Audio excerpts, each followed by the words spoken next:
不能活了！天杀的小娼妇，克死我的三儿，又要想着带着我家的钱改嫁，没天理了，活不了了，我死了算了。儿啊，你等等娘，你媳妇儿是个狐狸精啊，她要带着咱家的钱改嫁，不能活了。四凤回来了，四凤啊，快劝劝你娘。你娘要是走了呀，剩下你们仨孩子可咋办呢？虽说你奶奶人不好相与，可是再怎么说还有你们仨呀，快去啊，好好和你娘说话。姐，五凤跑过来，一头扎进了四凤的怀里。奶要钱，娘说没有，奶骂娘，骂得难听，还打娘，娘气晕过去，被救，娘要走，火狼二伯打。在五凤的哭诉中，四凤明白了事情的始末。他奶奶姚周氏来要钱，他娘说没有，姚周氏就开骂了，不仅骂了还打了。碰巧那个货郎来了，姚家老二打了货郎，然后他娘就要跟着货郎走，这就闹开了。打水来，给咱娘洗洗脸。五凤打来水，四凤亲手给他娘擦了脸，又把他娘的头发用手梳拢好，桃木簪插好。娘，我送你走。四凤的话如同晴天炸雷，炸得场中所有的人都愣怔了。你个吃里扒外的小蹄子，小贱人，瞎胡咧咧什么？老二，快去叫老大，叫你爹，都过来！不要脸的要跟人跑了，来人呐，进猪笼，进猪笼！老三家的呀，你要是敢走，老姚家饶不了你，把你进猪笼，扔进小友河。娘，走吧，跟着他走，至少不用再挨打受气。凤儿，走吧，走了总有条命在，不走连命都没了。我娘在我家受尽了委屈，你要对我娘好，否则天南海北我都能找到你。你放心，有我一口吃的，总不会饿着你娘，即使是乞讨，第一口也是给你娘。好，我信你，走吧，再不走就走不了了。娘，小东宝我会带好的，你放心，要是想他了，想我们了，就回来看看。快抓住贼婆娘，她想偷走我们老姚家的孙子，她还要带着咱老姚家的钱改嫁，不要脸的，打死她！快抓住了，进猪笼！四凤啊，你真要让你娘走？爷，那您说咋办？我娘留下，见天让我奶打，你也知道了，我娘跳过2次小友河，好在都被救回来了。可是要我说，还不如不救，救回来还不是让我奶欺辱？你瞅瞅今天打的，这是往死里打呀！爷爷，我爹已经死了，我不想娘也死。我娘走了，至少还有条命。我们姐弟仨还有个活着的娘，我娘不走，我们仨可就真成了没爹没娘的孤儿了。姚老爹张了张嘴，说不出话来。四凤这话对得他不知道该怎么接。瞪我做啥呀？你个老东西，屁本事没有就知道瞪我，有本事你让我三儿活过来，我打他骂他咋了？我是他婆婆，打他骂他天经地义，老祖宗传下来的，谁也说不出个啥。小娼妇，狐狸精，克死我三儿，拿着我家的钱想改嫁，门儿都没有。你生是我老姚家的人，死是我老姚家的鬼。老大老二，把他给我抓回去。谁敢动我娘？谁要是敢动我娘，我先砍死谁。我是你奶奶，你敢不孝，我要去衙门告你。凤啊，娘跟你回去，娘不走了，你把刀放下。娘，东宝还是不要带了，你若真想带，等你安顿好了再回来带也行。四凤，把刀放下，小小年纪成何体统，传出去还要不要名声？村长伯伯，正好有事寻您。我爹死了3年了，我娘也守了3年孝，现在我娘改嫁，我同意了，不知道我娘改嫁村里可有什么章程？这个妇人改嫁，只要家里人同意，村里没有什么章程。那好，我同意了，我娘就能改嫁了。娘，听见了吗？你安心走吧，你改嫁也是经了村里的，往后谁要是再找你麻烦，谁就是和村长过不去。既然改嫁，总得有彩礼，哪有娶媳妇不给彩礼的？一个突兀的女声，不用看，四凤就知道是姚老二的媳妇李翠花。对，想改嫁先拿彩礼，没有10两银子休想。既然说到彩礼了，我虽然年纪小，但也听说了，有彩礼就得有嫁妆。奶，你准备给我娘准备多少嫁妆啊？嫁妆？啥嫁妆啊？她一个寡妇，改嫁的还有脸要嫁妆？你个吃里扒外的东西，不往家里捞东西，胳膊肘往外拐，老杨家怎么有你这个东西？你咋不跟你爹一起死？哦，我忘了，我大姑和大凤姐出嫁的时候，人家婆家都是给了彩礼的，可是最后奶，您可是一条线都没有陪嫁，害得我大姑还有大凤姐在婆家抬不起头，是不是？你胡说！你个小东西，看我不撕烂你的嘴！哎，少说一句吧，也不怕人笑话。啥？笑话？谁笑话呀？谁家嫁女儿给嫁妆了？你问问。你要是问出来，我一头栽茅坑里。我姐年前出嫁小韩村，我爹我娘给我姐准备了2床被子、2口箱子，还有4季衣服。就是我老姑出嫁，我奶还陪嫁了5两银子呢。你们家是你们家，老姚家的规矩就是没嫁妆。老三家的呀，你要是再走一步，我们也不拦着。10两银子拿出来，老姚家和你两不相干。拿不出来，你这辈子就是我老姚家的人。货郎闻言，翻身上的小布包，可是翻来翻去，才凑够了1两银子。姚周氏两眼放光，狮子再小也是块肉，你要是敢伸手，我就敢砍下去。你是要手还是要钱？反正我不怕死。我娘要是再跳河死了，我们姐弟3个迟早要被你折磨死，早死是死，晚死也是死，终究是死。索性今儿我就把你砍死了，我再抹脖子，那样我娘五凤、小东宝还能有条命。不得了了，亲孙女要砍杀亲奶奶了，还有没有天理呀？娘，你们走吧，钱收起来，等你们安顿好了，让人捎个信回来就成。还有你，以后挑担走货，不要再来杨家里。四凤一把柴刀横，老姚家人没人敢再上前，就这么眼睁睁地看着货郎和姚宁氏走了。都回吧，没什么好看的。走走走，都回，别光顾着看热闹，地里的活谁干呢？柴刀该还我了吧？嘿，金旺叔，多谢你的柴刀，真及时，要不然我娘还走不了呢。等我发财了，送你一把新柴刀。一群没用的东西，一把柴刀就把你们吓住了，好歹还有1两银子。呸！养你们有个屁用，气死老娘了。五凤，去看看瓦罐里还有几个鸡蛋，拿出来，咱们今天做个鸡蛋疙瘩汤。姐，鸡蛋疙瘩汤好喝。对，好喝，以后啊，咱们天天喝。姐，真把鸡蛋全吃了？咱们不吃，难道还等着别人来把鸡蛋抢走？姐说的对，与其让别人抢了去，还不如自己吃了。姐，娘走了，往后我们该咋办？放心，咱们会越来越好。吴凤，你去瞅瞅缸里还有多少粮食，把家里所有的东西都查看一下。娘走了，咱们以后得靠自己。不过你放心，有姐在，咱们的日子会越来越好。姐，娘是不是不回来了？吴凤，你觉得娘走好还是不走好？咱娘寻死过2次，这你知道吧？爹死的时候，娘都没死。娘为什么寻死？好死不如赖活着，还不是他们欺负娘欺负得太狠，娘觉得没希望了。吴凤，娘跟着货郎走是为了活下去，娘要是留下来，只有死路一条。哭吧，能哭是好事儿，哭完了以后这家里的事儿你就要担起来。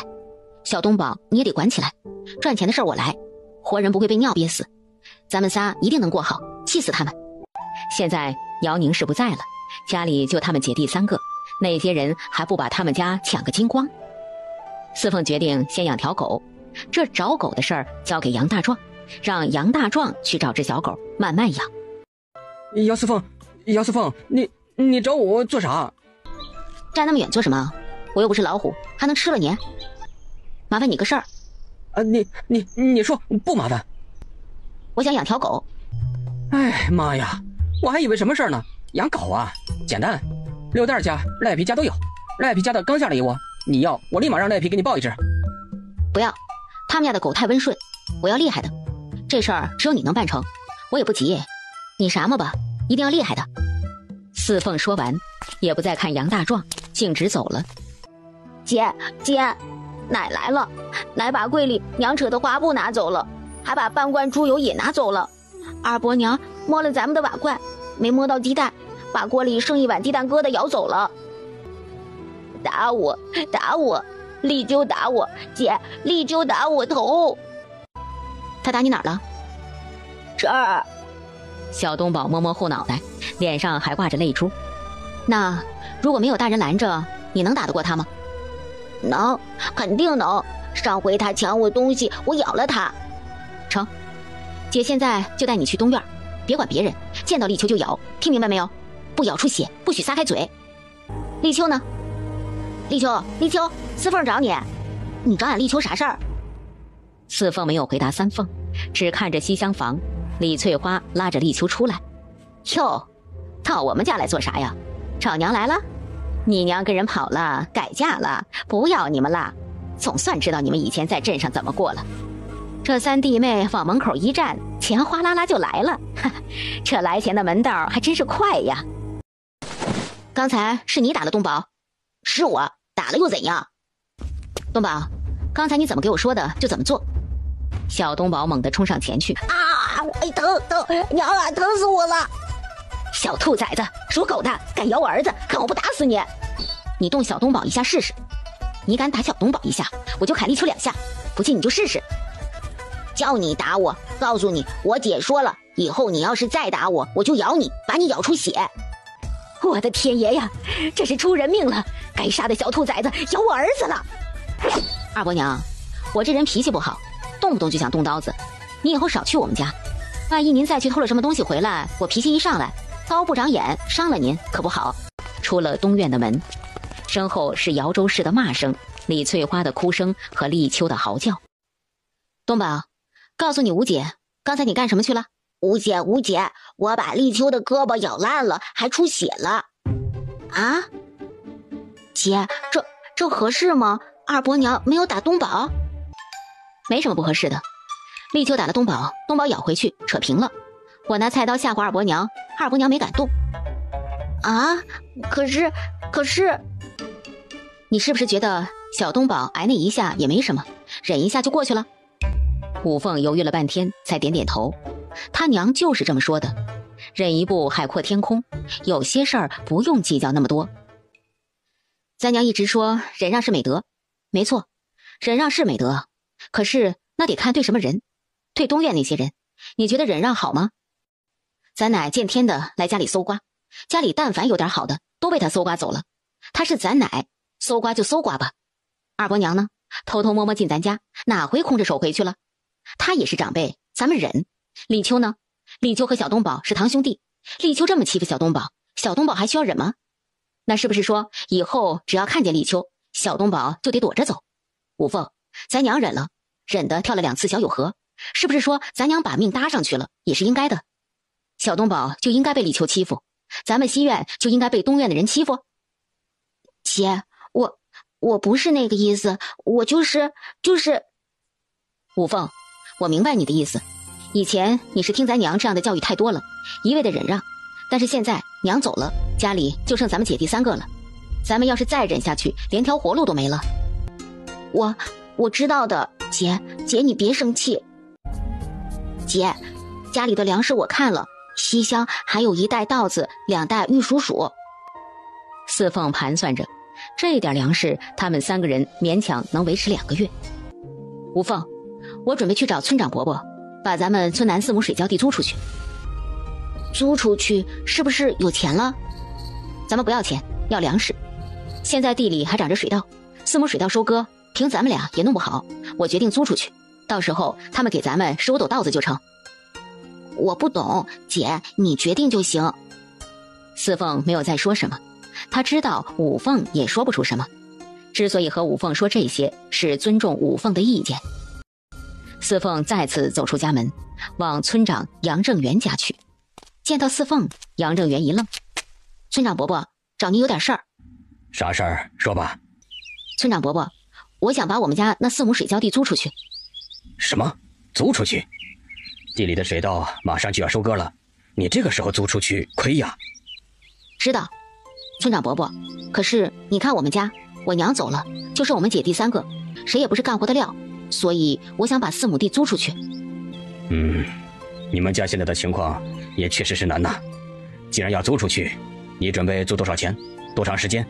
还有，你和爷爷他们商量了吗？”“先租3年吧，3年后看情况再说，不要钱。今年稻子收成了，给我们家15斗稻子，以后每年都是12斗稻子。如果有人愿意接，村长伯伯您帮忙做个中人，写个字据。你要不要跟你爷爷他们商量商量？不用，商量不着，我们家的事儿我说了算。再说了，村长伯伯，您又不是不知道，若是商量，他们肯定不乐意。马上就要收割了，他们要是收割了去，我们家连15斗稻子都得不到。四凤离开杨正元家，半道上遇到了杨大壮。四凤，找到了，北头猎户严大巴拉家的黑皮下了4只小黑狗，你要不要？要了，我立马给你报1只。成，要了。杨大巴拉家的狗最厉害，你这个忙我记下了。杨大壮挠挠头，嘿嘿嘿笑了笑，一溜烟跑去抱狗了。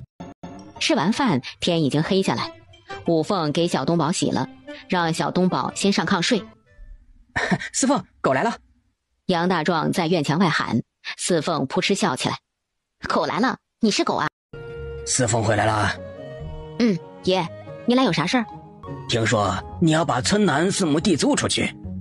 是，租出去。咋了，爷？你想租？眼瞅着就要收割了，4亩地能打的稻子可不止15斗啊，亏呀！再说你们姐弟不会干，不是还有你大伯二伯吗？到时候爷爷带着他们帮衬着就行了。咱庄户人地是根本呐，没了地，你们姐仨以后怎么办呢？姚老爹说的话是肺腑之言，四凤能听出来，但是他信不过姚老爹。姚老爹如果当家，如果说话管用，他娘姚宁氏也不至于跳了2次河。爷，我知道您是为我们好，我信您，但是我信不过大伯二伯。我把4亩地租出去，还能得到稻子，如果不租出去，让我大伯二伯帮着种地，没准儿一点粮食都得不到。到时候我们姐弟3个吃什么？总不能讨饭吧？说什么话呢？你大伯二伯不是那样的人，他们都是你亲大伯亲二伯呀。四凤笑笑没答话。姚老爹叹着气，知道劝不过四凤，垂头丧气的走了。姚老爹走后没多久，就听姚周氏骂骂咧咧上门了。小死妞，给老娘滚出来！奶，你找我什么事儿？小死妞啊，你胆子越来越大了，竟敢不跟家里商量要租地，我看谁敢要！老娘骂他们底朝天。那4亩地虽说是给你们家的，但说到底还是老姚家的地，你不种我种。奶，你想种可以，每年给我20斗稻子。啥？你怎么不去抢啊？20斗，1斗也没有。奶，看来你是诚心不想让我们姐弟3个活了。我们仨不会种地，租出去，谁租了谁给我们稻子。您倒好，不仅要地，还不给我们粮食。那成啊，我们也不租了，给您，连村西的3亩旱地也给您，都是你们的。我带着五凤、小东宝去镇上，去县城找县老爷告状，说我奶要逼死我们，不给我们活路。五凤啊，带上东宝，我们现在就上青阳城告状去。你个小死妞，你不孝！四凤轻蔑地看着姚周氏，又闪眼看了看周围看热闹的村民，声音拔高了几许。别打着老姚家的名号来欺负我们，你欺负我娘，把我娘欺负的跳了2次河，最后把我娘逼走了，是不是现在就准备把我们家的地都霸占了，然后再把我们仨赶出去，我们家的一切就都是你的了？奶，你可是我们的亲奶，你的心怎么这么毒啊？难道我爹不是你生的，是你捡的？你胡说！老天爷呀！诸位叔叔大爷、大娘婶子们，我们家就我们姐弟3个，年纪小，不会种地。村南我们家的4亩水稻地，谁要愿意承租，可以去找村长伯伯，咱们签个字据。今年给我们15斗稻子，连租3年，以后每年12斗。我姚四凤说话算话，我们家的事儿我说了算。姐，咱奶要是真不让咱把地租出去怎么办？放心，如果咱们偷偷的把地租出去，东院阻拦，咱们说不定还没法子。但是现在已经嚷嚷开了，村里的人都知道咱们要把地租出去，咱奶阻拦就是不给咱们活路，这一嚷嚷反倒有利于咱们。没事儿，地很快就会租出去。村长伯伯，劳烦您了，现在四凤没什么能酬谢的，等四凤有了能力，绝忘不了您的照顾。哎，你爹当年多好的一个人呐！哎，算了，不说了。往后啊，你们姐弟3个，但凡是有什么难处，尽管来我家，我不在，还有你伯娘在呢。伯伯放心，我们的日子一定会越来越好。四凤揣着字据回家，到家门口碰到姚老爹和姚老大、姚老二。四凤，租给大奎家了？租给他家了。爷，您放心，大奎伯伯不是那等无赖人，不会赖账。字据村长伯伯那儿还留了一份，保险着呢。保险个屁！屁大点小孩就敢把地租出去，还有没有我们这些长辈了？爹，你就不管管？爹，你看吧，这死妞子屁大点就敢当家做主，拿刀砍人，以后不定闯出什么祸事来。哼，那小死妞心狠得很，我们可不想被她连累了。爹，我可把丑话说在前头，万一出了什么事儿，我可不担着。姚老二和李翠花小声的在西厢嘀咕：马上要收割了，咱爹要是真阻拦了，到时候还得咱们去割稻子，割的稻子还得分给那小死妞，我才不愿意出力呢。等着瞧吧，等杨大奎送15斗稻子的时候，我们让娘去，老三家该孝敬娘的一粒不能少。不能便宜了那个小死妞，立秋的胳膊都出血了，一家子属狗的，跟他娘一样不学好。西厢的密谋，四凤并不知道，再说他也顾不上这些。后续的口粮有了保证，四凤开始琢磨后面的事儿。琢磨事儿的时候，四凤喜欢一个人静静的。他提着一个竹篓去了小友河，晦气，救了个死人。你也别怪我啊，我把你捞上来，没让你做水鬼，你总得付点酬劳吧，也不枉我捞你一把。你也甭谢我，咱俩扯平。可惜啊，让四凤失望了，此人身上什么东西也没有。妈呀，怎么有点温温的？没死？还真没死。得，算你命大，碰到姑奶奶了。不过咱可说好了呀，就你这一命，少说也得付我100两银子。四凤决定回村找人，把这个人弄回去，彻底弄醒。到时候100两银子可就稳拿了。四凤啊，你掉河了？你这孩子怎么这么不小心呢？婶儿，我叔在家不？在呢，咋了？我从河里捞了个人，劳烦我叔帮我弄回来。四凤啊，你捞上来的？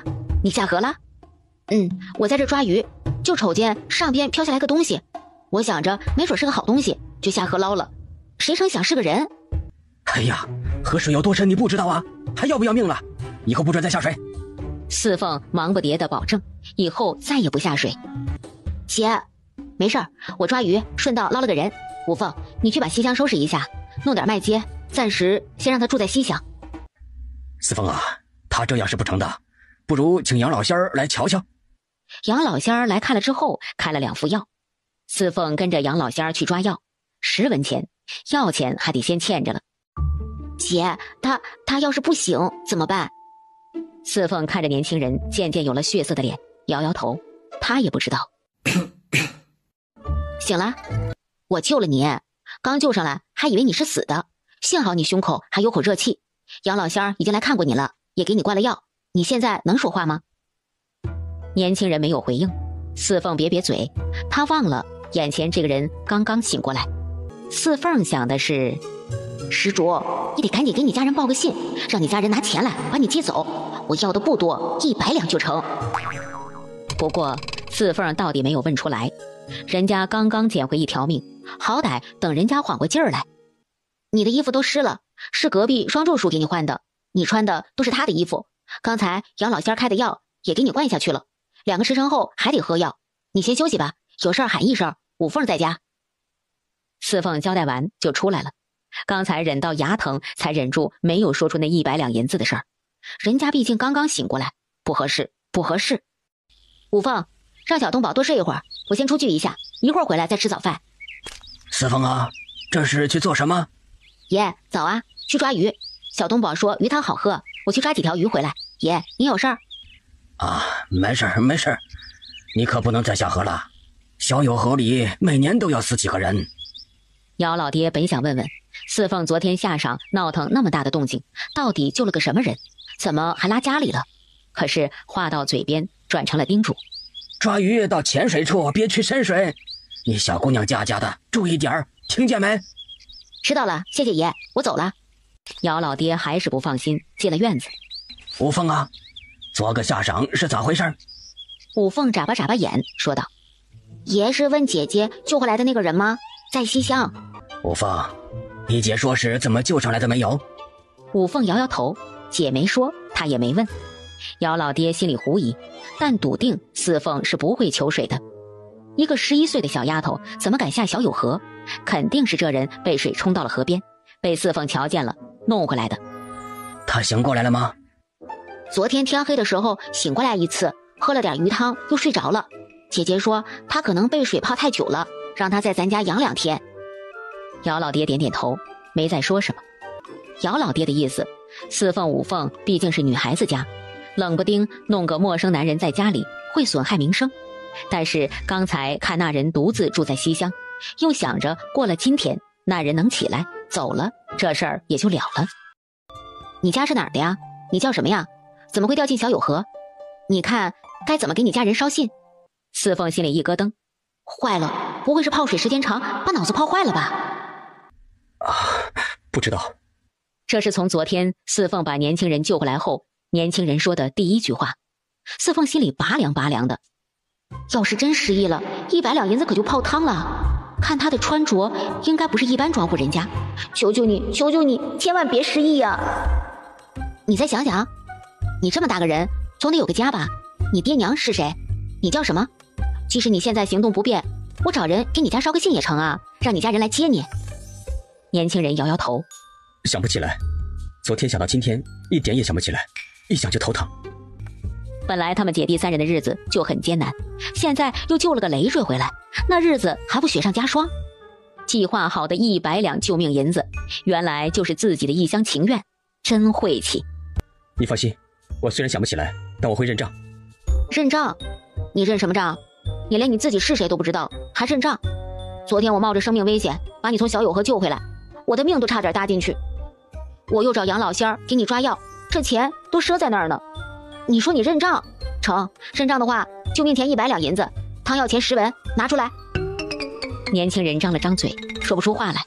他身无分文，想破了脑袋，想得头疼，也没有想出自己是谁，怎么给四凤钱。偷鸡不成蚀把米，现在不仅100两银子成了泡影，还欠着杨老仙儿的医药钱呢。算了算了，谁让他倒霉了？东宝，你给他取什么名儿？黑虎。黑虎，姐，叫他黑虎怎么样？成，听你的，就叫黑虎。我记不起来我的名字。东宝说我是在小友河被你救起来的，我就叫和生吧。四凤闻言一愣，他都把这位给忘了。你真一点也想不起来？你的名字，你家人？不想了，一想就头疼，像千万根针扎一样。昨天晚上我想了，差点晕过去。那你有什么打算？声明啊，我们仨还自身难保，家徒4壁，吃上顿没下顿，头枕砖头，天当被子，地当床，穷得叮咣叮咣响。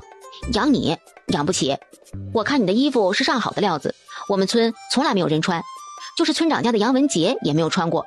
你家应该很有钱，要不明儿个我带你去镇上问问。年轻人苍白的脸上起初是愕然，继而是微笑。四凤心中暗骂：笑什么笑，笑什么笑，别想着使用美男计，没用，姑奶奶不吃这套。家里穷，我知道，五凤和东宝都告诉我了。你不是刚租出去4亩地吗？马上就要收割了，等他们送来的稻子，口粮这块不用担心，我也吃不多。再说了，我吃多少你记多少，等我真想起来了，会还你钱的。你看，我现在也无处可去，这里挺好的。我算算啊，就你我差点淹死，小友河的水可深了，每年都有人淹死，我可是冒着生命危险救你的。这笔账我要100两银子，不多吧？不多，100两银子一条命确实不多。还有杨老仙儿的医药钱10文，我还欠着呢。还有你在我们家吃的住的，当然吃的住的都不是多好，所以不要多，每天2文。这钱按天算，你什么时候走，咱什么时候算账，到时候你把这钱一并给了就成。成，就按你说的，到我走的时候一并给你。东宝，以后你就叫我和生哥。和生哥，以后我们就是一家人了。经过将近4个时辰的蒸鱼、糟鱼，终于成了。虽然佐料不全，但味道还是十分鲜美的，尤其是鱼刺，已经完全酥了。四凤给家里剩下2条鱼，剩下的他还有用。五凤，你给蓝妞家送去1条，让双柱叔和桂枝婶尝尝。我去一趟村长家，还有那天给咱们帮忙的3家，我去给他们送鱼。滴水之恩，涌泉报，你俩记住了，这是做人的根本。小东宝，你把1条鱼给东岳爷爷送过去，记住了，是给爷爷的，不是给别人的。小东宝使劲点点头。村长杨正元在镇上读书的儿子杨文杰回来了。四凤提的什么？文杰哥回来了呀，我新做的糟鱼给村长伯伯尝尝，感谢村长伯伯帮助我们姐弟3个。村长伯伯、伯娘、文杰哥，趁热吃，佐料不太全，做不出我想要的味儿，不过还可以。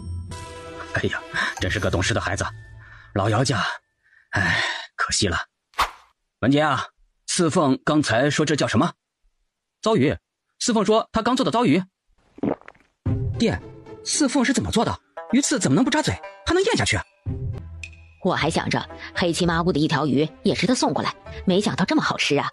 文心文怀，快过来，这鱼刺不扎嘴，好吃。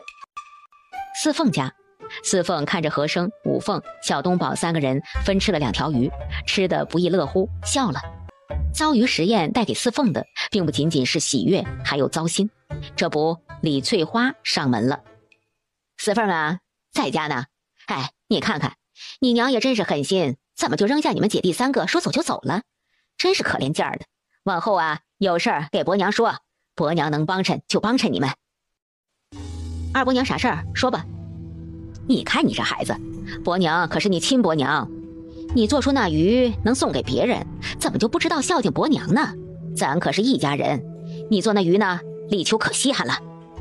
二伯娘说那鱼啊，我爷1条，村长伯伯家1条，蓝妞家1条，我还送给了昨儿帮我救人的那3家，没了，那不是还有2条吗？二伯娘这话说的好笑，辛辛苦苦做成了，我们自己不吃吗？你们几个小孩子能吃得完2条？快给伯娘弄1条来，想吃自己做去，我们家的门以后你少进。哼，以为谁稀罕你的臭鱼？呸，老娘才不稀罕呢，吃，非把你们这些小杂种吃死不行。傍晚，四凤又去小友河下鱼篓子，看着下好的鱼篓子，四凤心里充满了希望。四凤眯着眼看着这一切，景色是很美的，有一种古朴悠闲的韵味。四凤欣赏了一会儿美景，一拍屁股跳起来，自言自语：还有空欣赏美景，肚子都填不饱，欣赏个屁。四凤回来了。文杰哥有事儿？那个四凤，今天你做那个什么糟鱼，能不能再做一些？后天我要回镇上，想带一些给先生。没问题。文杰哥什么时候走？后天吃过早饭。成，保证没问题。后天早上文杰哥走，我一准把糟鱼弄好。这是买糟鱼的钱。四凤怎么能收杨文杰的钱？他还指望杨文杰带着糟鱼给他打开销路呢。九爷爷，我没钱，不过等下上我回来就有钱了。小丫头片子，你这是给我画饼呢？九爷爷，我姚四凤一向说话算话，我篮子里放着一些东西，正准备到镇上去卖呢。等卖了这些东西就有钱了。九爷爷，您别不信，说不定我还能给您打壶酒回来呢。杨文杰没有弄清楚四凤的意思，但看在四凤没有收他钱，送了他4条糟鱼的份上，还是开口了。九爷爷，四凤这钱要不我出了吧？杨老九也是个倔强的。小四凤，那咱说好了，渡你过去的钱先欠着，等下场回来，你要是卖了钱，给我带了酒，这趟渡河钱我一文不收。成，九爷爷，那咱可说定了。四凤，你看，顺着这条路往前走，就是镇上的青山学堂，我得走了。文杰哥，谢谢你，你快去上学吧，我去别处逛逛。四凤走了许久，走的腿都有点酸了，终于看到了一个2层木楼的饭馆。嘿，小要饭的，去，也不瞅瞅，这是你能进的地儿吗？客人还没上门呢，你倒是先来了。走。你凭什么说我是要饭的？小二哥，凭衣着识人，这是你们酒楼的规矩。哟呵，小丫头片子，牙尖嘴利呀！你不是要饭的，你是什么？去，就你个脏不拉几的小叫花子杵在这里，谁还敢来吃饭呢？快走，再不走，小心我拿水泼你！这店小二如此待客，这酒楼不进也罢。四凤提着篮子进了刘家菜。四凤刚进店，一个收拾得干干净净的中年人过来。闺女啊，现在还不行，你要不再等一会儿？大叔，我想见你们掌柜的。掌柜的？见掌柜的做什么呀？大叔，可不可以借一步说话？闺女，啥事儿啊？大叔，您先尝尝。中年人狐疑，这卖吃食竟然卖到了他们饭馆了。大叔，您别误会，这是我亲自做的，想着搭你们饭馆的顺风车，您先尝一口再说。闺女儿，好吃。你是怎么做的？这鱼刺都酥烂酥烂的。四凤笑笑不语，中年人一拍脑袋，呵呵笑。哎呦，瞧我怎么把这茬给忘了？收回啊！闺女啊，你这鱼卖不卖呀？有多少我全买。不瞒大叔，因为佐料不全，鱼的味道不是很鲜美，这是我实验了几次后才拿出来的。大叔您要，全给您，不要钱。什么东西啊？爹，这闺女啊带过来几条鱼，您尝尝，鱼刺都是酥烂的，一点都不扎嘴，和咱们自己做的鱼啊不是一个味儿。不错。小丫头，你是想把鱼卖给我们家吧？老爷爷，您是明白人，这是我们自家的手艺，就想换点钱过日子。刚才我去了对面，人家把我赶出来了。我在街角坐了半天，发现一个问题，截止我进来，进对面青山酒楼有32个人，进刘家菜的不足10个人，显而易见，老爷爷您的饭馆不如对面的酒楼。那你为什么还要来？刚才我去了，他们的店小二直接把我赶了出来，以貌取人，能有多长久？刚才我进来，大叔并没有赶我，而是让我等会儿再来，足见刘家菜厚道。小姑娘，这话有意思，刘家菜厚道。这话我爱听。老爷爷，我也不说什么大话，就是想赚点小钱，这叫遭遇，是我和我妹妹琢磨出来的。我爹死了，我娘改嫁了，我们姐弟3人艰难度日，就想琢磨着用自己的手艺换点钱，所以就起早贪黑做了这遭遇。老爷爷，您看要是合您口味，您善人善心，能赏我几个钱做辛苦费？丫头够伶俐的，这鱼啊咱们全埋下了，一条给你4文钱，成不？成，多谢老爷爷，您真是大善人。老爷爷，您是这饭馆的东家对不？老朽刘年仁，这饭馆呐是我爹传给我的，现在是我儿子刘炳元管着。老爷爷，您是善人，能帮我一把，我姚四凤记在心上。说实话，就您这饭馆，这饭点只有这么几个人，迟早会干不下去。四凤这话一出，老者和中年人的脸顿时垮了下来。他们这般样子已经1年多了，眼看着就要维持不下去了。老爷爷，我说句不成熟的话，中用呢您就听听，不中用您就当我小孩子乱讲。生意讲究的是2方面，一方面是绝技，也就是大叔您的手艺，这一点我不知道深浅，不乱说。再一点说的是人，人来了生意就来了，人不来1文钱也赚不到。就今天中午店里面那6个人，恐怕大叔您连本钱也赚不回来。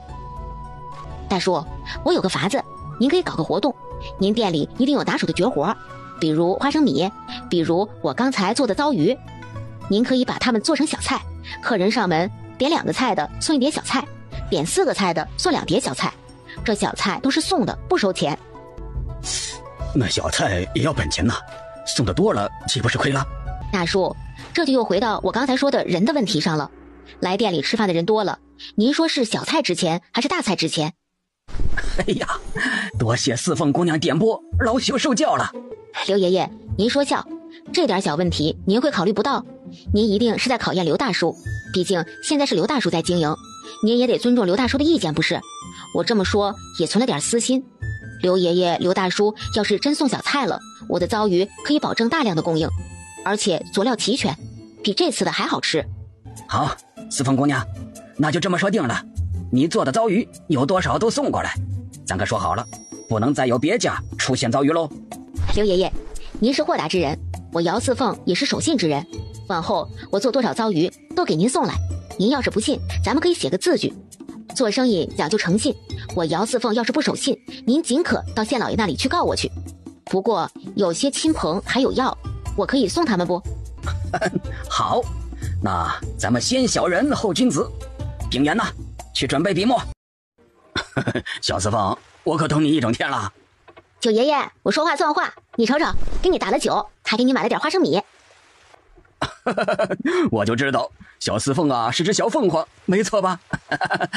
小凤凰啊，你怎么知道老头我爱喝卢家的酒啊？九爷爷那点癖好，咱们杨家岭谁不知道啊？九爷爷，往后我会赚很多钱，每回都给你烧酒。就冲你小凤凰这句话，往后啊，只要是你过河，九九老汉就不收你钱。姐，你可回来了，我们都急死了。五凤、东宝，来吃点心。和珅哥，我姐回来了，你快过来，我姐烧了点心，来吃点心。今天去镇上收获不小吧？12条鱼全卖了48文钱，不过只剩下4文了。对了，五凤，我先去把这4文钱还给杨老仙儿，剩下的6文钱过2天再还。姐，这都是啥东西？那是豆油，可金贵了，你可小心点儿，别让黑虎给我弄散了。咱们做鱼赚钱可全靠它了。姐，我一定看好黑虎。东宝，咱们好好干，不出1年啊，就能奔小康。奔小康？姐，啥叫小康？是不是咱家喂鸡的康？那是米糠，是喂鸡的。我说的小康啊，是咱们的生活会越来越富裕，顿顿有肉，餐餐有鸡，有新衣服穿，有新被子盖。等咱们攒够了钱，把房子翻新一下，盖成锃明瓦亮的大瓦房，夏天不漏雨，冬天不透风，明白吗？姐，咱们明天还抓鱼不？抓呀，以后我们天天抓鱼。哎呀，四凤姑娘，你可来了！上回你也不说你是哪个村的，我都快急死了。四凤姑娘来了，哎呀，快屋里坐。刘爷爷，这是昨晚上刚做的，用了豆油，比上回的还好吃，您先尝尝。四凤姑娘，这回的确是比上回的好吃。一共26条，有大的有小的，刘大叔您验验。验什么验呢？前店客人都等着呢，快拿过去。四凤姑娘，老朽要多谢你啊！你想的送小菜的法子确实有效啊。前天刚推出，客人没有增多，不过昨天客人就多了，比平时多了几个。他们都说呀，这糟鱼好吃。哪里，我就是胡乱说说，其实也是刘爷爷您家的菜好，我的糟鱼只是锦上添花。四凤姑娘啊，这糟鱼的量啊，以后能不能加大？26条鱼勉强够2天，但是客流量越来越大，客人们都点名要糟鱼，供应不上可不行啊。刘爷爷说的是，我也在考虑这个问题。这样吧，每回25条，以前2天送一次，以后1天送一次，如何？成，就这么说定了。四凤姑娘少坐一会儿，我让秉元跟你结账。很快，刘秉元送来了26条鱼的钱，每条鱼4文钱，一共104文。刘大叔，您做菜的时候放不放辣椒啊？辣椒？那是什么东西？四凤心里有了数，看来这里没有辣椒，只能另想法子了。四凤给五凤、小东宝和自己扯了几尺布，又给和生买了2身成衣。和生表示不需要，四凤瞪了和生一眼：“怎么看不上这些粗布衣服？”和生摇摇头，他只是觉得四凤刚有了钱，一下子就给他买2身，奢侈了。挣的钱就是让花的。再说，你总穿这一身衣服怎么行啊？一场秋雨一场寒，天气越来越冷，保证自己不生病，对于咱们这些穷苦人家来说就是赚钱。和生没有再阻拦，四凤说的有道理，赚钱就是让花的，何况他也确实需要替换的衣服。刚才给钱你怎么不数数？你不怕刘掌柜给你钱不够？他们不敢少给，做生意讲究的是诚信，我没有数钱是信任他们。糟鱼是咱们的，他们如果这次少给，我能卖给刘家，也可以卖给别家。刘年人是个老生意，知道这里面的道道。再说了，他们虽然买了咱们的糟鱼，但我帮了他们的大忙。饭馆是刘家的根本，我略施小计，让他们的饭馆起死回生，他们只会巴结咱们，不会使诈，放心。杨老九看到四凤2个人，乐得合不拢嘴。小凤凰回来了，哎呦喂，这是大丰收啊！舅爷爷省着点吃，牛肉很贵的。回到家，天已经将黑。五凤和小东宝听到四凤和生进门的脚步声，小燕子似的飞奔出来。姐，和生哥，你们可回来了！老姑来了，把我们那条鱼抢走了，还骂我们心狠。吴姐不给他，他就揪吴姐的头发，还把吴姐推到了门框上，吴姐的头差点破了。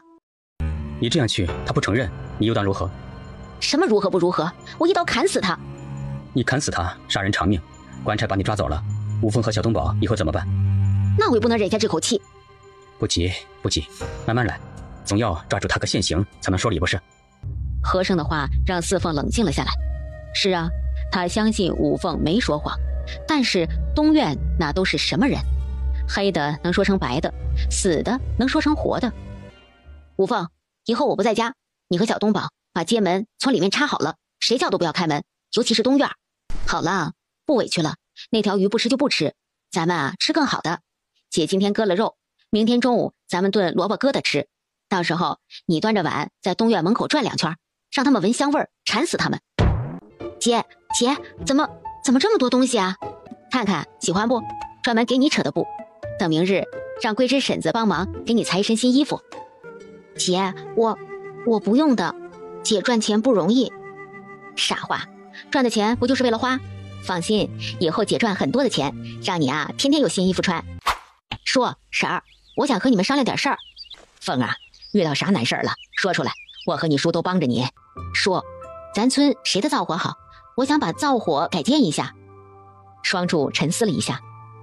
哦，村西的杨老明那是把好手，就是不知道他现在在不在家。凤儿，你啥时候用啊？要不叔现在去给你瞅瞅杨老明在不在家？成，叔，他要是在家，您就领他来家，我给他说说怎么办，越快越好。双柱哎一声出了门。婶儿，这2天我卖鱼赚了点钱，扯了几块布，就想给这五凤和小东宝做衣裳，我也不会，能不能麻烦婶儿您给帮忙做？这孩子，你跟婶儿还说客套话。哟，这布可真好看，五凤穿上啊，保准跟一朵花一样。婶儿，还有件事儿和您商量。前几天我做的糟鱼，您和叔也尝了，这布就是我做的糟鱼卖的钱挣的。昨天去镇上，人家看中了糟鱼，决定让我一直做。但是光凭我和五凤2个人，又是捞鱼又是做鱼，忙不过来。我就想着让叔跟婶帮帮我们，1天2个人10文钱，您看成不成？那怎么好啊？我跟你叔闲着也是闲着，帮忙的事不用说，这要钱，你们姐仨还艰难着。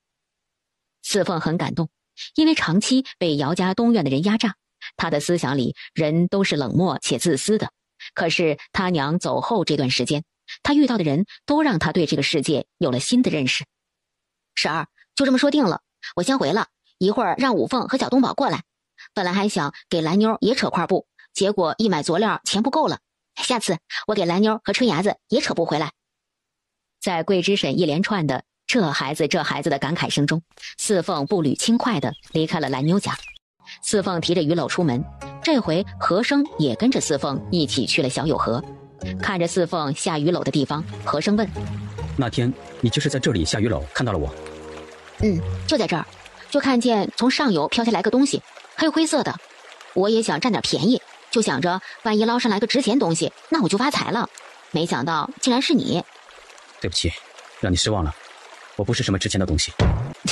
也不能说不值钱，等你想起来要回家的时候，欠我的那些钱给我，不就值钱了？那可是一大笔钱呢，长这么大我都没有见过这么多钱。水冷不冷？废话，冷不冷你不会下来试试？3个鱼篓不行，下鱼篓得等1天，时间太长，得弄个渔网，一网下去就行了。四凤自言自语，昨天晚上他就想了，但是暂时没有渔网，杨家岭的人家也没有见有人捕鱼。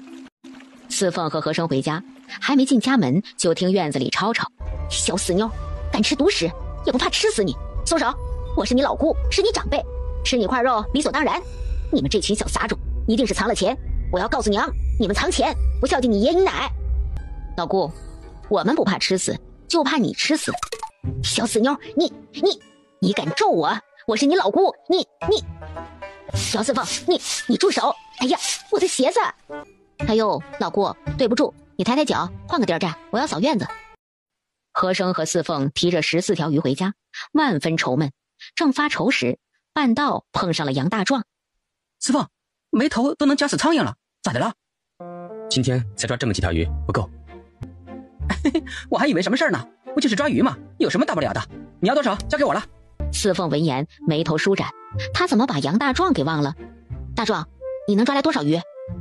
这个说不准，反正应该比你的多。成，大壮，你抓多少鱼我要多少，往后我要是缺鱼你帮我，怎么样？包在我身上。四凤眉头舒展，本来打算让双柱叔用渔网捞鱼，但是现在看来渔网暂时没有，只能麻烦杨大壮了。大壮，咱亲兄弟明算账，鱼不论大小，2条鱼1文钱，行不？四凤，钱不钱的另说，咱们这交情。只是我有个要求。你说。你每回做那鱼，能不能给我留1条？杨大壮，你就知道吃，没问题，只要我做，保准有你1条鱼吃。杨大壮一拍屁股，嘿嘿嘿笑着跑了。晚上，四凤煲鱼，和珅烧火，五凤炸鱼。就在他们正坐着的时候，杨大壮提着2篓鱼过来。四凤，看看行不行？够，正好够。大壮，明天早上来拿鱼，许你2条。好嘞，就喜欢和你打交道，畅快。四凤把鱼装好，刚出门就见村长杨正元背着手往这边走。四凤啊，出门去。村长伯伯，是上镇上去，做了点糟鱼，镇上的饭店要。四凤啊，那鱼每天都往镇上送？是，每天送，刚做出来的，新鲜。你那鱼咋卖呀？大伯买你几条。上回文杰带走那鱼呀，他先生喜欢吃，文杰昨个捎信回来，想要再买你几条鱼。我以为多大的事儿呢，家里还剩3条，全都送给伯伯。我正好要上镇上去，不如我给文杰哥送去，如何？杨正元搓搓手，一个劲儿的喊好，又从袖子里掏出钱，四凤却没有接。村长伯伯，这就外道了。您要是给钱，是不是以后我再有事儿求伯伯帮忙也得给钱？你这么说呀，那伯伯就不给你钱了。以后但凡是有什么事，尽管找伯伯。村长伯伯，您还给文杰哥捎带东西不？一句话提醒了杨正元。那四凤啊，你先去码头，我这就回去。你伯娘还给文杰做了双鞋子，你一并给捎过去。四凤在书院门口报上了自己的姓名，很规矩地站在门口，等门口的人往里面传话。不一会儿，杨文杰出来，看到四凤很惊讶。四凤，怎么会是你啊？文杰哥，我今天刚好来镇上，村长伯伯和伯娘让我把这些捎给你。鱼是昨天晚上现做的，比上回做的更好吃，里面是3条鱼，没办法，只剩这3条了。以后你要是还想吃，就让人捎话回去，我隔3差5的来镇上给你捎过来。他就是你上回从河里救上来的人，不明来路，不明底细。他要是好了，还是让他赶紧走得好。你们家就你们仨，小心点。对，我记住了，文杰哥，我还有事儿，先走了。姐，二伯娘又来咱家偷东西。小屁孩，小杂种，你说谁偷东西啊？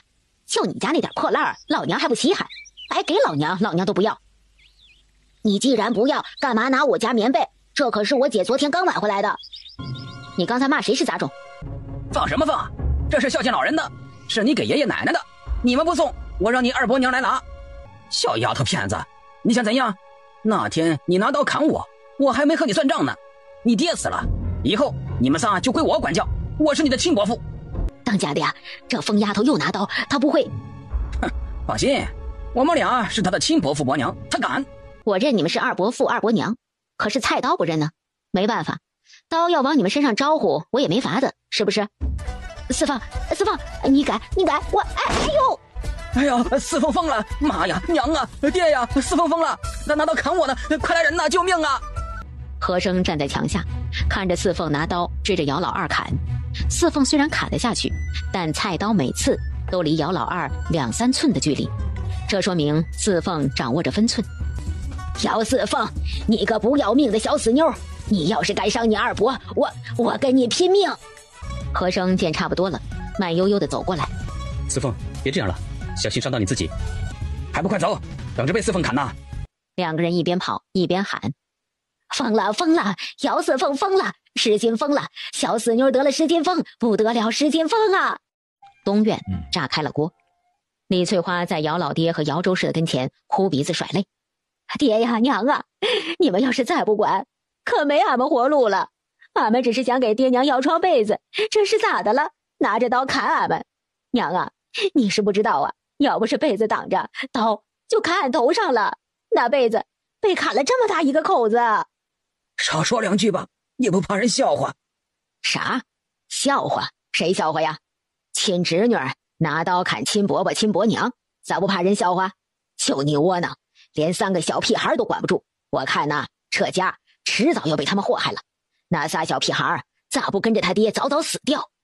你瞎咧咧个啥啊？那都是我老姚家的孙男孙女，你怎么能咒他们啊？疯了不是？再胡说八道，我大嘴巴扇你！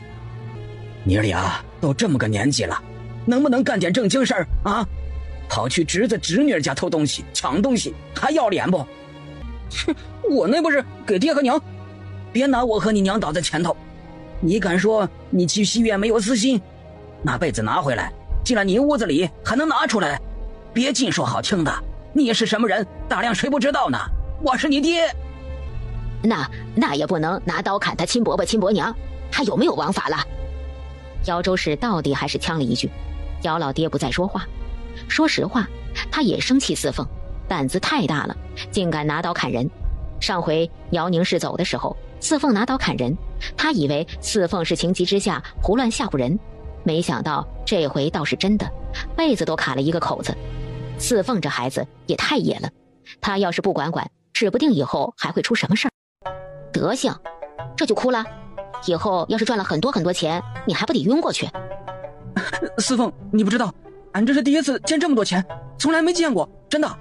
叔，你知道咱们这附近村里谁家打鱼吗？总这样用鱼篓抓鱼太费劲，我想用渔网。叔，你会打鱼吗？哦，河上游倒是有人打鱼，有没有渔网我去瞧瞧。成，叔，你去看看，咱们买个渔网回来，以后这打鱼的事儿，叔就靠您了。四凤在家吗？爷爷来了，快来坐吧，正在做糟鱼，等会儿爷爷您趁热吃。爷爷，您是来说早上的事儿吧？四凤开门见山，姚老爹反倒说不出什么了。你二伯娘他们。爷爷，正好您来了，我正要跟您说呢。早上我气急莽撞了，爷爷也知道我们姐弟三个不容易，我就想着东院也不容易，我们仨努力把日子过好，不巴劳爷爷您和东院，不遭人嫌弃，好好活下去就成。没想到二伯娘几次三番来找我们麻烦。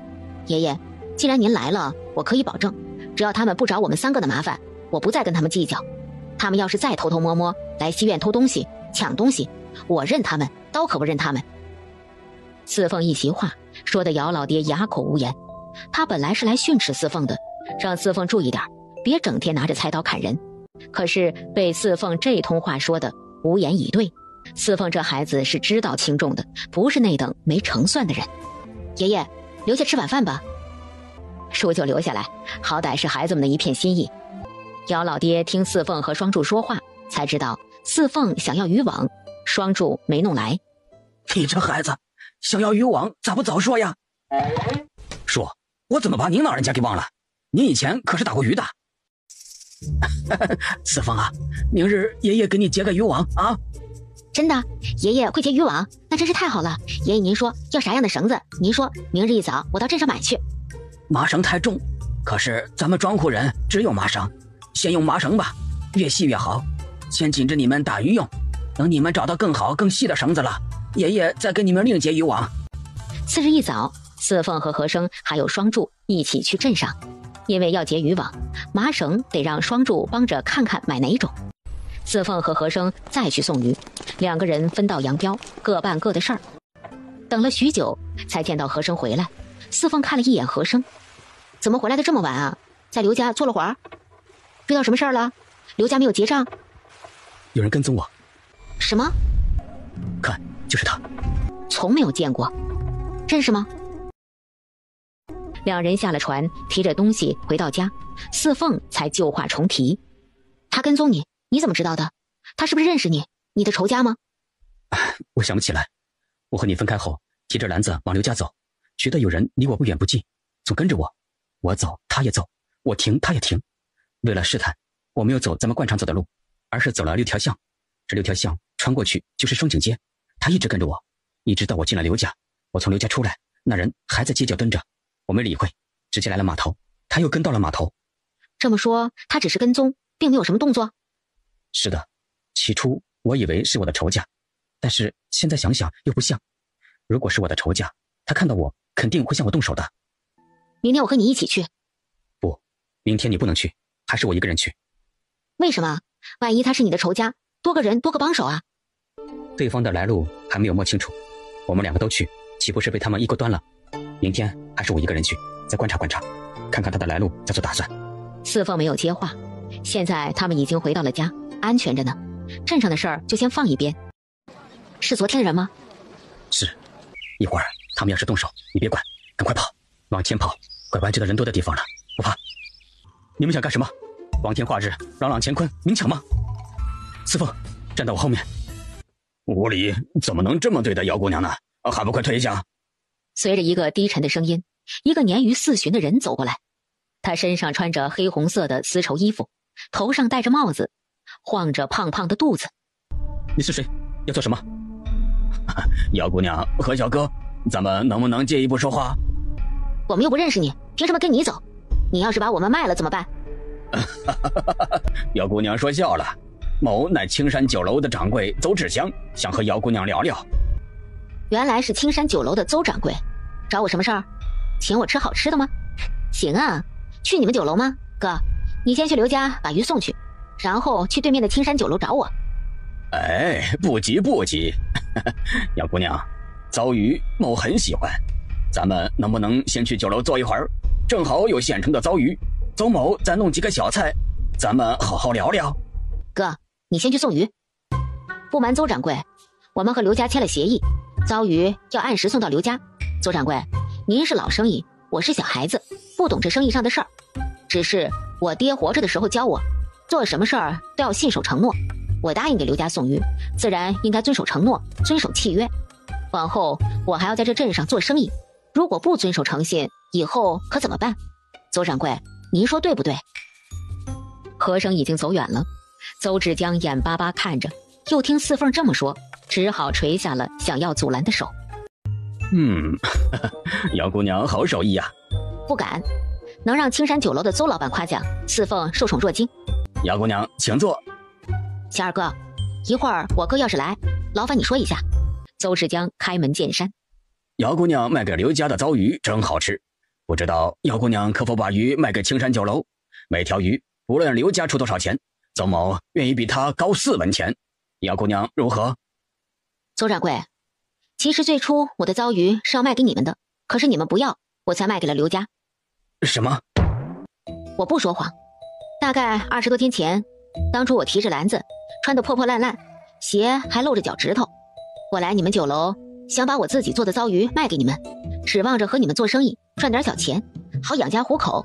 不成想，你们酒楼财大气粗，看不起我这个小叫花子，3句2句就把我打发走了。邹志江的心拔凉拔凉，他没想到还有这一出，一定是那些不长眼的小二，恰巧姚四凤穿得破烂，店小二把姚四凤当要饭的打发了。哎呀，对不住，都是我们这些不长眼的小二，有眼不识金镶玉啊！姚姑娘，您大人不计小人过，您看在我的面子上，别跟那些不起眼的东西一本见识。嘿嘿，我没计较，我一个升斗小民，吃上顿没下顿，有什么资格计较？生意嘛，东家不做西家做，所以我就把糟鱼卖给刘家了。说实话，进刘家的饭馆时，我的心里也没底，刘掌柜也把我当成要饭的了。不过他没赶我走，他好言好语给我说再等会儿再走。四凤，哥，这儿。和珅噔噔噔进来，大步走到四凤的身边。没事吧？没事儿，邹掌柜请我喝茶呢。邹掌柜，其实您也不必要如此，我们家并不是只卖糟鱼，以后还会有别的美食，到时候我第一个来你们青山酒楼，如何？邹志江见四凤这样说，连忙陪着笑点头。邹志江还想请四凤和和珅吃饭，四凤和和珅摆摆手谢绝了，吃人的嘴短。我没上楼的时候，他们没怎么为难你吧？没有，还没说几句话呢，你就来了，后来的事儿你都知道了。你说咱们要是把糟鱼卖给青山酒楼会怎么样？青山酒楼出的价钱比刘家的多了4文，翻倍价呀。后悔了？刚才你怎么没有答应？是后悔了，想想那可是4文呢，一条鱼多卖4文钱，10条鱼就是40文钱，100条就是400文。哎呀，亏了，亏大了。这世上啊，有2种疼，一种是割肉疼，一种是拿钱疼。看看我为了诚信，白白丢失了多少钱呢？亏了，太亏了！哎呀，心疼死我了。四凤姑娘，何小哥，老朽等你们多时了。青山酒楼的邹掌柜找了我，他说了要出高价买糟鱼，我没应。刘爷爷放心，我不会毁了我们之间的约定。不说做生意，单说这人情，我难时你们帮了我，刘叔没把我赶出饭馆，我已经很满足。糟鱼还是供给你们。我就说四凤姑娘是守信之人，不用担心。可是我那老实巴交的儿子非要我跑这一趟。哎呀，四凤啊，不要怪老朽多此一举啊。人之常情，人之常情。刘爷爷不这么做才不正常。四凤，你怎么就不是我们老刘家的孩子呢？哎呀，老朽真是稀罕你呀！四凤，做老朽的干孙女儿如何呀？四凤啊，老朽有4个孙子，没有1个孙女儿。你能进刘家饭馆，帮着饭馆起死回生，咱们俩也算是缘分。今儿个呀，我老刘是实打实的说心里话，抛开这笔生意，抛开以后的生意，咱们纯粹说感情。老朽稀罕你呀，你回去好好琢磨琢磨，老朽等你的信啊。刘年人留下一堆礼物，背着手走了。四凤和和生看着一堆礼物，面面相觑。刘家这是要把他绑在一起吗？四凤在屋里算账，整理买回来的东西，整理了一会儿，却发现少了2包点心和1块花布。四凤想了想，他和和生回来后，把东西一放就锁上门下地了。这个时候谁会回来？五凤想到了东院，却不确定。四凤没有出声，慢慢的走出了自己家。立秋，我在镇上买了点瓜子儿，来给你。四凤有一搭没一搭的和立秋说话。咱爷上地里去了？二伯和二伯娘他们都去了？咱奶和老姑没去吧？四凤问了一大堆问题，立秋总是一个四凤也没有指望立秋能说出什么。咱老姑对你真好，今天拿的点心一定分给你了，是不是啊，立秋？没有，老姑的点心从来没有分给我。呸，老姑最小气。今儿个天将黑时，老姑还去了你们家，回来时抱了一堆东西。我看见老姑嘴里吃东西，可是老姑也没有给我，老姑还骂我，不许我说出去。那天急红了眼，拿刀冒犯了二伯娘，今天特意从镇上买了2包点心和1块花布，想来给二伯娘赔个不是。没成想我们下地回来发现点心和花布都没了。出门的时候明明锁门了，可是回来还是被偷了，真是的。算了，二伯娘也不会跟我一个小孩子计较的，走了。四凤走后没多久，东院的人都回来了。六凤把四凤说的话告诉了李翠花，李翠花心疼肉疼。四凤既然说了从镇上买来点心和花布，那肯定是有的。四凤这孩子心狠是心狠，但不说谎。我见老姑把西院的门打开了，没多大会儿，老姑出来，抱着点心，衣服里也鼓鼓囊囊的，衣服下面露出一角花布，老姑还骂我，不让我说出去。李翠花顿时火冒三丈，但她还是留了个心眼儿，趁着大家伙吃饭的时候，姚牡丹出了她的屋，李翠花才溜了进去，正好看见餐桌上还有没吃完的点心。李翠花又在姚牡丹的柜子里翻出了花布和另一包点心，拿着这些东西，李翠花怒气冲天，从堂屋出来。爹，今天四凤从镇上买回来点心和花布，说是为那天的事儿给俺道歉。四凤真是个懂事的孩子，俺是他二伯娘，再怎么着也不能跟个孩子计较。说来四凤也不容易，小小年纪就要照顾弟弟妹妹，我瞧着都心疼。这往后啊，俺可要多照看照看四凤他们，毕竟俺可是他们嫡亲的伯娘，不像有些人净干些偷鸡摸狗的事儿。四凤是个懂事的孩子，你是长辈，大人有大量，这么想就对了，都是一家人，没有那隔夜仇。往后啊，你们少去西院就行。爹说的对，往后啊，只有俺们照看四凤的事儿，您放心。可是有些人呢，看着长得一朵花，其实一点人事不干。白天咱们都下地干活，有些人就偷偷跑去西院，偷了四凤给我赔不是的点心和花布。爹，你看看，这就是。二嫂，你翻我东西做啥？蔡老姑，这可是四凤给俺赔不是的点心和花布。你这么大个人了，还是仨孩子的老姑，怎么能去西院偷东西呢？你这样还怎么嫁得出去？媒婆要来打听，你让我这个做嫂子的怎么说？说你光天化日去偷侄子侄女的东西？哎呦喂，臊死我了！他老姑，你还来抢，有脸没脸？娘，二嫂打我，二嫂抢我东西，娘，我不活了！咋了？二嫂抢我东西，那是我的东西，二嫂偷进我屋抢我东西。娘，你打俺做甚？你就不问问你闺女这东西哪来的？那可是四凤送给俺赔不是的礼。哦，你闺女青天白日去西院偷了来，就成她的了。走，咱去说理，找村长说理去。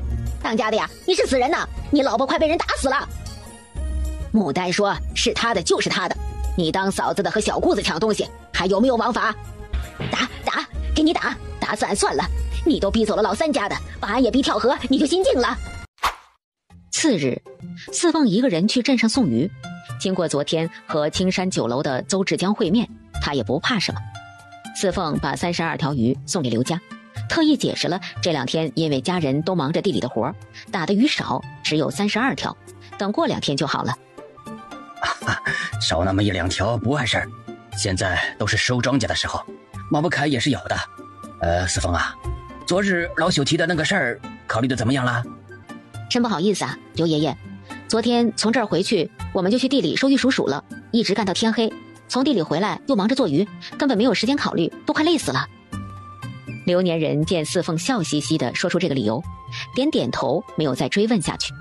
刘年人让刘秉元结了账，亲自送四凤出了刘家的饭馆。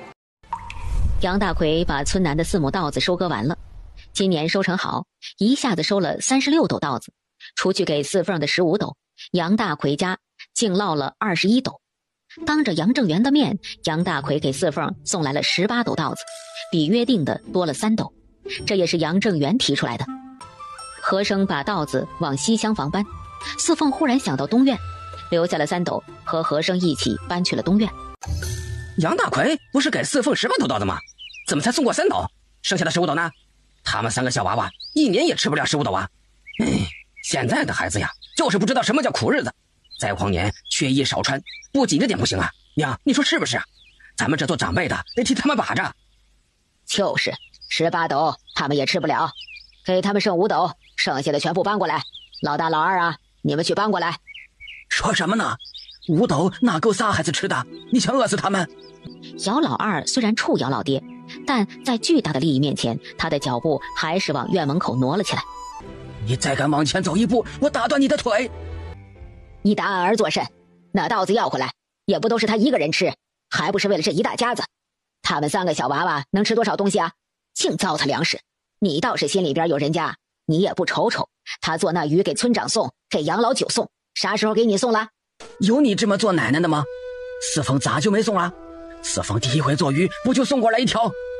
我呸！1条鱼就行了？他每天做那么多条鱼，拿到镇上去卖，挣的钱呢？咋不孝敬你？那小死妮子跟他娘一样，吃里扒外，都不是好东西。要我说呀，小死妮子卖鱼的那些钱都应该交过来。咱们老姚家还没有分家，都是一大家子，他赚的钱理应都交过来。老大老二去西院，先把稻子搬过来。我看你们谁敢出去，谁要敢出去，我就先打断谁的腿。公子，那就是姚姑娘姚四凤。之前刘家已经门可罗雀了，但是自从姚姑娘给刘家送糟鱼后，刘家的生意就有了起色。刘家还推出了点2个菜送1小碟菜，点4个菜送2小碟菜的法子。如此一来，客人都贪图那小碟菜的便宜，都过去了。我让人打听了，这点子正是姚姑娘出的。没打听错吧？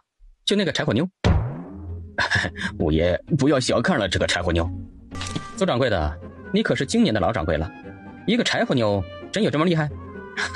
公子，您听老小跟您说呀。邹志江把四凤如何周旋在他和刘年人之间的事儿说了。乔瑞林点点头，一个11、12岁的小丫头能这样游刃有余地周旋在2个今年做生意的老家伙之间，而且两边都不得罪，这个有点意思。这么说，这小丫头还真是个人物。公子不信的话，咱们再观瞧一阵子。你把那糟鱼收得神乎其神，现在去给本公子弄2条来。邹志江应声出去。刘年人出来，邹志江拱手抱拳。刘掌柜见礼了。不敢，邹掌柜亲临敝店，有何指教？不敢，我一个给人当下人的，怎么敢谈什么指教？邹某来是想买几条糟鱼的。不卖，我们家不卖给你糟鱼，你走吧。刘年人低不可闻地叹了一声，他的孙子沉不住气，开口就落了下乘。不得对邹掌柜无礼。平原呢，去包2条糟鱼给邹掌柜的。小孩子家不懂事，邹掌柜您大人不计小人过，不用跟小孩子一般计较。本想多给邹掌柜几条，但是现在是冬天，四凤姑娘送来的少，只有区10来条，对不住了。刘秉元把糟鱼拿过来，邹志江掏出钱，刘年人推了回去。哎呀，邹掌柜这是打我刘某人的脸呐，哪能收您的钱呢？咱们乡里乡亲的，哪能让您出钱呢？这2条鱼是送您的，您品尝品尝。啊，那多谢刘掌柜了，邹某记下了。送走邹志江，刘年人的脸沉了下来，把儿子和大孙子叫到了后院。明哥，在学堂，你老师就是这样教你待客的吗？爷爷，他可不是什么客人，他是咱们家的对头。要是没有他们酒楼，咱们家的生意好着呢。你也是这么认为的吧？没有了对面的酒楼，咱们刘家的饭馆就一家独大，对不对？刘炳元察觉到父亲语气不对，不敢吭声，但是在心底里他是认同儿子的说法的。哎，我怎么养下你们这些不通人情世故的东西啊？你们以为没有了对面的酒楼，咱们家就一枝独大了？错啊！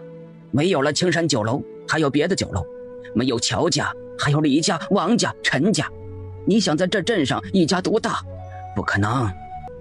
哎，邹志江能亲自上门来卖糟鱼，说明他们家来了贵重的客人。如果我猜的不错，应该是乔瑞林回来了。乔家是什么人家？你们不是不清楚。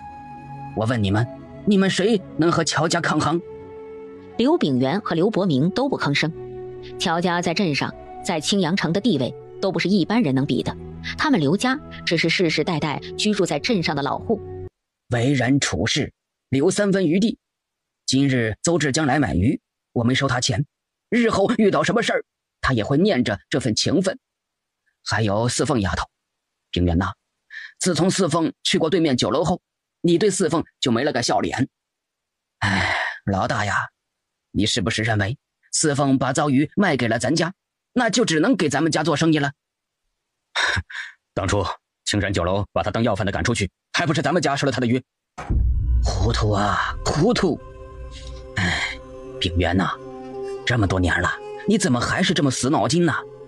虽说最初我们没有和青山酒楼一样把四凤当叫花子赶出去，买了四凤的鱼，但这并不代表四凤就一直把鱼卖给咱们。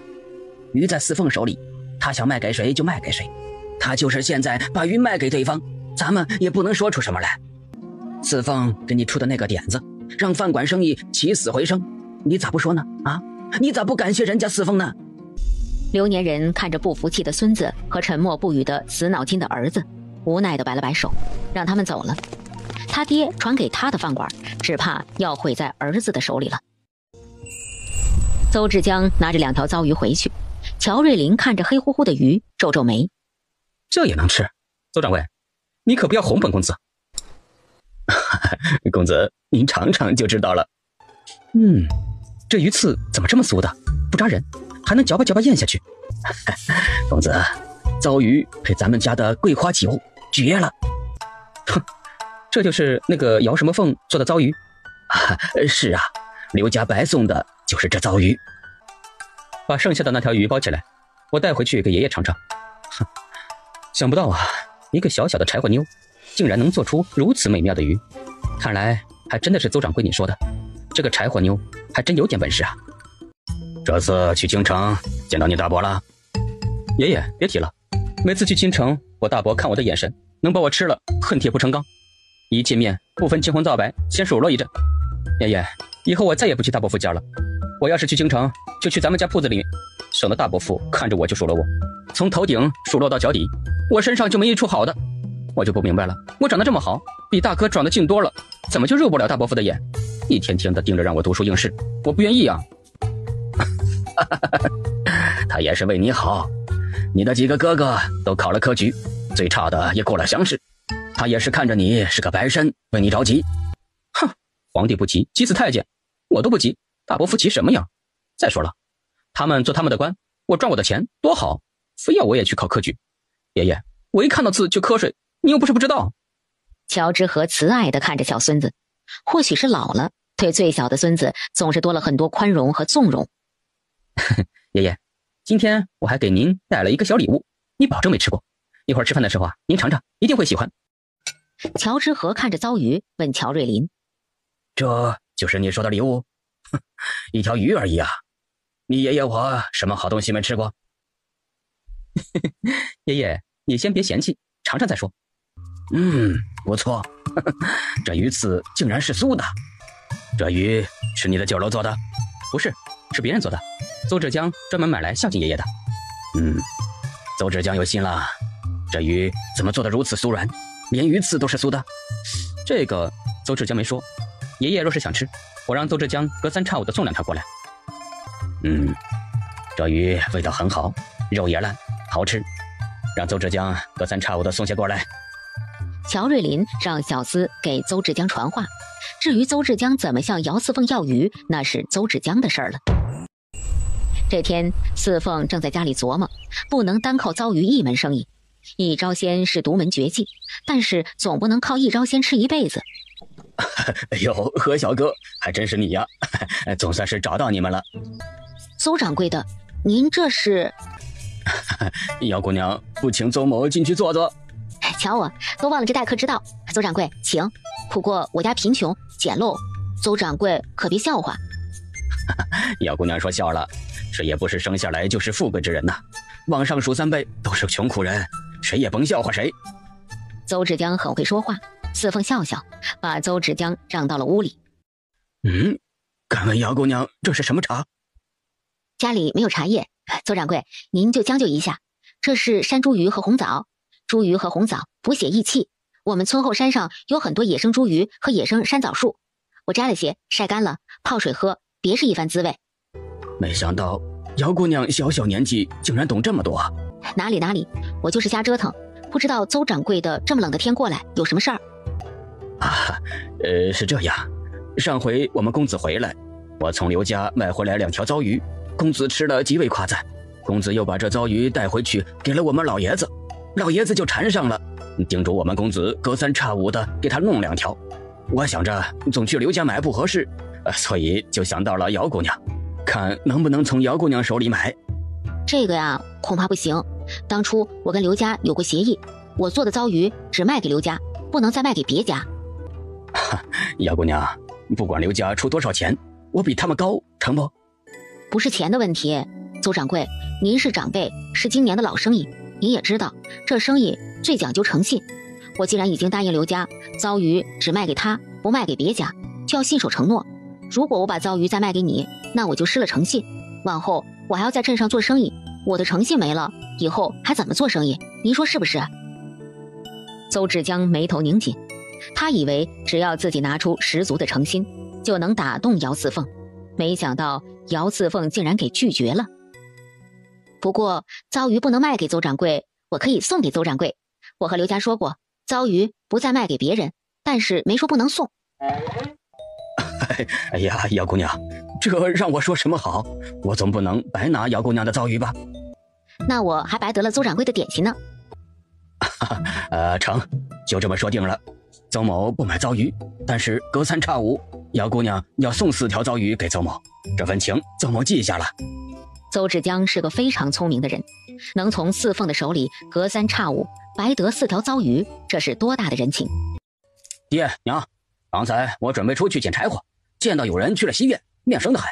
西院可就仨小孩，虽说四凤那丫头心狠，可我毕竟是她的亲二伯呀，我就担心那孩子被人给骗了，就留了心。结果你知道我看到了谁？还能看到谁？左不过是那该死的货郎。娘，这回你可猜错了，不是那货郎，是镇上青山酒楼的掌柜。啥？镇上青山酒楼的掌柜？就是那个乔家人开的酒楼？人家青山酒楼的掌柜去西院做甚？难不成那小死妮子把鱼卖给人家，吃死人了？胡说什么？你就不能说点好？到底是啥事儿？娘，可不是你说的，那个掌柜对小死妮子客气着呢，四凤和人家是说说笑笑的，我看着那人对四凤恭敬着呢。他爹呀，要不你去西院瞅瞅，那仨都是孩子，镇上青山酒楼的掌柜那可是大人物，别被人骗了还给人数钱呢，到时候村里人还不得指着你的脊梁骨骂，说咱们不管他们仨。姚老爹当然不相信四凤做的鱼吃坏了人，但镇上青山酒楼的掌柜来西院找四凤，他也有些担心。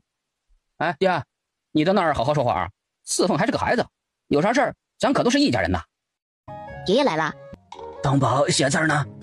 是啊，爷爷，哥教我写字，哥说会教我认好多好多字，等我长大了还要送我去学堂。爷爷，您尝尝。哦，对了，等会儿把邹掌柜送的桂花酒给您，晚上睡觉前喝2口，暖暖身子。姚老爹没有推辞，只要是四凤给的，他都不推辞。这是他亲孙女给的，他没什么好推辞的。你说刚才来的那个是青山酒楼的掌柜？是。他来咱家做甚？不会是你卖出去的鱼出了什么问题吧？没有，爷爷想哪里去了？他想让我把糟鱼卖给他，可是我那鱼已经答应过刘家，不能再卖给别家。啊，好，咱家穷，也不挣那昧心的钱，你做得对。既然答应了刘家，就要守承诺。那你咋能收那掌柜的东西？爷爷不用担心，当初我答应糟鱼只能卖给刘家，却没说我不能送给别人。我答应了邹掌柜，隔3差5送他4条鱼。姚老爹点点头，四凤这样做既没有违背承诺，也让青山酒楼成了他的情，很好，非常好。吃吧吃吧，都尝尝，这可是镇上青山酒楼的点心。1包就够吃了，哪能这么浪费？别吃多了不消化，回头还得花钱弄药吃。哎呦喂，爹，你还拿了酒回来，看来这青山酒楼的掌柜送的东西还不少了。老大老二，你们也尝尝，这可是青山酒楼独家酿造的桂花酒啊。爹，那掌柜的找四凤啥事儿啊？看样子不是买的鱼吃坏了人。胡说什么？虽说和鱼有关，但是好事。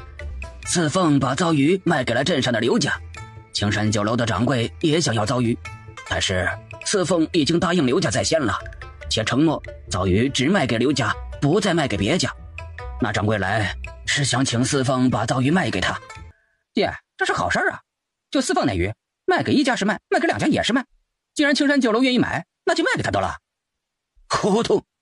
你老大一个人，连四凤一个小孩子都不如。平常我教你都让狗给吃了。唉，四凤答应了刘家，不再卖给别人。如果这个时候再卖给青山酒楼，那叫不守信。四凤不愧是我姚守义的亲孙女啊，做事情和我一样。你们猜四凤怎么打发那个掌柜的？四凤若是个男娃娃，将来一定像我一样。快说吧，那小死妮子怎么打发走人家了？四凤说不卖给那掌柜，但可以送，隔3差5送4条糟鱼给那掌柜，这事情就这么解决了。你们说四凤这丫头伶俐不伶俐，聪不聪明？哎呀，我姚守义的孙女厉害着呢。从堂屋出来，姚老二、李翠花回到西厢，夫妻俩进门后立刻关上了门。他爹怎么办？那死丫头有钱不赚，咱们赚成不？这可是没有本钱的生意，鱼是小有合理的，现成的，抓来就能用，咱们只要费点功夫就行。四凤那丫头心狠，肯定不会教咱们。不行，得去找咱娘。老三虽然单独住在西院，咱们老姚家可没有分家呢，他赚的钱也是咱们的。他不和青山酒楼做生意，咱们做。等会儿我把娘叫到咱们屋来，你好好的和娘说。姚老二夫妻2人也知道，凭他们2个奈何不了四凤，最好的办法就是让姚周氏出面。趁着姚老爹喝点酒晕晕乎乎的，姚老二把姚周氏请到了西厢，3个人在西厢嘀咕了老半天，姚周氏风风火火出门去了。第2天快晌午，姚家的几个本家来了，姚老爹莫名其妙，但还是高兴地把2位叔伯并2位族兄请到了屋里。等族伯说明了来意，姚老爹愣住了。分家？分什么家？不是你媳妇说你们家要分家吗？是我昨儿个下晌去找的族里，我想着孩子们都大了，咱俩年纪越来越大，也到了享清福的时候，就想着把家也分开了，田产房子分开，不过农忙时候咱们还给他们帮衬，这样咱俩也省心。姚老爹哆嗦着嘴，半天说不出话来。他是极不愿意提分家这个词儿的，分家分家，家一分就散了。爹呀，我们这也是为你着想，您都这么大年纪了，还要为我们操心这操心那儿的。您看啊，我族伯族叔跟你差不多的，人家现在享福着呢，我们也是想让您和俺娘享清福，也省得村里人老说俺们不孝顺。再说了，春生眼瞅着就要娶媳妇了，过了1年，春生媳妇再生个小子，爹您可就是曾爷爷了，咱们总不能老这样一大家在一起，是不是？姚老爹强忍着心中的悲痛，问姚老二：老二，你是真想分家？姚老二躲闪着姚老爹的目光，哼哼哧哧，就是不回应。见姚老二如此，姚老爹就知道了姚老二的心思。他的儿子肚子里有几根花花肠子，他还是知道的。分家也不是你一家的事儿，老大，你娘请了族里人过来商量分家的事儿，你啥意见？我听爹的，爹说什么就是什么，爹说分那就分。姚老爹心里总算有了点欣慰，至少老大跟老二不一样。姚立夏，姚家大房的二儿子，平时很少和西院交集，平日里见了面点点头问候一声。不过四凤对这个二哥印象极好。二哥来了呀，有事吗？四凤，昨个下晌，二叔和奶奶去找了族里人，说是要分家。昨天晚上我也无意中听到二叔和二婶说，这回分家最重要的是让你交出遭遇的方子。现在他们正在商量着，二叔的意思是分家西院也得在，因为以前三叔在的时候并没有分家，你小心点。以前你们挣的钱，家里卖粮食的钱都交给了你娘了，以后你们各自挣钱各自管着，不用再交给你娘。姚周氏截住姚老爹的话，赶紧插言，生怕姚老爹把话说到底。我们俩年纪也这么大了，也没什么进项，往后啊，农忙时候我们都给你们帮衬，你们呢也不多，每家给10斗米、10斗面、10斗玉蜀黍，4季衣裳2身，另外每年再给10两银子。米面够吃就行，10两银子有些多了。弟妹呀，你再想想。我是他们亲娘，还会害他们？我们老两口整日里1个子儿也舍不得花，死了还不都是留给他们？既然你们都嫌多，那就每家8两，不能再少了。牡丹还没有出嫁呢，到时候嫁妆可不老少呢。他们都是哥哥，出这点嫁妆也是应该的。你是想逼他们去偷还是去抢啊？你咋不问他们要100两呢？一天天大白天说梦话，不嫌他们难过呀？不要钱，1文都不要。再说牡丹出嫁，你不是说姚家的女儿没嫁妆吗？老大菊英和大凤都没嫁妆，怎么到了牡丹这里就要准备嫁妆？菊英和大凤能跟牡丹比？牡丹长得多好，牡丹将来可是要嫁进大户人家的。咋啦？嫁进大户人家没嫁妆咋行啊？还不被人小看死？啥大户人家啊？一天天癞蛤蟆想吃天鹅肉，就咱们庄户人种田的，老老实实的找个庄户人家过日子是正经，整天想着大户人家大户人家，大户人家能看上咱？姚老爹呵斥了姚周氏，姚周氏梗着脖子和姚老爹吵，2个人就这么着吵了起来。爹娘别吵别吵，孝敬爹娘这事儿正经，咱们没说不孝敬，钱的事儿是小事儿。不过这分家也不能光和我大哥2房啊，还有3房呢。老三家早就分出去了。哎，爹，三弟当年当过，可没有进过族里。既然分家，总不能只分我和大哥。老三虽然不在，但是还有四凤嘛。四凤现在可是3房的当家人呢，不如把四凤叫来，进了族里不也公正？你，老三都死了，就剩3个孩子了，你叫他们来做啥？当初老三去西院住，咱们可都是说好了，只分给老三家7亩地，祖屋夏天漏雨，冬天4面透风。这几年都是老三自己给拾掇的，西厢房也是老三自己找人盖的，现在找他们来做甚？姚老二触姚老爹，不敢再说。李翠花赶紧接过话茬：爹呀，老三盖西厢房，你也没少去帮忙，那也不能单说是老三自己家盖的呀。还有那会儿大哥和我们当家的也去帮忙了，现在俺们也不说那事儿了，俺们只说把四凤也叫过来，经了族里公正不是，也省得以后说起来是俺们欺负3房，人要脸树要皮，俺们也是30好几的人了，不想被人家指着脊梁骨说道。也不知道姚州是怎么在族里说的，族里4个人竟然都同意姚老二的提法。姚老爹无奈，只好让春生去找四凤过来。四凤很快跟着姚春生来了东院。2位爷爷好，2位伯伯好，爷您喊我啥事儿？姚老爹又开始重复了刚才的话，田地房产都已经分完了，这会儿四凤也在。姚老爹又说了3房因为早就出去单过，所以姚老爹的意思，既然族里提出来让四凤参加，那四凤过来听听就是了。爹呀，倒座房给大哥，我没啥说的。春生眼瞅着要娶媳妇了，我这个做二叔的理应帮衬。我们家立秋现在还小，可是立秋要是大了怎么办？我们总不能挤在一间屋子吧？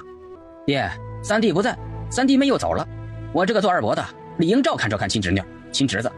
四凤他们仨还是孩子，住在西院多不安全呢。您看这样好不好？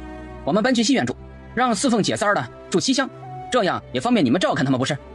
不行，当初老三从镇上回来住，他原是住在倒作坊的，倒作坊逆战了，老三没法子，才把西边的老宅给拾掇住了。这事儿你们兄弟仨都在场，当时说的也清楚，老三出去住分7亩地，就村西那3亩地也是最不好的，山坡地水到不了，靠天收。老大，当时是不是这样？姚老大犹豫了半天，才嗯了一声。啊，是，当年都说清楚了。那既然当年老三已经当过，现在就照以前的来吧。老二也是为了四凤他们姐弟3个着想，小娃娃家的住那么大院子，操不尽的心。你要不同意就算了，不过这些年老三不在了，我可怜老三媳妇儿带着仨孩子难过，没让他们孝敬粮食和钱。既然今儿分家，索性都说明白了，这3年多的孝敬钱粮都出了吧。四凤看了一眼姚周氏，又看了看姚老二，按照立夏说的，昨天下午姚周氏和姚老二商议半天，还去找了族里，这说明分家这件事儿都是姚周氏和姚老二2人算计的。联想到昨天邹志江的来访，四凤心中明了，这是觉得3房扒上了青山酒楼，想要分一笔羹呢。老三早就走了，老三媳妇那事儿全村都知道，剩下3个孩子日子也艰难，大婶子减半吧。我也不是那刻薄人，老三也是我亲生的，只可惜早早走了，撇下这3个孩子，我这当奶奶的也心疼。小东宝那么小就没了爹娘，每回我看见都心疼的要命。算了，可怜我的三儿，不要了不要了，我啥都不要了，人都死了，要那么多钱有啥用？再多的钱也还不回我的三儿啊。四凤做糟鱼的手艺，那可是咱们老姚家的手艺。四凤啊，孝敬的钱粮就免了，让你二伯二伯娘跟着你做糟鱼吧，不能再用双柱和桂枝，不能让咱们老姚家的手艺被外人知道了。还有，你从河里救上来的那个外乡人，怎么老也不走？这吃的住的穿的哪一样不要钱呢？让他走，让双柱桂枝不要来，以后你二伯二伯娘帮衬你。话说到这里，姚老爹明白了，所谓的分家原来就是分糟鱼啊。爷，咱家什么时候有祖传的手艺了？糟鱼是咱家祖传的吗？咋不是？你做那糟鱼不就是老姚家的？你传给了老三，老三呢传给了四凤。要不是老三传给四凤，四凤一个小娃娃上哪儿学着做糟鱼的手艺啊？老姚家啥时候有祖传的手艺了？我咋不知道？姚老爹喘着粗气，就这么瞪着姚周氏，满是皱纹的脸上都是愤怒。爷，让我想想。不行，四凤，你不能。不等姚老爹说话，姚老二赶紧开口：四凤啊，以后二伯和二伯娘帮衬着你，一定把咱老姚家的糟鱼卖到青阳城。一笔写不出2个窑字，二伯二伯娘想过来帮衬做糟鱼，求之不得。不过呀，做糟鱼是个细活，不能粗枝大叶，一点也不能偷懒。我就怕二伯和二伯娘吃不了这份苦。今天当着族里的爷爷和伯伯们，我丑话说前头，10天吧。二伯和二伯娘先适应10天，然后咱们再说以后。奶奶既说这做糟鱼的技术是老姚家的祖传，想必二伯和二伯娘做起来轻车熟路，一定能做得更好。姚老二愣了一下，转瞬间一脸笑。他以为四凤会百般阻拦，他根本没有想到四凤答应的这样顺利。不要紧吧？要什么紧？不就是想要糟鱼方子吗？没事儿。五凤焦急地看着四凤，可是他并没有问。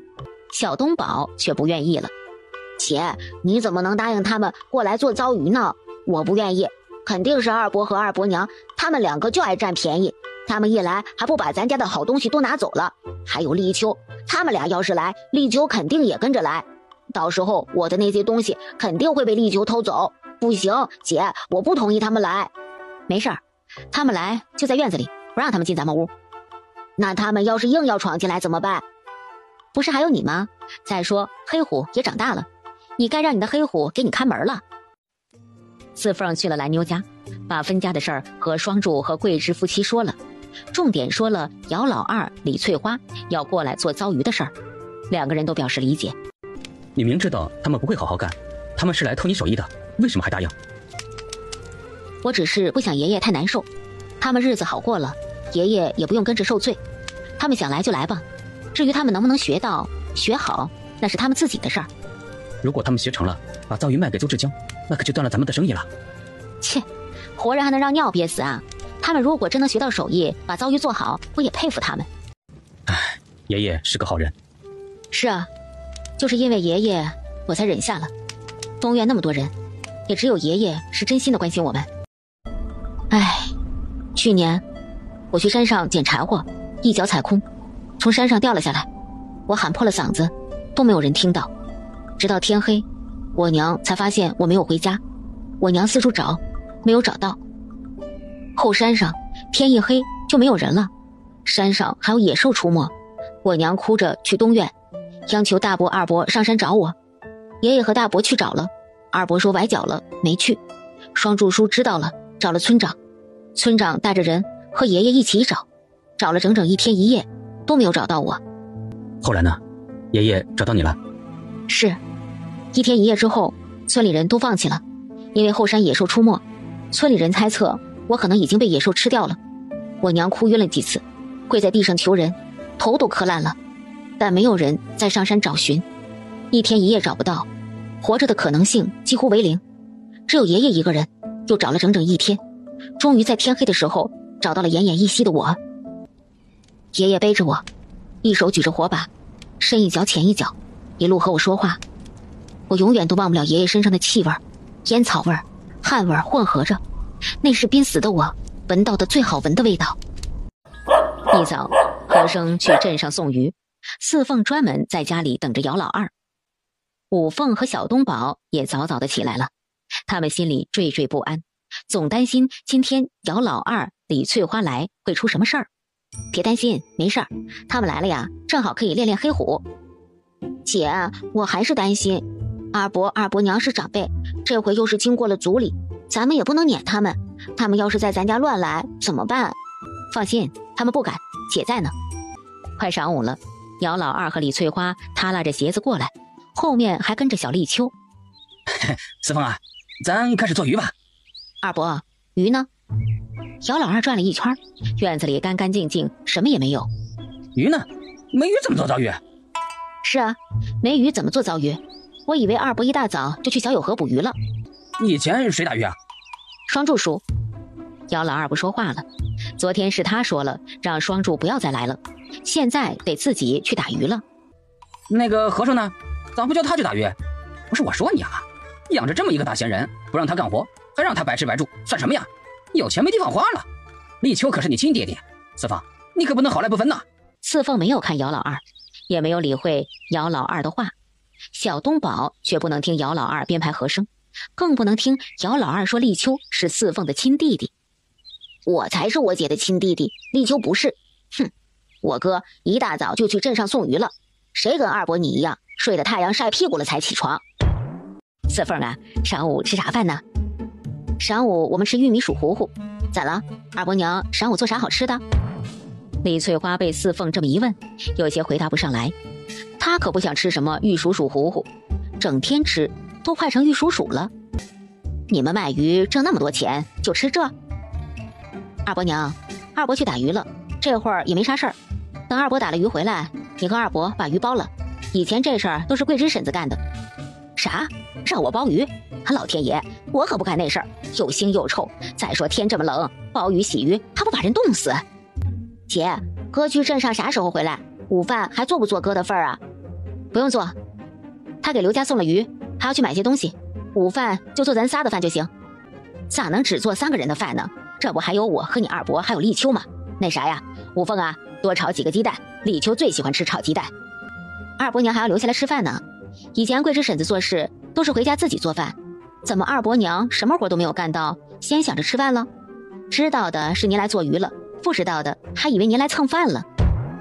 咱这不是一家人吗？我可是你二伯娘，立秋可是你亲弟弟。以后我和你二伯就在这院吃饭了。东宝啊，把狗叫开。二伯娘回吧，我们家锅小，做不了那么多人的饭。昨天我答应你和二伯来做鱼，二伯当着族里的人的面可说好了，双柱叔和桂枝婶子做什么，你们就做什么。他们从来没有在我们家吃过饭，你们也应该像他们一样。我二伯可是堂堂7尺男儿，吐口唾沫能定丁。二伯娘，你可不能坏了我二伯的名声。姚老二在小友河边守了1个多时辰，差点冻成冰块，只打了不到8条鱼。姚老二气急败坏，提着8条鱼回来。二伯回来了呀？打了几条鱼啊？咱们往镇上送，每天至少得20条鱼。啥？20条？哪有那么多鱼啊？你以为那鱼都等在那儿呢，让你去捡呢？二伯，怎么才有8条鱼啊？这可不够。二伯，你是不是不会打鱼啊？双柱叔每次打鱼都能弄来20几条。小东宝拿姚老二和双柱做比较，把姚老二气得鼻子都歪了。可是他也不能反驳，小东宝说的是事实。可能是天太冷，鱼都不出来了。二伯，双柱叔打鱼的时候鱼都出来了，怎么轮到你打鱼的时候鱼都不出来了呢？是不是鱼知道你要来抓它们，它们都窝在洞里不出来了？哈哈，鱼是不是也在河底睡大觉呢？被小东宝嘲笑，姚老二有脾气也发不出来。这是西院，他还指望着能在西院多待上几天呢。那我再去打，我拿渔网去打。姚老爹看到姚老二拿着渔网又往小友河去，皱着眉来了西院。四凤，你二伯打了几条鱼啊？爷爷，二伯打了8条鱼。姚老爹看着木盆里1拃长的8条鱼，眉头皱紧，他就知道姚老二是个孬种。爹，你真行，一出手就10来条，真厉害。父子2人把鱼拿回四凤家，四凤看着姚老二干干净净的鞋，再看姚老爹湿了半截的裤子，没有作声。二伯，吃罢饭就过来把鱼包了吧，让我二伯娘来把鱼洗干净。吃完晚饭咱们就做鱼。四凤看着姚老爹湿湿的裤子，抿着嘴没有说话。五凤看着心中不忍，爷，赶紧回去换条裤子鞋子吧，天冷。姚老爹回头看着五凤笑笑，三房的3个孩子都是好孩子。姚老爹过来看到姚老二、李翠花一个包鱼一个洗鱼，但是每次姚老二包完的鱼，四凤还要重新弄一遍，不由得心中难受。爷，你看二伯包的鱼鳞都弄不干净，以前双柱叔弄得可干净了。四凤啊，我和你二伯干了一晌，这晚饭应该在西院吃吧。四凤不愿意姚老二在西院吃饭，开了这个口子，以后他们就成了姚老二的奴隶。二伯娘，早上我不是给你说了吗？双柱叔和桂枝婶在西院干了活，也是回去自己家吃饭的。你和二伯既然是来学做鱼，就要按照规矩来。回去自己做饭，干那一星大点活，还有脸让别人伺候你吃饭，你咋不上天呢？被姚老爹一骂，姚老二和李翠花灰溜溜的走了。他们现在已经单独开火做饭，分家了，当然得自己做自己的。爷，到屋里去吧，哥专门给你买了酒，哥让我悄悄告诉你，不让二伯知道。早上天一亮，李翠花、姚老二就过来了，他们要看看刚出锅的糟鱼。香，好吃，怪不得青山蛟龙也想要糟鱼呢，这也忒好吃了。四凤啊，要不今天我去镇上送鱼吧？四凤看都没看姚老二，姚老二去送鱼，钱归谁？鱼会送给谁？四凤，你这是信不过你二伯。放心，二伯知道长短，这鱼送给刘家的，我保准送到。对，四凤啊，咱可是一家人，你二伯啥时候办过那等不靠谱的事儿？让你二伯去送，也让那谁和生歇歇不是？大冷天的，你二伯也是心疼你们。姚老二舔着脸跟在四凤和生身后，和生不明白四凤为什么不拒绝姚老二，但是四凤既然默许，那四凤就是有自己的意思。杨老九向姚老二要钱，姚老二身上哪有钱？姚老二和杨老九扯皮，硬说自己是四凤的二伯，钱由四凤出。杨老九才不理会，直着脖子说姚老二要是不给钱就不开船。姚老二弄了个大红脸，四凤这时才慢悠悠地掏出1文钱。九爷爷，您别跟我二伯一般见识，我二伯身上没钱，他今儿这趟船钱我先给他垫了，不过以后二伯要是再坐船钱我可就不管了。姚老二却丝毫没有觉得这话有什么不对，气哼哼瞪杨老九，还骂杨老九认钱不认人。四凤啊，结完账了？刘炳元不知道姚老二是谁，但听他直呼四凤的名字，急忙拱手。这位是？刘掌柜，这是我二伯。失敬失敬，原来是姚老哥。不是我说你啊，人家青山酒楼给的价那么好，你怎么就死脑筋呢？非要把鱼卖给刘家？四凤，你也太不懂事了。不行，明日我来送，把鱼卖给青山酒楼。有钱不赚那是傻子。做生意讲究的是价钱，谁给的钱多卖给谁，这是老辈人传下来的规矩。你小孩子家的不懂，听二伯的没错。四凤没有理会姚老二，他还要赶快回去呢。姚老二嘚啵说了一路。四凤，咱们就这么回去？是啊，二伯还有其他事儿？二伯有事儿的话，咱们分开走，我们就先回去了。怪冷的。不是，我是说，你们不买些东西给你爷爷奶奶？不是我说你啊，四凤，卖了鱼，这钱就得给你奶奶管着，你奶还能亏了你不成？二伯，我们三房给我爷我奶的孝敬可一点都没少。我想问问二伯，你给我爷我奶什么孝敬了？我做糟鱼卖钱，那是我辛辛苦苦赚来的，凭什么要给别人掌管？二伯既然这么孝顺，以后赚了钱，把赚的钱都给我奶掌管。如果二伯能做到这一点，我也一样把钱给我奶保管，怎么样？四凤对的姚老二喘不过气，听四凤让他把赚的钱交给姚周氏管，他顿时不说话了。回到家，姚老爹在西院，他不放心。姚老二一见姚老爹，顿时打开了话匣子，说今天在镇上遇到青山酒楼的邹掌柜，那掌柜对他礼遇得很，又是点头又是哈腰，还和他说了好些话。姚老爹给姚老二泼冷水，说人家认识姚老二是谁呀，并斥责姚老二让姚老二清醒些。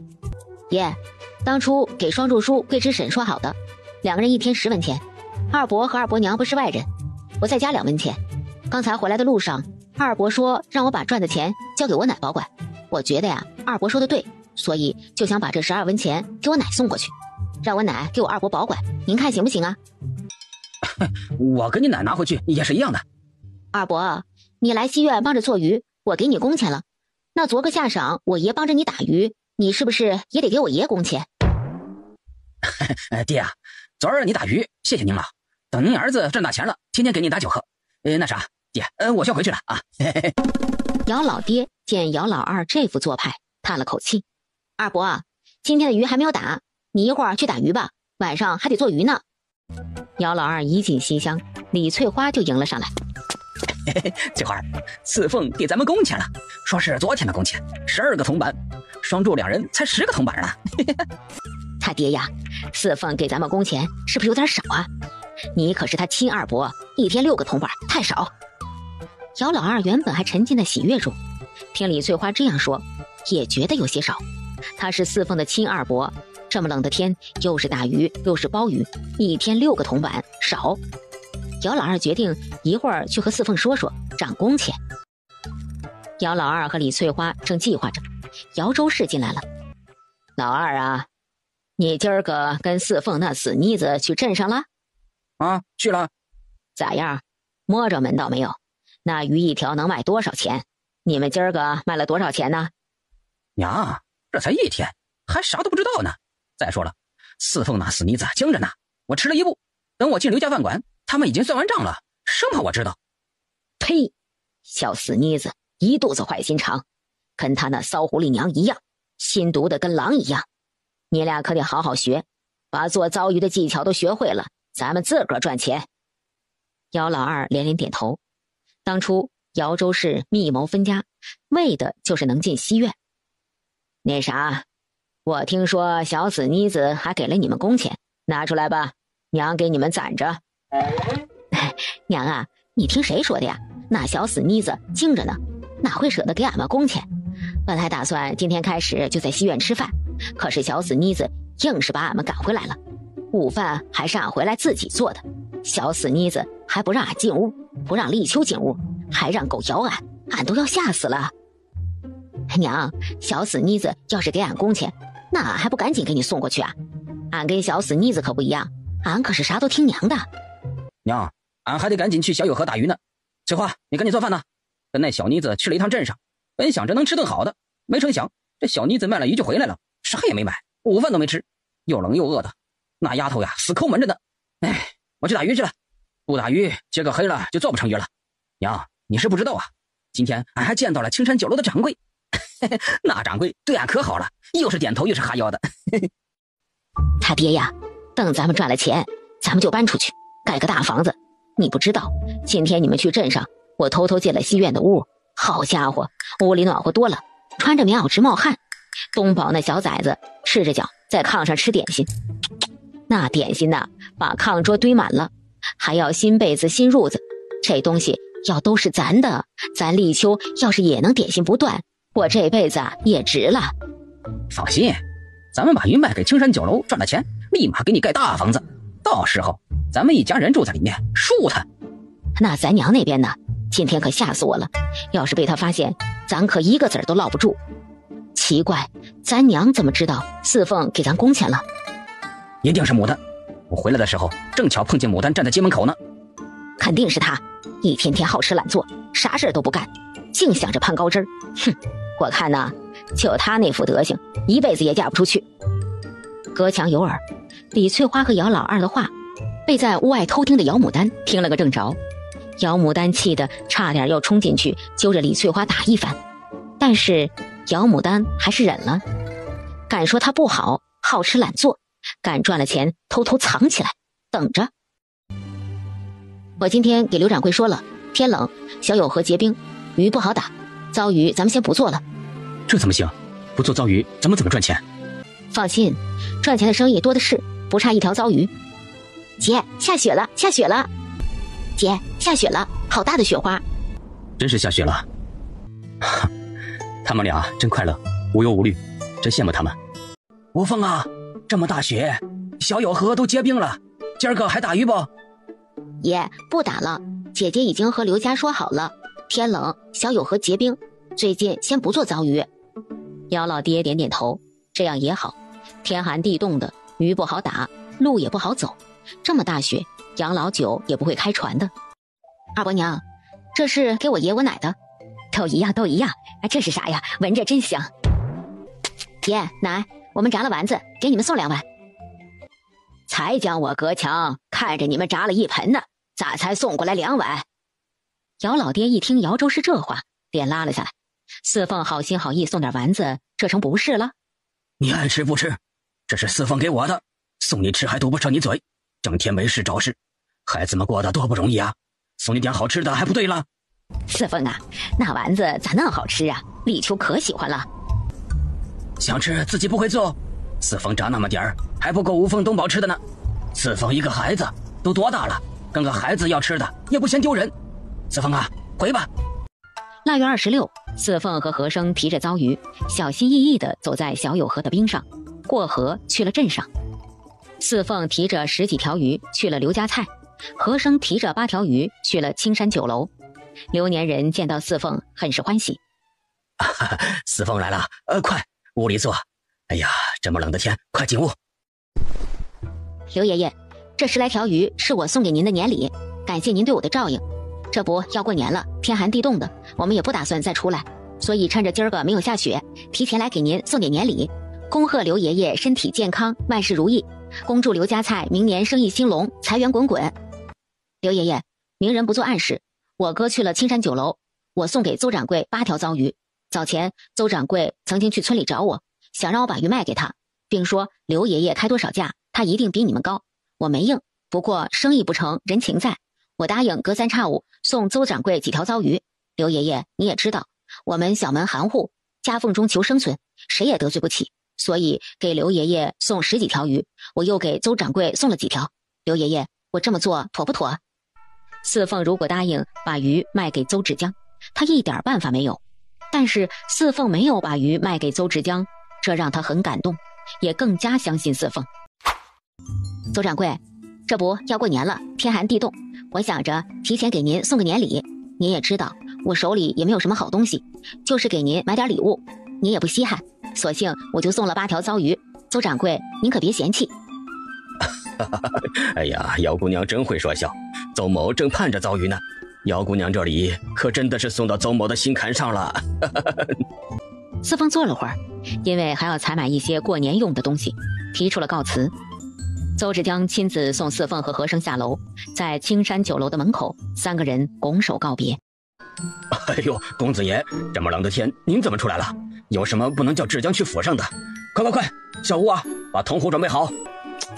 真想不到还能见到这样的美人，这应该是乔家的公子，长得也太好看了吧！叫我想想，用什么词形容好呢？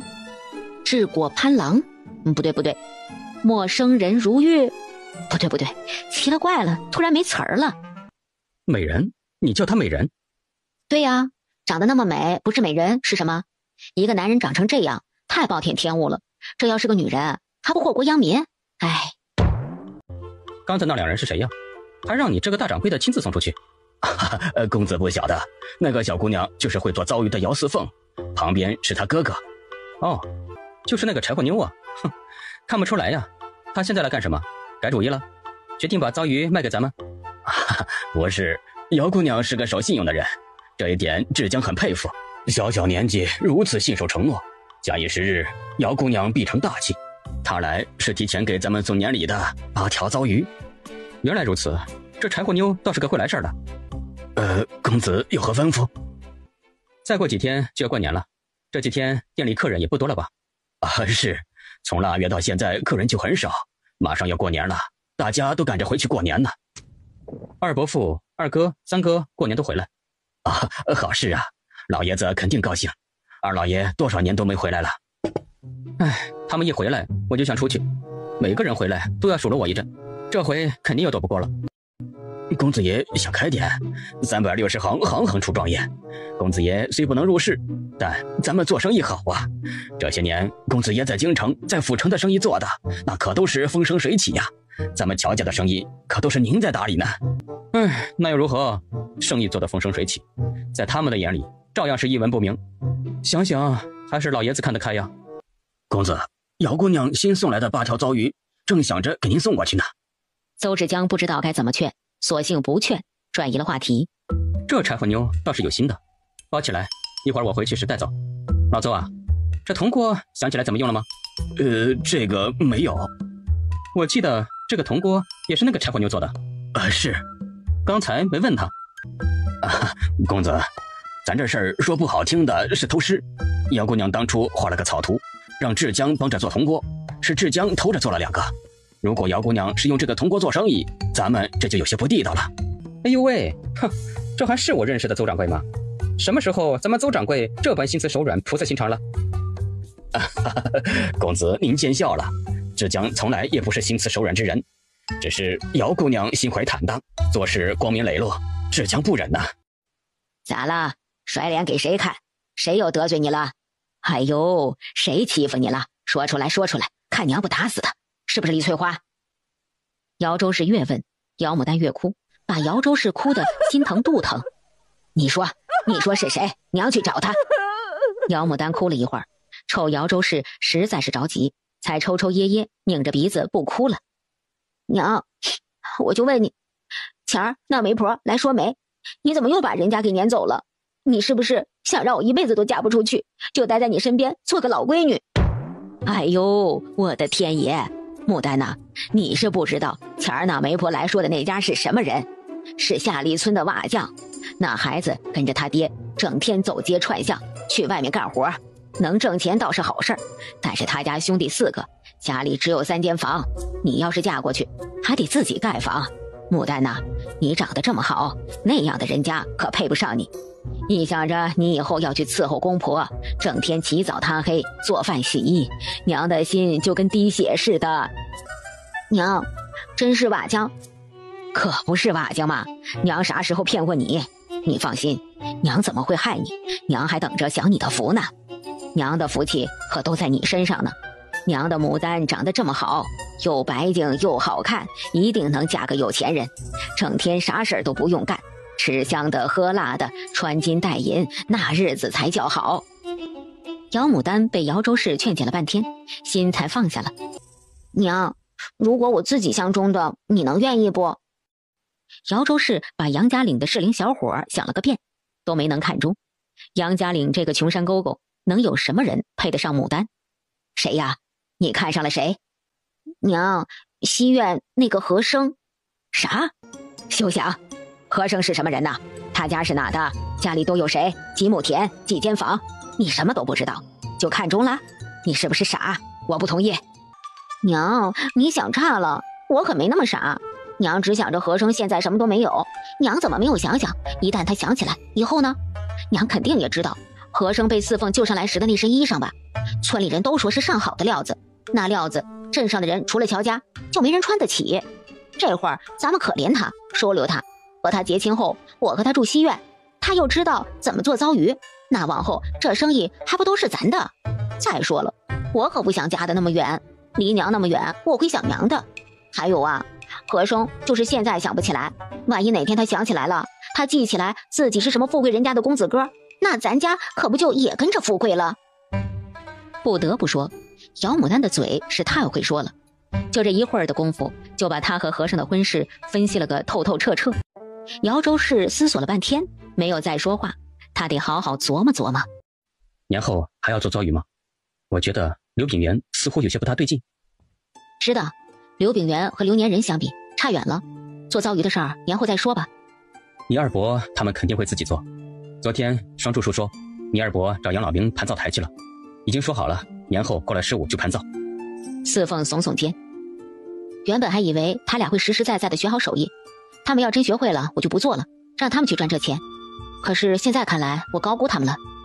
那过了年，咱们该干些什么？过了正月，等天气稍暖和了，我先过去趟青阳城。俗话说，站得高看得远，只有爬到泰山顶上，才能一览众山小。镇上倒是能赚钱，但是格局太小。我想去青阳城看看有没有适合咱们做的生意。和生很开心，因为四凤说了咱们，这说明在四凤的心里，他不是外人。他爹呀，牡丹过了年可就17了，眼瞅着春生就要娶媳妇儿，总不能让牡丹这个长辈嫁在春生这个侄子之后，那村里人还不把咱笑话死？今儿下里村那户，人家还是瓦匠，有手艺，十里八村谁家盖房子不找人家？你就不同意？现在急了？他爹呀，别再说那个瓦匠了，你是没打听出来，那瓦匠手艺不假，但是他们家只有3间房，4个儿子，难道你愿意咱牡丹跟其他哥哥嫂子挤在一间屋？牡丹是我娇生惯养的，我可不愿意。那你说咋办？你看中哪家？他爹呀，这不我正想和你商量呢，你看看西苑那和生如何？啥？和生？你咋相中和生了？他什么来路咱们都不知道呢，咱们家闺女要讲究知根知底儿，不成不成。姚牡丹就站在东间门外，听姚老爹一连几个不成，顿时气得直喘气。一开始我也觉得不成，一个外乡人连自己是谁都不知道，怎么配得上咱们牡丹？可是后来又想想，觉得这还真是门好亲呐。你想啊，咱先不说和生记不记得自己家，就说和生这人吧，你觉得咋样？踏实不踏实？能干不能干？姚老爹点点头。姚周氏这说的是实话，和生话不多，但是踏实肯干。你也承认和生是个不错的吧？我就是相中了和生这一点。你也说了，娶媳妇嫁闺女讲究个知根知底，和生在西苑已经半年了，咱们也算是知根知底了。哎，你说的倒是好，就是不知道人家和生愿不愿意呀。哼，他还能有啥不愿意的？到时候让牡丹嫁给他，他和牡丹住西苑正屋，四凤他们仨住西厢，这也算是咱们帮衬四凤、五凤和东宝。我这么想，也是想着我那个可怜的三儿。我可怜的三儿早早走了，那杀千刀的狐狸精跟别人跑了，留下3个小孩子，我不看顾谁看顾？这事儿总得问问和生愿不愿意呀。还有，要是和生想起他自己是谁，人家肯定要回自己家，到时候咋办？啥咋办？他和牡丹都拜了堂成了亲，还能咋？不管他家是富还是穷，咱牡丹都是他老婆。姚州市又巧舌如簧，说了一大堆让牡丹嫁给和珅的好处。姚老爹也动心了，觉得这确实是一门好亲。正月13，邹志江忽然提着大包小包的礼物登门了。哎呀，姚姑娘这屋里真暖和呀。我怕冷，我弟弟妹妹还小，所以烧了火墙。邹掌柜，姑娘好。同好同好。姚姑娘，我也不说什么客套话了。乔家正月15要宴客，想请姚姑娘做糟鱼20条。好，今儿个13，后天一早我把20条糟鱼送到邹掌柜的手中。邹志江没有想到会这样顺利。大过年的，不会让姚姑娘白做。姚姑娘卖给刘家的是每条4文钱，我出8文。邹掌柜，我虽不是什么君子，但是说过的话不能不作数。我答应过刘家不卖糟鱼给别处。邹掌柜，您开口了，20条糟鱼我送您，咱不谈钱。邹志江不由得打心眼里佩服四凤。都说君子一言，驷马难追，这句话用在姚四凤的身上最合适。邹志江目的已经达到，就要起身告辞。就在邹志江即将出屋的时候，他看到一边的铜火锅。姚姑娘，邹某有个疑问。邹掌柜请讲。这个东西到底有何用？四凤笑笑，这是火锅，吃饭用的。这个吃饭用的？怎么用？还望姚姑娘解惑。不好意思啊，这是个秘密，四凤还想用这个锅子赚钱呢。对不住，姚姑娘见谅。不过邹某把话说这儿了，如果姚姑娘想用锅子赚钱，咱们青山酒楼随时恭候。四凤点点头，要的就是邹志江这句话。四凤摸着铜火锅，邹志江做的这个虽然很粗糙，但还能凑合着用。四凤琢磨了半个时辰，终于决定2个方案：一，把方子卖给邹志江，一次性付款；二，他无偿提供方子，年底分红。和珅沉吟了半天，才缓缓开口：卖方子虽然一次性能够得到钱，但以后铜火锅就跟咱们没有关系了。如果你想细水长流的话，我觉得第2种方法更好。这样的话，你也能够不断的改进方子，不断的增加配料。再说，青山酒楼背后是乔家，背后实力雄厚，咱们搭上青山酒楼，背靠大树好乘凉。以后你再有什么新的菜品，邹掌柜竟然也会第一个想要，你说呢？四凤点点头，其实他也倾向于第2种方案，只是没有完全确定罢了。你既这么说，那年后咱们就和邹掌柜谈合作，我给他无偿提供底锅和蘸料的方子，我要研究出新的底汤配方，还给他。正月15，四凤和和珅起了个大早，2人提着20条鱼去镇上。哎呦，姚姑娘和小哥呀，可把你们盼来了，多谢呀！江寒地冻，你们还能送糟鱼，真是帮了邹某的大忙了。姚姑娘，到咱们酒楼坐一会儿，这天啊还是冷得不行啊。虽然姚姑娘说不用谢，但邹某还是要谢谢姚姑娘。东家的家里来了贵客，东家就想着弄点咱们这边新鲜的食材，邹某就提议了，糟鱼可是咱们这儿的新鲜菜肴啊，别的地方可没有。哎呀，感谢呀！四凤笑笑，和邹志江说着客套话。和珅不作声，听邹志江和四凤你来我往打机锋。话题转来转去，终于转到了铜火锅上。邹志江郑重地向四凤求教，四凤笑而不语。和珅此时开口了：邹掌柜，我们是穷苦人家，我妹妹琢磨出这个新东西，就是想靠这个东西赚点钱养家。你也知道，我们家弟弟妹妹都还小，哪里都是需要钱的。那是，邹某知道。姚姑娘，你说出个道道，如果可行，邹某定然照办。咱们可是老关系了，别的不说，就冲姚姑娘那糟鱼，邹某也不能亏待了姚姑娘。四凤和和珅对视一眼，和珅点点头。铜火锅也就是一个普通的锅子，正适合着冰天雪地的大冬天用。一家人围着铜火锅，一来吃着热乎，二来一家子在一起，利于团圆。邹志江没见过怎么吃，不好说什么，但还是点点头。铜火锅邹掌柜尽管让人做，不过这汤料和蘸料是有配方的。依着姚姑娘，咱们合作如何？姚姑娘出方子，我出场地。四凤还没有说出自己的想法吗？邹志江已经主动说出来了。其实邹志江是个老生意，精明着呢。邹掌柜这么相信我？不瞒姚姑娘和小哥，邹某做生意也有些不少年头了，见过不少人，奸佞的、抠门的、偷奸耍滑的，玩弄小心眼的，邹某一眼就能看中，就冲姚姑娘信守承诺，应了刘家不把邹鱼卖给邹某，邹某就信姚姑娘，合作火锅生意就这么成了。四凤让五凤给蓝妞家送了包汤圆，还让和生给杨老九送去了1壶酒和1包汤圆，他自己拿着1包汤圆和1小壶酒去了东院。姚州市见四凤手里拿着东西进来，一脸菊花笑：“四凤来了呀，快屋里坐。这大冷天的，又去镇上去了？这是啥？他爹呀，四凤送汤圆来了。”姚州市这份热情让四凤颇不习惯。爷，今儿个上镇上买了点汤圆和酒。哎呀，大冷天挣钱不容易，干啥买这些呀？浪费。姚牡丹站在西间门口也不说话，不过脸上的表情和姚州市一样，让四凤心里犯嘀咕。四凤和姚老爹又说了会儿话，就出了堂屋。走到东院街门口时，姚立夏从东厢出来，跟着四凤出了东院。二哥去做啥？谦儿，咱奶奶和老姑不知道在说啥，一见到我就不说了，我留点心，听了一耳朵。他们说什么西院正午，你离得远没听明白，你注意点。四凤点点头。联系之前立夏给他报信分家那件事儿，四凤知道姚立夏虽然话不多，但人还是正直的。正月16，阳光灿灿，天气出奇的好。四凤决定到山上捡柴火。四凤在屋不？爷，四凤出去了，您老有事？没事没事。你叫东宝认不少字了吧？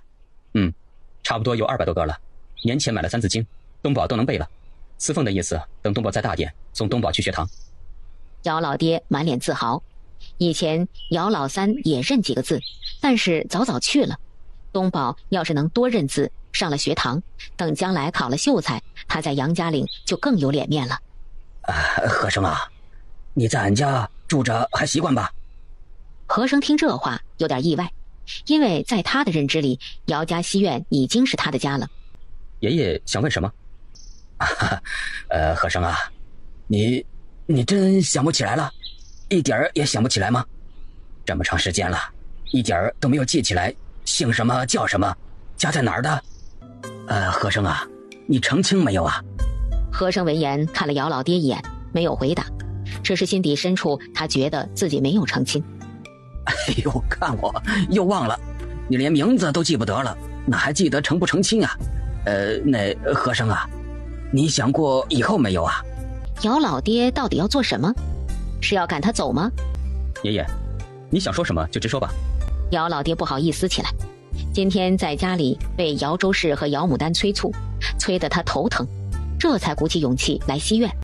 那个，你也在俺们杨家岭住了半年多了，想没想过在杨家岭落户？就是娶房媳妇儿。你看你啥都想不起来了，你也这么大了，要是娶房媳妇儿，给你嘘寒问暖，也省得你老是孤身一人。爷爷，我现在挺好的，四凤、五凤、东宝都像我的家人，我也把他们看作是亲妹妹、亲弟弟，我们相处得很好。和生不是应该接着他的话问，杨家岭谁家有合适的姑娘吗？和生怎么就不往这方面拐？哎，四凤姐仨儿自个儿都顾不上自个儿呢，哪能顾得上你呀？你总在他们西院住着也不是个事儿啊。我想着不如你娶房媳妇儿，对你有好处。爷爷是要赶我走吗？不是，你可不要这么想。俺们姚家人虽然穷，但也是善良人家呀。你一个什么都想不起来的流浪子，能住哪去啊？和生看着姚老爹，有些弄不清楚姚老爹到底想说什么。一会儿要他娶房媳妇儿，一会儿说他总在西院住着不太好。姚老爹葫芦里到底装着什么药？那个，你看俺家牡丹咋样？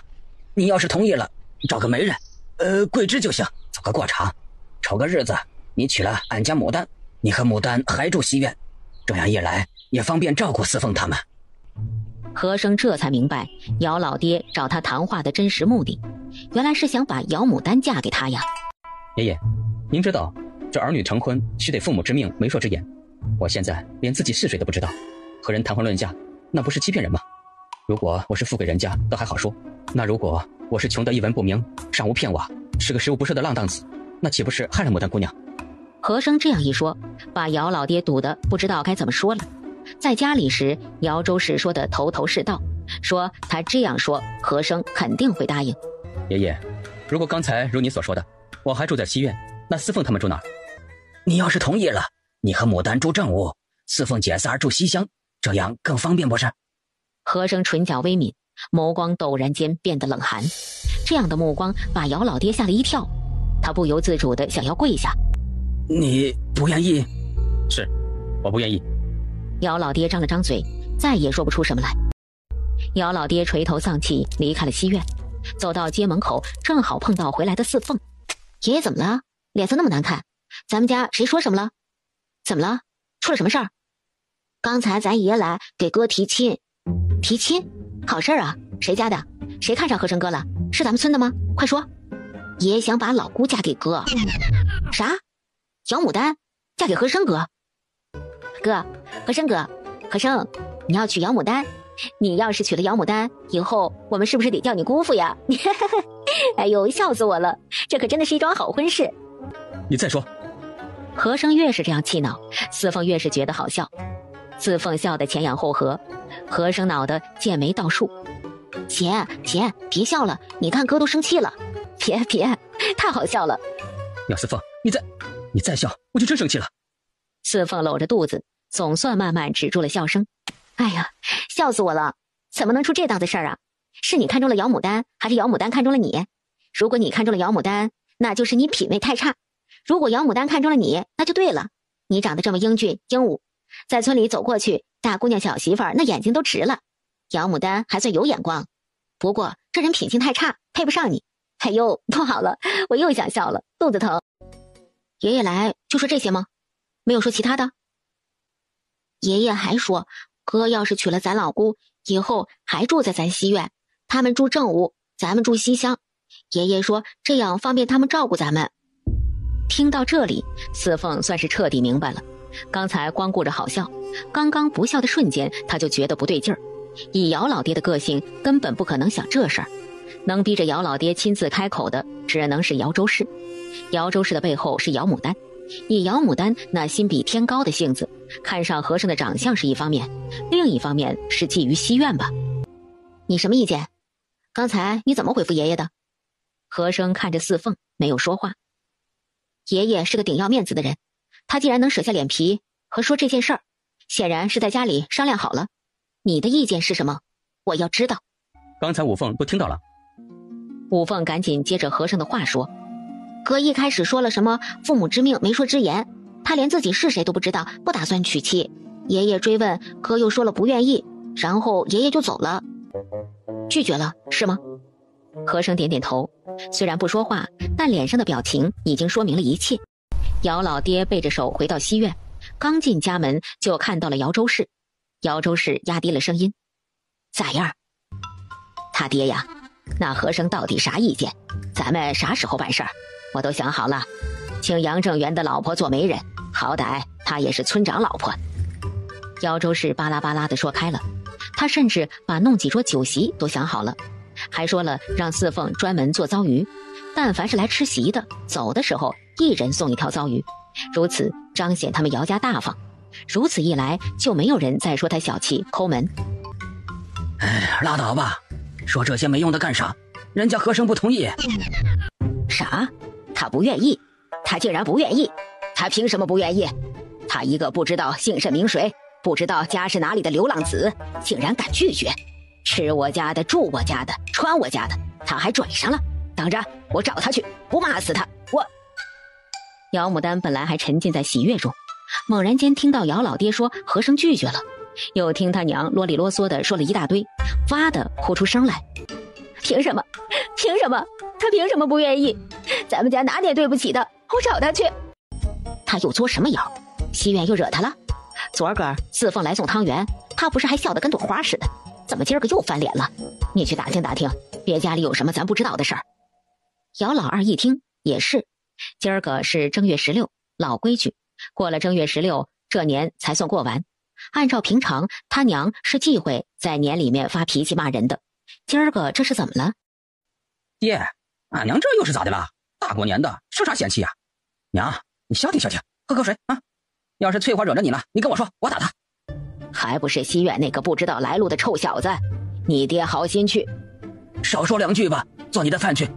有啥好打听的？你天天不干正事，游手好闲，干你的活去。一回到西厢，李翠花就凑了过来，打听出来啥了？娘说了半拉。啥？娘咋没说完？咱爹打岔了，没说完。咱娘一直都站在街门口等，看样子是等咱爹。咱爹一回来，咱娘就问咋样。那一定是因为咱爹去西院办的事儿是咱娘也知道的，而且是他们商量好的。姚老二也顺着李翠花的思路，夫妻2个你一句我一句分析开来。哎，你说会不会是牡丹看中了西院的流浪子和生，让咱爹去说和，人家和生不愿意，咱娘就气上了，牡丹就哭上了？啥？牡丹？和生？我的天爷，真敢想！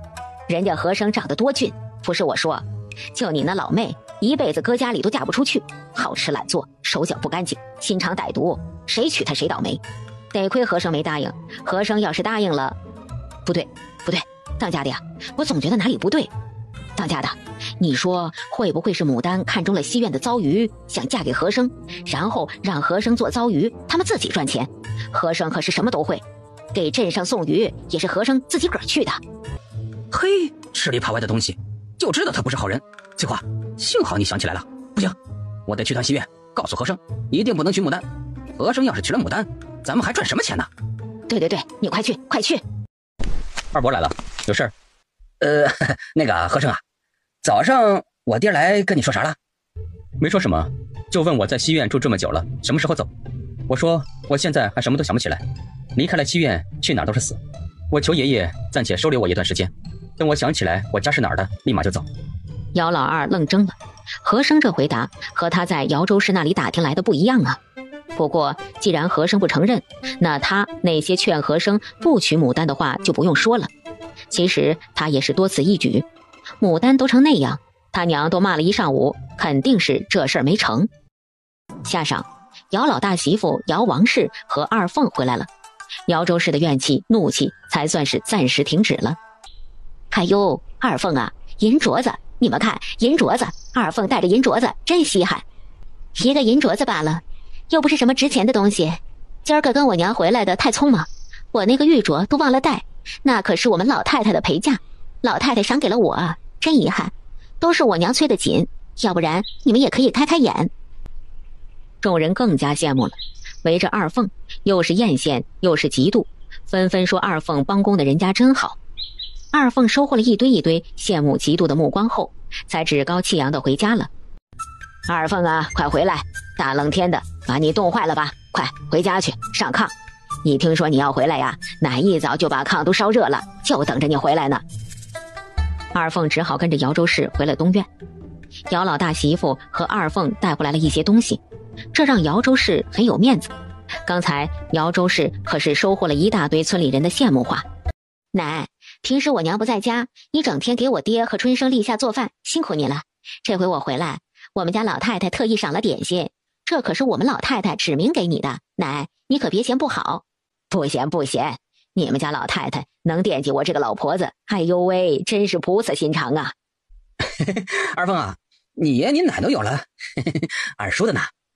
哎呦，二叔啊，对不住，我们老太太只惦记着爷爷和奶奶了，没惦记你。李翠花在一边却气得肚子鼓鼓，心里把二凤骂了无数遍，在人家家里当个下人，嘚瑟个啥？奶，我娘是在后厨帮工的，你看手都快裂了，所以啊，我想让我娘歇歇。这可是咱们自己家，你说是不是？我娘手要是裂了，就不能帮工，不能帮工就不能挣钱。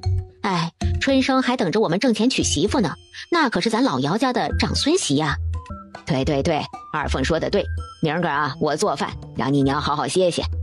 奶，你真好，不过你是长辈，该我们孝敬你的，我娘歇着，我做吧。那怎么成？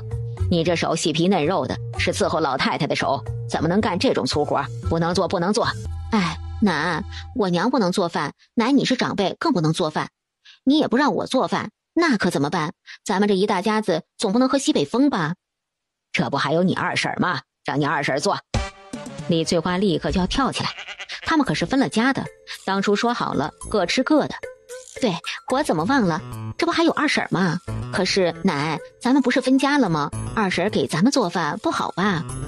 有啥不好的？分了家也能合起来。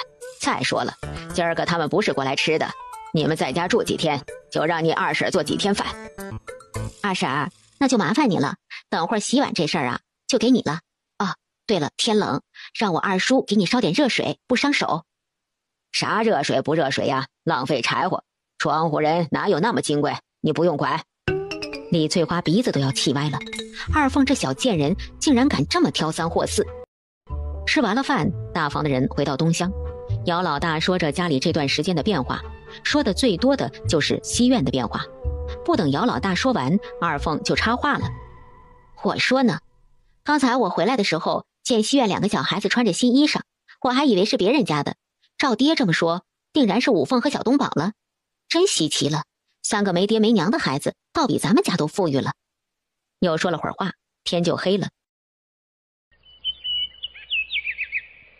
李翠花满心不情愿起来，在姚州市的监督下做饭。二凤在李翠花做饭的时候去了西院。四凤啊，你是咋想着做糟鱼呢？那糟鱼我们老太太很喜欢吃呢，还有我们三公子也喜欢吃。有一回我们三公子带回来一条糟鱼给老太太，老太太竟然吃了一整条鱼，把我们吓坏了，怎么能吃这么多呢？要是不消化咋办？谁知道老太太一点事儿没有，还真奇了。二姐，回来能住几天呢？看二姐穿的衣服，在镇上过得不错吧？这叫我怎么说呢？我要说好，咱奶肯定说我忘本；我要说不好，那就违心了。你也知道，我是伺候老太太的，我们老太太是天底下最慈善的人，夏天怕我们热着，冬天怕我们冷着。听说我要回来，巴巴的让人做了这身新衣裳。二凤打开了话匣子，从老太太到公子，到媳妇子们，最后到那家人的看门狗，都是好的。四凤，能不能告诉姐，你那糟鱼是怎么做的？四凤抬起头，咪咪笑笑，不说话。咱们可是亲姊妹，这可是咱们老姚家的手艺，你可不能瞒着二姐。四凤还是不说话，她想看看二凤接下来到底想说什么。听说你做的糟鱼都卖给了刘家，你是不知道，那一回我们家三公子去刘家饭馆吃饭，回来专门烧了一条糟鱼，老太太不是吃完了一整条吗？后来老太太还想吃，就让人去买。你猜怎么着？全镇上只有刘家菜卖糟鱼，你知道那一条鱼卖多少钱吗？一条鱼能卖到20文。四凤，你真发财了。四凤，不是姐说你，你怎么不自己卖糟鱼？怎么能让刘家一家独大？你看看现在，一条糟鱼卖了20文，奇货可居呀。二姐，奇货可居是什么意思啊？四凤故意问了，二凤脸不红心不跳。我们公子说的，公子说到糟鱼的时候，就说刘家是奇货可居。那时候我还不知道糟鱼竟然是你做的。四凤啊，咱们老姚家可是要发财了。四姐，二姐好奇怪，她说的那些都是别人家的，和她一点关系都没有，她瞎起什么哄？不想听，左耳朵进右耳朵出，不理会就是。哼，哥说了，写字的时候要静心。二凤姐在这里一直说话，我还怎么静心？看看我写的字，哥回来肯定会骂我的，烦死了。四凤交代了五凤2句，就出门去小友河了。四凤出门不久，和生回来。和生是从五凤口中知道刘家把糟鱼卖了20文一条，不觉眉头皱紧。刘家一条糟鱼卖20文，刘家有点黑了，咱们得斟酌斟酌。这没什么好琢磨的，当初刘家第一个接待了我，卖了我的鱼，这点人情咱得记住了。再说了，当初说好了一条鱼4文钱，至于刘家是白送还是高价卖，都和咱们无关了。按照四凤的想法，他把鱼卖给刘家，刘家给他钱，他们之间的交易就结束了。年前有一回我单独去送鱼，刘掌柜拉着我说了好多，尽是他们饭馆生意不好做的话，话里话外的意思，糟鱼的价当初定得高了，他想降价。四凤沉默不语。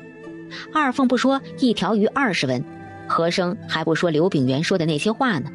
但是现在5倍的差价，他替四凤不值。四凤，我听说你二姐想让你去镇上专门给那家老太太做糟鱼。你想去不想？不想。咋了？和生松了口气，刚才听五凤说了，他还真担心四凤心里憋屈，一冲动答应二凤去镇上给人当厨娘。虽然他不记得自己的过去，但是潜意识里他觉得给人当下人不是什么好差事。次日，四凤和和珅去了镇上，这回他们直奔青山酒楼。正月还没有过完，青山酒楼还没有什么客人。四凤和珅到的时候，邹志江不在店里。又等了一会儿，邹志江才回来，见到四凤和和珅，邹志江分外的欢喜，因为上回四凤说过，要是四凤把火锅的配方弄出来了，就过来交给他。姚姑娘和小哥来了有一会儿了吧？哎呀，对不住，刚才有点事儿，出去了一下，小二们没有照顾不周吧？现在的青山酒楼对四凤和和珅很客气，他们俩一进来就被小二领到了楼上的雅间。两位稍坐，我去准备一下。今天中午两位就在这里用饭，两位也尝尝咱们酒楼的拿手菜。这位就是我们东家乔公子，公子，这位就是我说的姚姑娘，这位和珅和小哥。常听邹掌柜提到，今日得见三生有幸。姚姑娘小小年纪就有此种胆魄和智慧，乔某佩服。何公子不像是咱们这里人呐，瞧这气质，倒像是府城京城那边的人。乔瑞林这样说，显然是早就知道了和珅和姚四凤。乔掌柜已经跟我说过了，姚姑娘，这火锅生意在镇上格局太小，我的意思是在青阳城，甚至是府城、京城同样开始，如此一来才算是大生意。佩服佩服，乔公子的眼光和胆魄，到底是我们这等乡野村民不能比的。当初邹掌柜说了合作，我还只想着眼前镇上的1亩3分地，没想到乔公子上来就说到了京城，四凤开眼了。那姚姑娘的方子可准备好了？四凤点点头，把方子拿了出来。邹志江看得很认真，毕竟这事儿要从他这里开始，而且青阳城、京城那边他也要把关。别看邹志江只是镇上青山酒楼的掌柜，但是青阳城和京城的青山酒楼的掌柜都是他的手下，都得听他的。邹志江看完点点头，好，姚姑娘爽快，乔某就喜欢和爽快人打交道。四凤，回神了，你想什么呢？和珅小声地问四凤。在饭桌上，他就觉得四凤一直跑神，莫名的他很不安，尤其是对乔瑞林。乔公子就那么好看了，让你现在还在迷瞪？啊，没有，乔公子再好看，哪有我哥好看？哈哈，我想什么呢？我想啊，哥，你说乔公子说的北漠就在咱们的北方吗？咱们这边已经够北了。北漠在咱们西北方，咱们的东北还有一个东真，他们两个把我们的北方给分割了。以前他们占据的地盘都是先朝大唐的，但是大唐后期民生凋敝，内乱不止，胡人趁乱入侵，动乱足足持续了100年。北方2个大部落逐渐崛起，抢夺了北方水草丰满之地。我大宋立国之后，北漠和东真递来国书，说按照已成的事实，三国相安无事。我大宋刚刚立国，内乱还没有完全平息，国力还十分衰弱，皇上就同意了。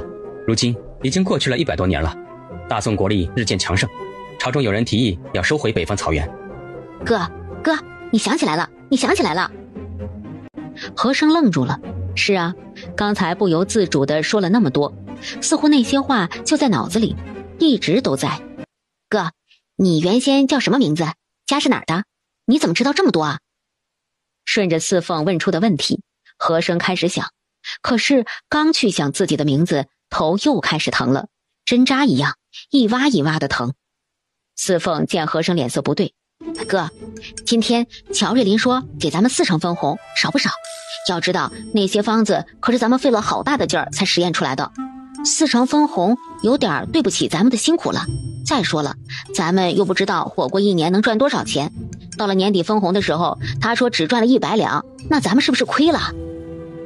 在四凤轻柔的声音中，和珅的头慢慢不疼了，脸色也慢慢恢复过来。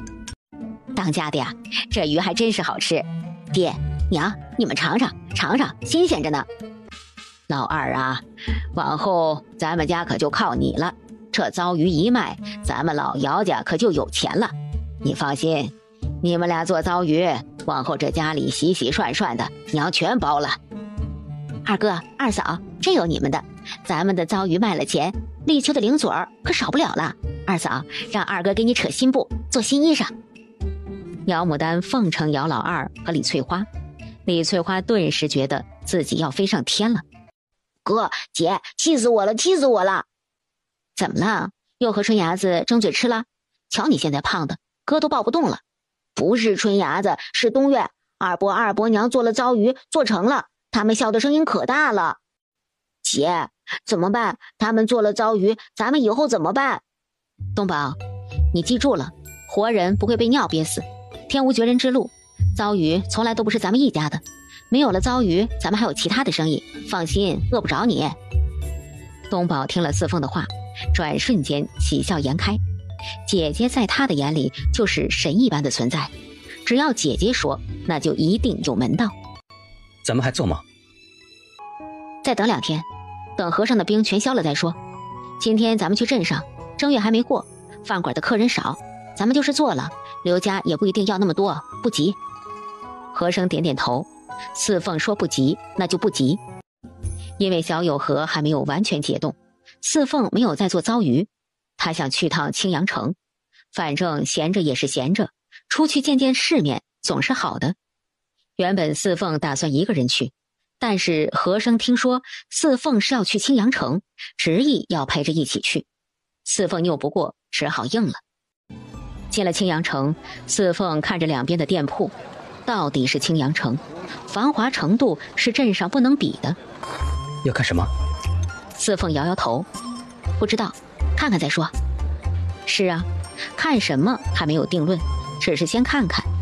两个人走走停停，大街上的店铺一个都不放过。有时候四凤还和店里的小二扯上几句，有时候碰到小玩意儿，四凤会停下来给五凤和小东宝买一些。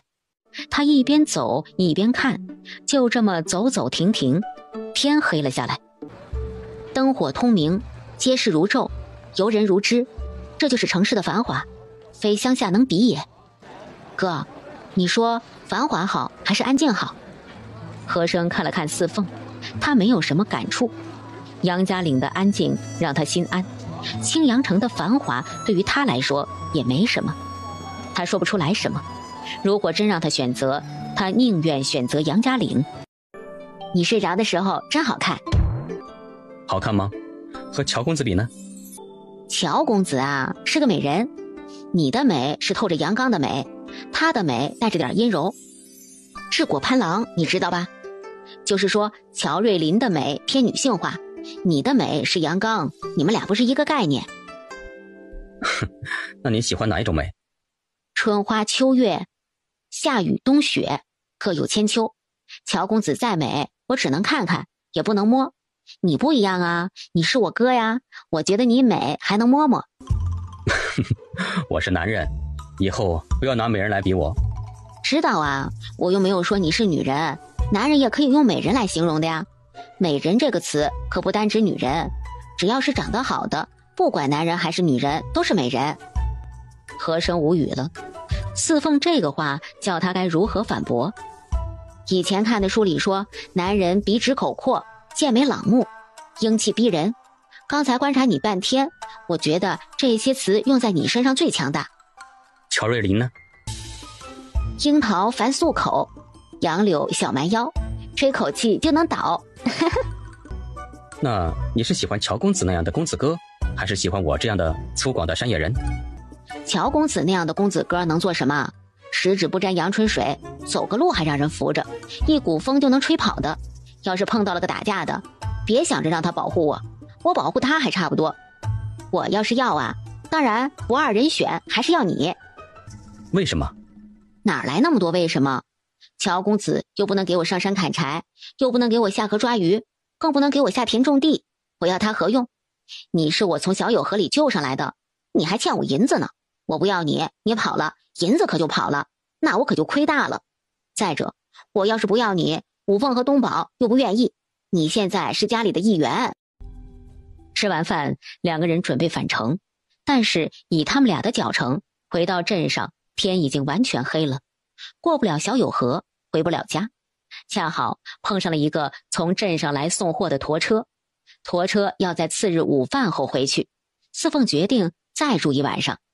四凤没有想到，临时决定再住一晚，竟然让他有了意外之喜。大叔，这是什么？啊，不知道呢。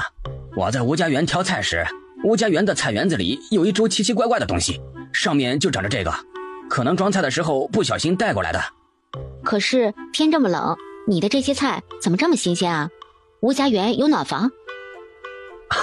小姑娘，你说的对了，吴家园有好几个暖房，暖房里的菜都是新鲜的。你想要这个就给你，看着红彤彤的，挺好看的。不过你可不要吃啊，好看的不一定能吃。我见吴家园那边任由这东西长在地里，没有人管。四凤兴奋的要跳起来，这是辣椒，小辣椒啊！四凤急忙打听吴家园在哪里，那人指了方向。四凤打听了，吴家园有暖房的人家有4户，转了3户的暖房都没有发现辣椒，直到第4户，四凤才找到他要的辣椒。果然和那个挑担的人说的一样，暖房的地头里孤零零长着一株辣椒，而且还结了辣椒。四凤展开他的3寸不烂之舌，讨要到了辣椒。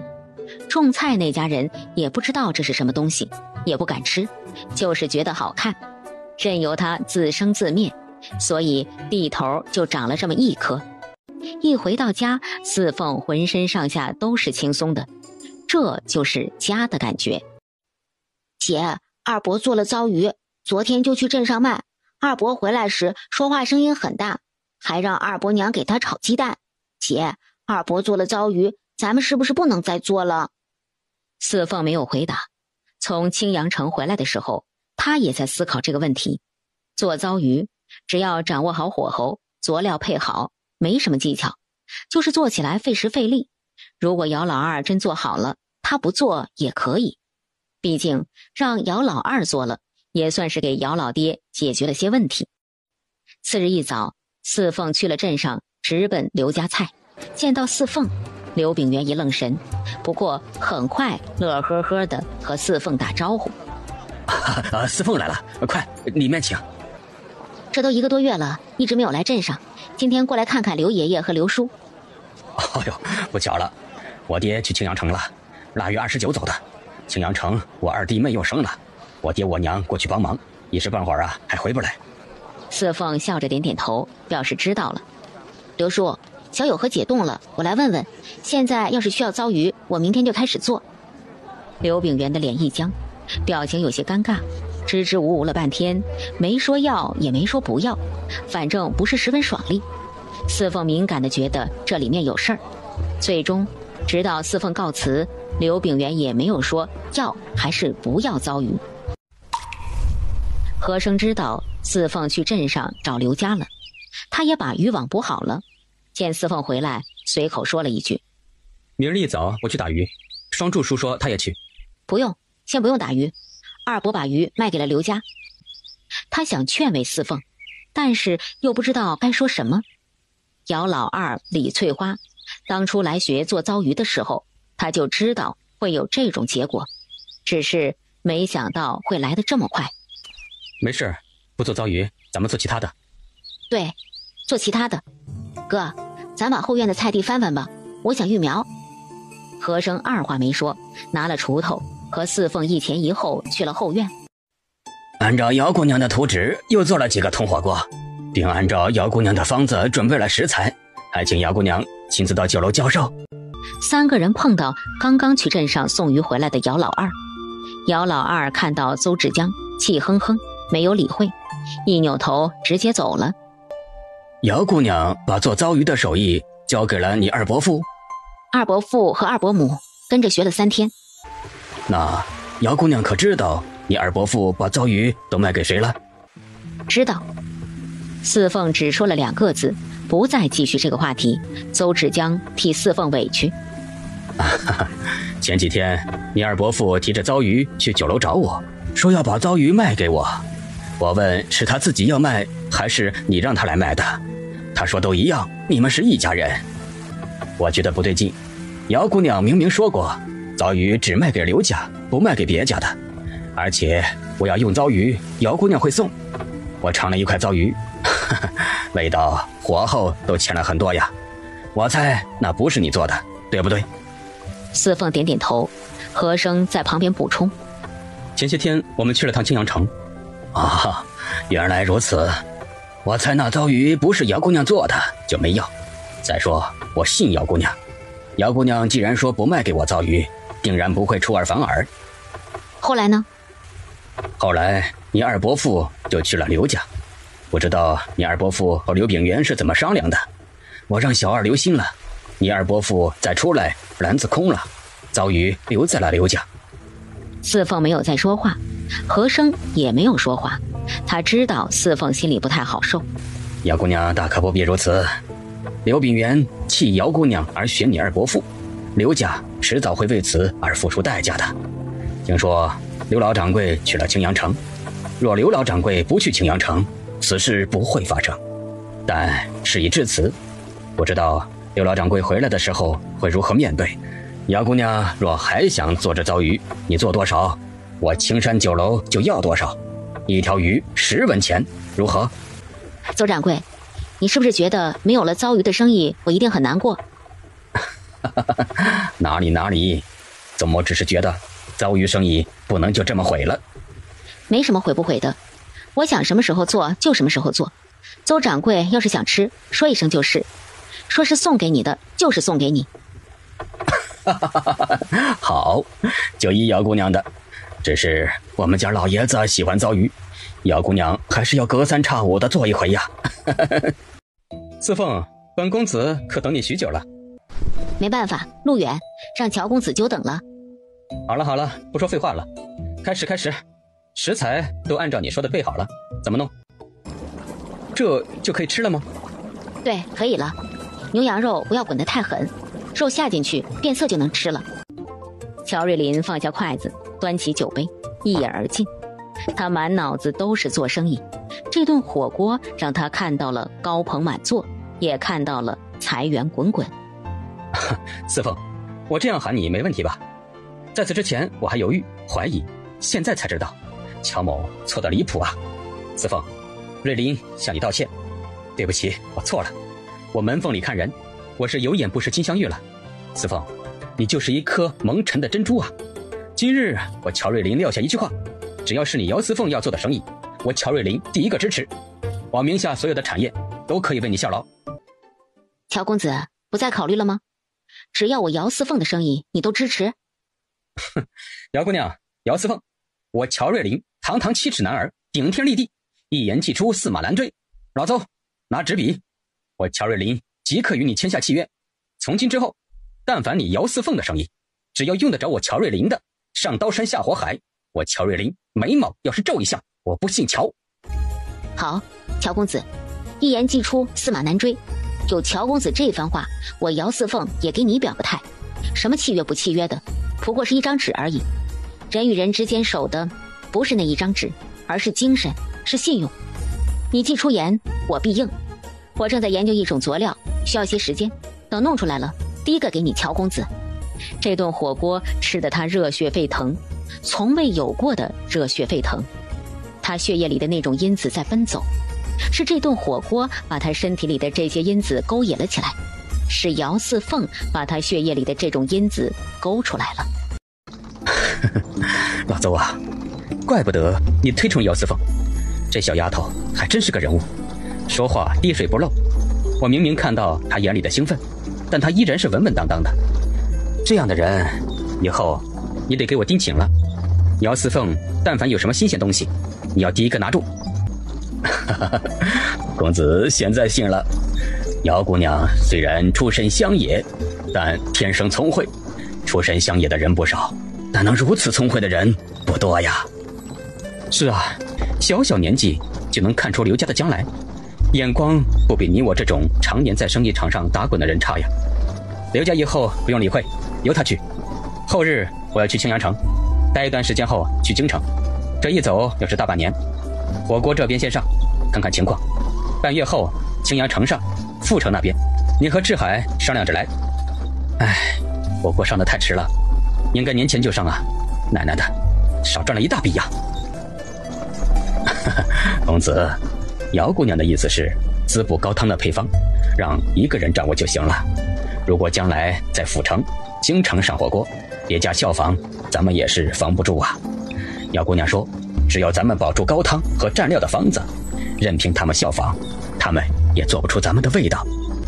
哼，我这次回来这么长时间，就是为了躲联王。联王觊觎京城的青山酒楼已经有段时间了，如果火锅上了，联王那边还有的纠缠。姚瑞林邀请我跟他做生意，你为何没有当场应下？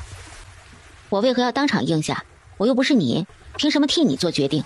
再说我应下了，你不愿意，我怎么收场？你若是出去到青阳城或者府城、京城，都对你有利，可以尽快的找到你的家人。你若愿意，下次见到乔瑞林，我和他说。四凤见和生沉默，就知道和生不愿意。乔瑞林这样说，是为了让我们相信他，其实大可不必。生意场上利益为先，没有永远的朋友，也没有永远的敌人。就拿刘家来说，之前我卖糟鱼给他们，他们的饭馆起死回生，我和刘家是朋友。但是当我和邹掌柜接触了，刘家就认为我和乔家走得近了，站在了他们的对立面，就成了敌人。假以时日，当我们自己的生意做得大了，大的足以吞并乔家的生意，乔家也会视我们为敌人，就是这个道理。二哥，四凤，啥事儿？二哥，一会儿你来西院，我有事儿跟你商量。姚立夏点点头。你是不是想让立夏去酒楼？你属狐狸的呀，还是属蛔虫的？我心里想的，你怎么什么都知道？对，二哥老是窝在家里，可惜了。东院也就是二哥能出来。立夏眼明心亮，正直善良，可以去试试。不一会儿，立夏来了。四凤，找我啥事儿？二哥，你想不想去镇上做工？镇上的青山酒楼。二哥，你要是想去，我可以和邹掌柜说说。立夏扭头又看看和生。你要是想去，四凤在邹掌柜那儿还能说上点话。要能去，我去。二哥，到酒楼做工可不比家里，起早贪黑，可能会挨骂。前2年可能连工钱也得不到，如果做得不好，人家也可能不留情面的给你辞退。你想好，或者回去跟大伯大伯娘商量一下，再给我答复。整整一夜，姚立夏躺在炕上辗转反侧。第二天，姚立夏顶着黑眼圈给姚老大说要去镇上看看他娘。姚老大想着姚王氏走了也有不少日子了，就答应了。姚王氏见立夏，问立夏是不是家里出了什么事儿。娘，四妹说了，能让我去青山酒楼做工，我想去，就来和娘商议商议。啥？青山酒楼？老天爷呀！四凤那丫头说的，她能让你去？老天爷，我，你爹知道不？你爷你奶知道不？这……娘，我还没说，我谁都没说，四妹妹昨天给我说的，我今早就来镇上了。娘，我想去，我不想在家里。二叔他们做鱼，每天要用大堆的柴火，我砍柴少了就被二婶婶骂。我不想在家，我要来镇上做工，哪怕没有工钱也行。你等等，我去找你二姐，我找二凤问问。娘，二姐。立夏，四凤咋说的？立夏把四凤的话重复了一遍。二凤咬着下唇，心里嘀咕，没想到一个小小的丫头竟然能有这么大本事，能在青山酒楼的邹掌柜面前说上话。立夏呀，你立马回去给四凤说你去，记住了，这事儿别让咱奶和二叔二婶他们知道。你一回去就催着四凤明儿个带你来镇上，带你去酒楼。这事儿啊，赶早不赶迟，防着夜长梦多啊。那二姐，我要是去了酒楼就不能常回家了，家里怎么办呢？我要是不砍柴，家里……呸！他们没长手啊，他们做糟鱼，你倒成了他们的长工。你回去后告诉咱爹和春生，打柴只供咱家用，他家卖鱼又没有给咱分一文。哼，二婶那人猴精。行了，我先走了。老太太那边离不开人，立夏呀，明儿个就来镇上，家里的事儿别管。四凤和立夏前脚走，姚老大后脚就给姚老爹说了立夏去青山酒楼做工的事儿。你说四凤那小死妮子介绍立夏去青山酒楼，她能有那么好心吗？立夏年纪小不懂事儿，老大呀，你可不能被骗了。酒楼给多少工钱呢？说了没有啊？是不是四凤那小死妮子扣留了一半？不然这么好的事儿怎么能轮到立夏头上？对，一定是。不行，我找他去。瞎胡咧咧啥呀？四凤是那样的人吗？立夏是四凤他哥，四凤会骗他哥？哼，你眼里那小死妮子哪都是好的，人家那么好，咋不把挣的钱交给你？你对人家掏心掏肺，人家心里有没有你这个爷爷？一壶酒就把你打发了，没见过世面。爹呀，娘啊，四凤是不是和那个邹掌柜勾搭上了？我就知道没好事儿，他就是嫉妒刘家买了我的糟鱼。爹，那糟鱼可是刘掌柜自己愿意买的，又不是我强卖的。少说两句吧。东院的争吵，四凤和立夏并不知道，他们已经站在了酒楼里。邹掌柜，几条糟鱼，昨晚上现做的。哎呦，姚姑娘来的正好，我正惦记着你呢，可巧就送来了，这叫我说什么好呢？来，快坐。邹掌柜，今日来是想求邹掌柜一件事。四凤把来意说了，邹掌柜打量了一下姚立夏，最后当然是立夏留下了。当着立夏的面，邹志江说了酒楼的规矩，试用1个月，1个月后如果能用就留下，管吃管住，1个月2文钱，以后做得好，半年后工钱涨到1个月5文。姚姑娘，我们公子的意思是，现在咱们镇上上火锅，过些时日青阳城的火锅再上，到时候还请姚姑娘亲自到青阳城指点一二啊。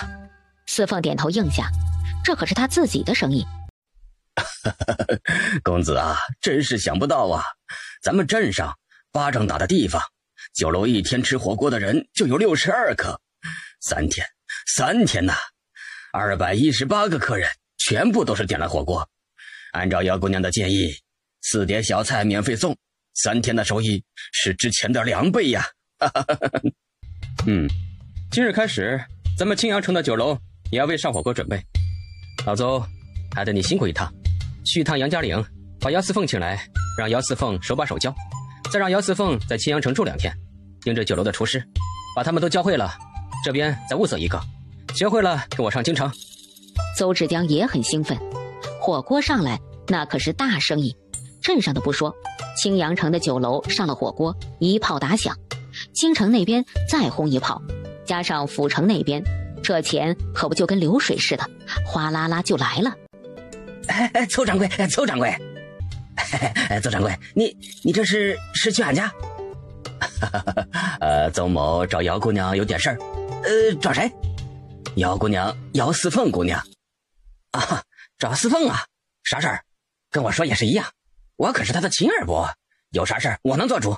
你是不是要来遭鱼啊？我正在打鱼呢，明早上就能给你送去。邹志江也是走南闯北经历多的人，邹志江看了姚老二一眼，颇觉得好笑。姚先生，您先忙着啊，我找姚姑娘说点事儿。邹掌柜，您这就歪到了。哎呀，都跟你说了，我是四凤的亲二伯，有啥事跟我说也是一样，四凤他也听我的。邹志江知道姚老二是个魂不吝，一拱手扭头就走。公子还在青阳城等着呢。四凤啊，这是上哪儿啊？爷爷，邹掌柜请我去趟青阳城。啥？去青阳城？啥事儿啊？老爷子，是我们公子找姚姑娘有事儿，3、4天就回来。老爷子放心，邹某定然把姚姑娘照顾得妥妥当当的。四凤他一个小孩子懂啥呀？爹，要不咱们一起去吧？乔公子是啥人啊？四凤小孩子家的，一点礼数都没有，得罪了乔公子，咱们家可吃罪不起。再说了，四凤一个人去，咱们也不放心呐。姚老爹犹犹豫豫，他确实不放心，就四凤那个虎脾气，万一哪句话说错得罪了乔公子，他们姚家可怎么办？爹，你还有啥犹豫的？娘，收拾东西吧，走，一起去青阳城。也行，爷爷咱就一起去，我这心里也没底。邹掌柜说上回做的糟鱼，乔公子吃的时候扎破了嘴，虽说也没有多大事儿，可我这心里还是不踏实。奶，你赶紧收拾东西吧，我爷和我一起去。等等，你说啥？乔公子吃糟鱼扎破了嘴？哎呦，邹掌柜呀，四凤只是个小孩子，做糟鱼也是养家糊口，还请您在乔公子面前多多美言呐。俺们穷苦人家实在是……哎，老爷子，我和四凤交往也不是1天2天了，知道四凤的为人，可是这次，实在是没法说呀。搁我这儿小事一桩，可是公子金贵呀，公子一句话，我这腿都要跑断了。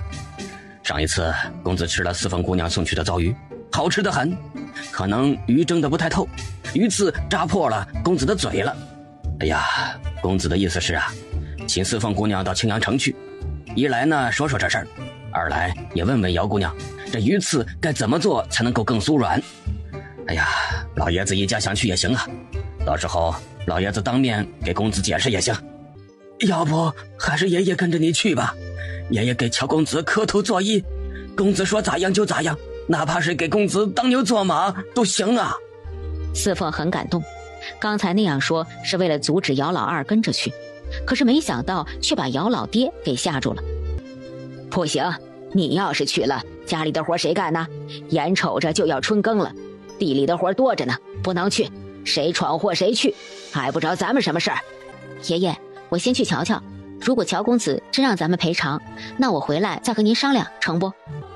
老爷子放心，宗母得了四凤姑娘不少帮助，定然会在公子面前为姑娘求情的。万一公子不乐意，四凤姑娘再回来跟您老人家商议也行。姚老爹只能眼巴巴地看着四凤跟着邹志江走。四凤，快来快来！乔公子早。瑞林鲁莽，让邹掌柜把四凤你请过来，实是无奈呀。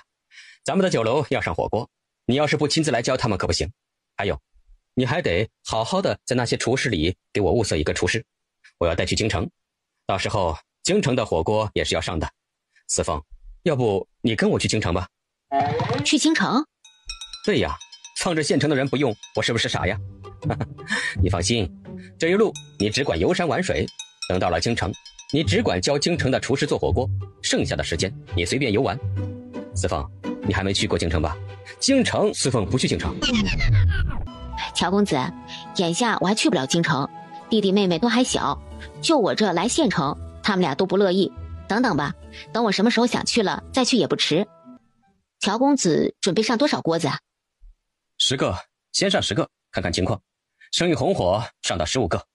好，不过还有一件事儿顶重要，火锅用的菜一定要新鲜，当天做菜当天用，过了夜的菜就不要再用了，保证食材新鲜，才能赢得顾客。四凤啊，你怎么跟我想到一块儿去了？咱们是不是心有灵犀啊？昨天你没来的时候，我就跟老海说了，一定要保证菜的新鲜。咱们做酒楼的，但凡是有一点食材不好，客人就不买账，客人不买账，生意就倒了，生意没了，那还有钱呢？你说是不是？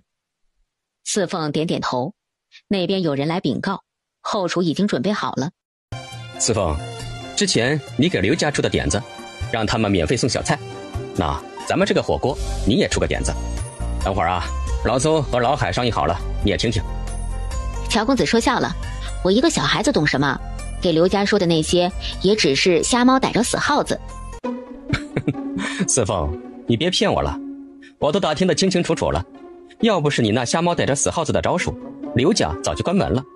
咱们现在可是一根藤上的2根蚂蚱呀，我赚钱就是你赚钱，火锅生意好了，钱来的多了，你的分红自然也就多了。四凤啊，这可不行啊，刚才让你陪我去京城你不去，现在让你想法子你又不想，这不行啊，两样总得选一样吧，你总不能看着咱们的火锅生意不好吧？赚钱是王道。邹掌柜和海掌柜正在商量，他们2个都是老生意经，他们想出的法子定然都是最好的。切，装你就继续装吧，我看你能够装到什么时候。四凤笑了笑，不再说话。邹志江和海掌柜过来了，他们2个人商议后推出的策略是，除了免费送4碟小菜外，再免费送1壶桂花酒。四凤，说说你的意思。我说的不一定对。对了，你们听，不对的你们就当我小孩子胡说吧。一，从今日起，让小二在店门口吆喝，试吃3天，凡今天进店点火锅者免费。二，试吃者在3天内预存一定数量的银子，以后到酒楼点火锅9折优惠，预存多少银子你们商量。3天试吃结束后，凡进店点火锅者，每人送一份小点心，小点心100份，送完为止。姚姑娘，这也太……听我说完，这3天所有的试吃火锅统一都是1份肉、1份豆腐、1份粉条、1份白菜、1份海带、1份萝卜，就这6份菜。3天结束后制作一个菜单，咱们准备的火锅的菜都写到上面，我数了数，大约有近20种，把那些菜都写在木牌上，后面写上价钱，由顾客自己点。免费3天，打9折，再送100份小点心。我青山酒楼可不是那么财大气粗的主啊！我说我是小孩子，乔公子你非让我说，好了，我说完了，听不听是你们的事儿。四凤，告诉我理由。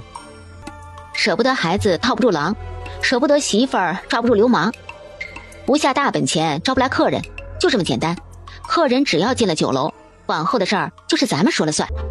哎呀，不成，哪有这样做生意的呀？又是试吃又是免费，还不把咱们青山酒楼给搞垮了？就照四凤姑娘说的，3天就3天，100份就100份。从现在开始，让小二在门口可着劲儿的吆喝。他奶奶的，我就不信了，舍不得孩子套不住狼，舍不得媳妇儿抓不住流氓，就这么干了。青阳城的火锅生意就这么开始了。3天的活动结束了，当夜乔掌柜、邹志江、乔瑞林都在。当着四凤和尚的面，海掌柜把3天的账盘了，收入竟然比支出高，纯收入200两银子，这还不算预存银子的。什么？你要回去？是的，出来几天了，弟弟妹妹在家不放心。再说火锅生意已经步上正轨，以后就没有什么事儿了。等我的辣椒弄好了，我会去镇上找邹掌柜的。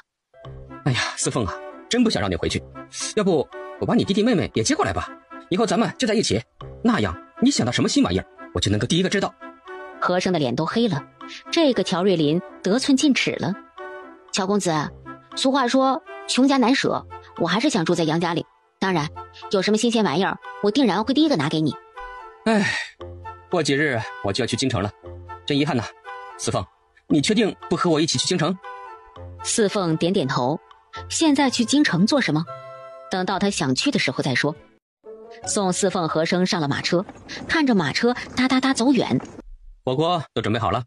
是，公子，20个铜火锅都准备好了。不过志江觉得还有些不够，又备了20个在赶制中。志江想的是，公子去了京城，大老爷那里肯定要去，公子可以把火锅当成礼物送给大老爷。还有京城那些和咱们有生意来往的，送别的礼物不新鲜，火锅倒是个不错的。我先带20个铜火锅走，那20个赶制好了，你亲自送到京城来。另外，府城的火锅也要加快赶制了，到时候你去接四凤，让她去府城帮衬着。这丫头做事我放心，又聪明又机敏，脑子也活络。往后你在镇上多往杨家岭跑跑，这丫头咱们得攥紧了。邹志江点点头，公子说的正是他想的。四凤说的那个万全如何呀？是个踏实的，话不多，四凤姑娘手把手教。这几天从做高汤到蘸料，再给火锅添炭清灰，都是万全在弄。小凤凰，去青阳城玩得可开心啊？开心啊，九爷爷，我给你带了青阳城的花雕酒，要不要？要，当然要啊！小凤凰送的酒啊，是最好的。杨老九对于四凤给的东西从来不推辞，不知道的还以为杨老九是四凤的嫡亲爷爷。2个人进了西院，却发现二凤懒洋洋的坐在院子里嗑瓜子，悠哉悠哉的。哟，四凤回来了，这去青阳城有几日了吧？都烧了什么好东西啊？快拿出来，二姐瞧瞧。姐哥，你们回来了。东宝呢？东宝和春芽子不知道去哪玩了。四凤，你去青阳城做啥了？这大包小包里面都是啥呀？怎么也不打开来，让二姐瞧瞧。二姐怎么有空回来了？二姐在镇上不是很忙吗？有忙就有闲，总不能一直忙。我呢，回来住些日子。四凤回来了呀！苗老爹气喘吁吁进了西院，刚才他在地里听到村里人说四凤回来了，赶紧从地里赶回来。凤啊，没出啥事儿吧？乔家人有没有为难你呀？他们是不是把你关起来了？是不是让你给他们下苦力了？爷，四凤肯定没有被罚，这还带回来好些东西呢。乔家人是多金贵的人，请四凤过去肯定是要吃四凤做的糟鱼，又不好说出口，就想了这个法子。四凤，你说是不是啊？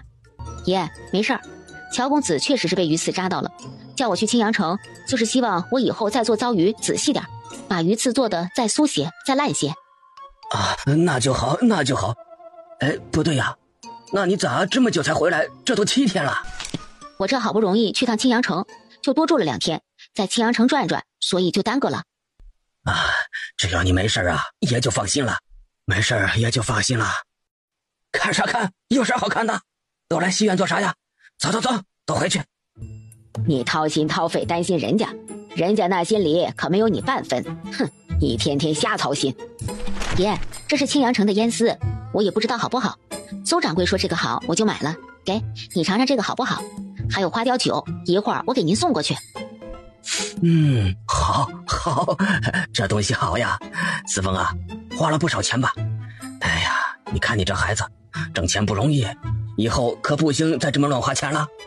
一把烟丝就收买你了，你就值那一把烟丝，看把你高兴的，以后你就跟着那烟丝过吧。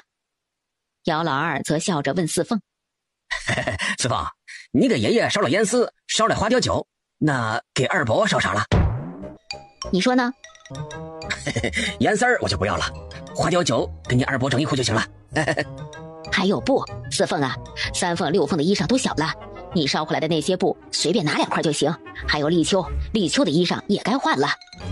四凤啊，你去县城这些天，你爷爷吃不好睡不好，他可是为你掏心掏肺。还有你老姑，一天往小友河边跑几趟，就看看你回来没有，把你带回来的东西拿一半出来，也算对得起你爷爷和你老姑。对不住啊，我只给我爷烧了烟丝和花雕酒，你们呢，我还真没想到。啥？你没想到？你那良心让狗吃了？老二，进屋去把东西全都拿出来。反天了你！我是你奶奶，给你要点孝敬，你还敢不给？奶，二伯，别逼着我拿刀，我给我爷烧东西，那是我爷心里面惦记着我，担心着我。你们摸着良心说说，你们谁担心我了？只要你们能说出个子丑寅卯，屋里的东西都给你们。你敢？小死妞，你动我一下试试！你要敢动我一下，我就到镇上，到青阳城告你。五凤，东西都收拾好了？收拾好了。姐，我去给你烧水，你先洗洗。四凤啊，你去青阳城都干啥了？二姐还没去过青阳城，你给二姐说说青阳城到底是啥样。二姐怎么现在回来了？你一回来，你们老太太不就没人伺候了？老太太身边的丫鬟又不是只有我一个，我签的又不是死契，总不能老在她家办公。二姐还有事吗？没事，我要出去一趟。你去，我看家。二姐这是什么意思？啊，忘了给你说了，我回来，你不是去青阳城了吗？我想着五凤和东宝这么小，不放心，就过来陪他们了。这么说，这几天你一直都住在我家？啊，是啊，不住在这儿，怎么陪五凤和东宝？这俩孩子太不让人省心。谁不让你省心了？蓝妞姐陪我们好好的，你把蓝妞姐赶走，你还指使吴姐给你端洗脚水。我姐都没有让吴姐端过洗脚水，你还吃我姐给我买的点心，吃就吃吧，你还说不好吃。我不喜欢你住我家，我讨厌你。姐，让她走。现在我回来了，你可以走了，多谢你。东宝，别胡说，二姐那是和你吴姐闹着玩呢。四凤啊，别听东宝胡说，我哪舍得让五凤给我端洗脚水呀？那是我洗完了脚，不想浪费水，就让五凤就着我的洗脚水洗了。五凤洗完了就端出去了。这么说，你在我家住，用的也是我的被子，我的褥子。就是，我不让她用，我说那是我姐的，我姐不喜欢别人用她的东西，她不听还打我屁股。四凤火冒三丈，她都舍不得打小东宝，二凤竟然打小东宝。趁现在我还没有发脾气，你立刻马上现在从我眼前消失，不要让我再看见你。四凤，你说啥？赶我走！我可是你二姐，我帮着五凤东宝，你一回来就赶我走，你，怪不得咱奶说你心狠，心都黑了。别逼我拿刀砍人，滚！3月底，四凤家迎来了一个稀客刘年仁。四凤姑娘啊，刘爷爷，那阵风把您吹来了，快屋里请。刘爷爷什么时候从青阳城回来的？回来半个多月了，今日事情不多，就来看看你。瞧您说的，要是知道您从青阳城回来，我定然去看望您老人家。四凤啊，我今日来是给你赔不是的。病源目光短浅，让你受委屈了。六爷爷别这么说，我感激您还来不及呢。当初要不是您老人家买下我的糟鱼，我现在还是那个一筹莫展的小叫花子。刘掌柜有其他想法是正确的，这才是生意人。刘爷爷，您不要这样，生意这种事就是如此，刘掌柜有想法很正常。四凤啊，你跟刘爷爷说实话，走至江东的那个火锅是不是你想出来的法子呀？是啊，本来我自己弄了个锅子，我们自己在家里吃饭。那次邹掌柜来，恰好看到我们用锅子吃饭，他就想出了这个。刘爷爷，等我再想出新的菜肴，我还去找您，咱们买卖不成，情谊在。真的，四凤？刘爷爷，我说话算话的。刘年人笑起来，看来他来这一趟是对的。四凤是个好姑娘，只能说他刘家人目光短浅。他爹呀，咱们做了鱼，总不能把鱼再提回去吧？再说了，咱们也吃不了呀。我可不想把鱼拿回去，白送给老妖婆吃。那你说咋办呢？扔了？扔什么？这里人多，咱们现在就叫卖。咱卖给刘家3文钱一条，现在咱们2文钱一条，俺就不信卖不出去。姚老二也没有更好的办法，如李翠花说的，他也不想把鱼拿回去白给姚州市吃。姚老二索性照着李翠花的法子，2个人蹲在路边就吆喝上了。刚出锅的糟鱼嘞，新鲜的糟鱼2文钱一条嘞，南来的北往的停下来看一看，瞧一瞧嘞，不好吃不要钱嘞。亏得姚老二这次做糟鱼用心了，吃起来倒也不错，一篮子10几条糟鱼，快到上午的时候，总算就剩下3条了。喂，卖鱼的，我刚听你吆喝的是糟鱼，是刘家的糟鱼吗？不是，爷您尝尝，昨个上午打的鱼，晚上做的，今儿个早上刚出锅的，新鲜着呢。和以前的刘家卖的那个是差点。算了，将就着吧。老太太想吃糟鱼，刘家没有，今天便宜你们了。这是6文钱，以前刘家的糟鱼一条20文，今儿个倒是运气好。这位贵人，以前刘家的糟鱼都是卖到20文。可不是，有一回我们家3公子给老太太捎回来一条糟鱼，老太太说好吃，这就惦记上了，隔三差五就去刘家买。现在好嘛，刘家也不卖了，没了，你说这弄得叫啥事儿啊？那贵人，您瞧着俺们这糟鱼咋样？要不俺们隔三差五的给您送2条。这个可以，不过呀，这鱼可是给咱们家老太太吃，做鱼做的不酥烂，我们不仅不给钱，还要问你的罪。乔贵人您说的，俺们就是靠这赚钱的，哪能做不好呀？您放心，俺们用心着呢。你们是哪个村的？俺们是杨家岭的。杨家岭？你们是杨家岭的？那你们认不认识姚二凤啊？认识的，一个村的，怎么不认识呢？俺和他爹熟。听说刘家以前就是从杨家岭买的糟鱼，那做糟鱼的可是姚二凤的堂妹？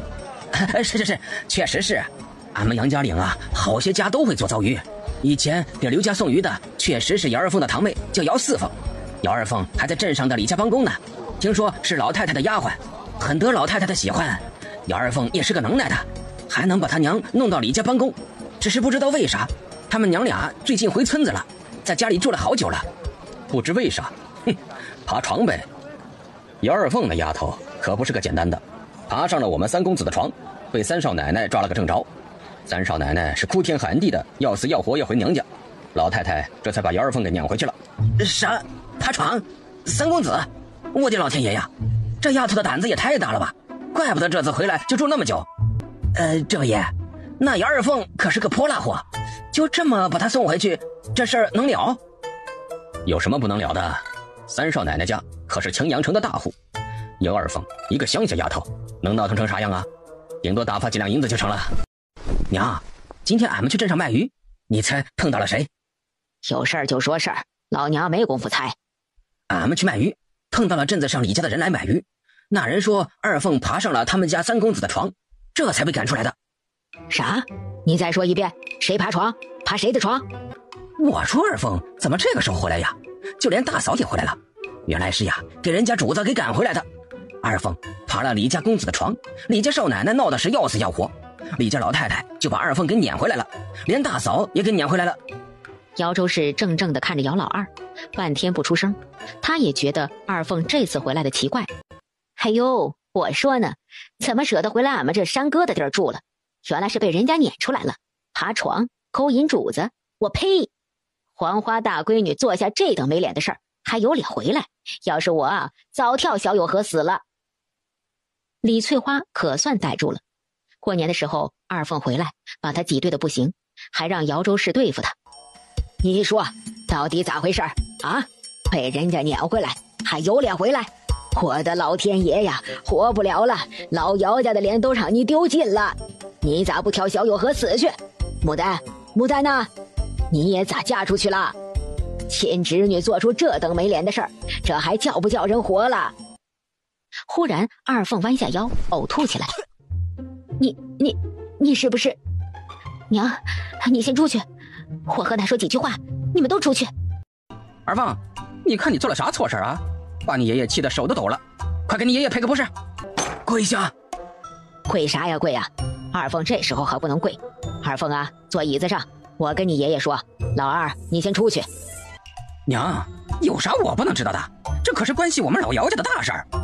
姚州市见撵不走姚老二，只好罢了。他爹呀，其实这事儿我知道。你知道？你知道咋不跟我说啊？你看看他办的这是啥事儿？哎，我们老姚家什么时候做过这等没脸的事儿啊？咱们穷是穷，可是不能干那些丢脸的事儿啊！二凤这事传出去，往后咱们还能在村子里住下去？我这张老脸还不被人家给笑话死？族里要是谁知道了，咱们会被出族的。他爹，事已经出来了，你发脾气也不管用。你只说咱家二凤错，那这事儿可不是二凤自己一个人能做下的。李家那公子难道就没有一点错？一个巴掌拍不响，凭啥事情出来了叫咱二凤一个人背错？姚老爹看着二凤，二凤虽然没有跪下，但也不敢坐在椅子上，站在一边低着头不吭声。那李家那么多人，人家就没出去找别人，为啥偏找他呀？做这等丢脸的事儿，你还有理的？那你说咋办？总不能把二凤真扔小友河，这可是你亲孙女。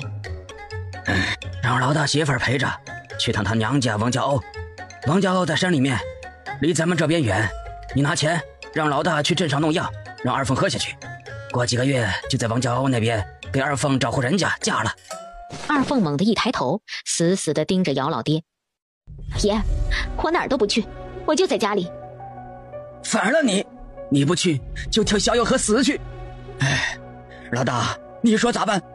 老姚家不能出这种事，春生还要娶媳妇儿，还要立下立秋东宝，不能因为二凤一个人祸害了整个老姚家的儿子孙呐。你妈就张罗，老大媳妇儿，你去收拾，明儿个一早就走。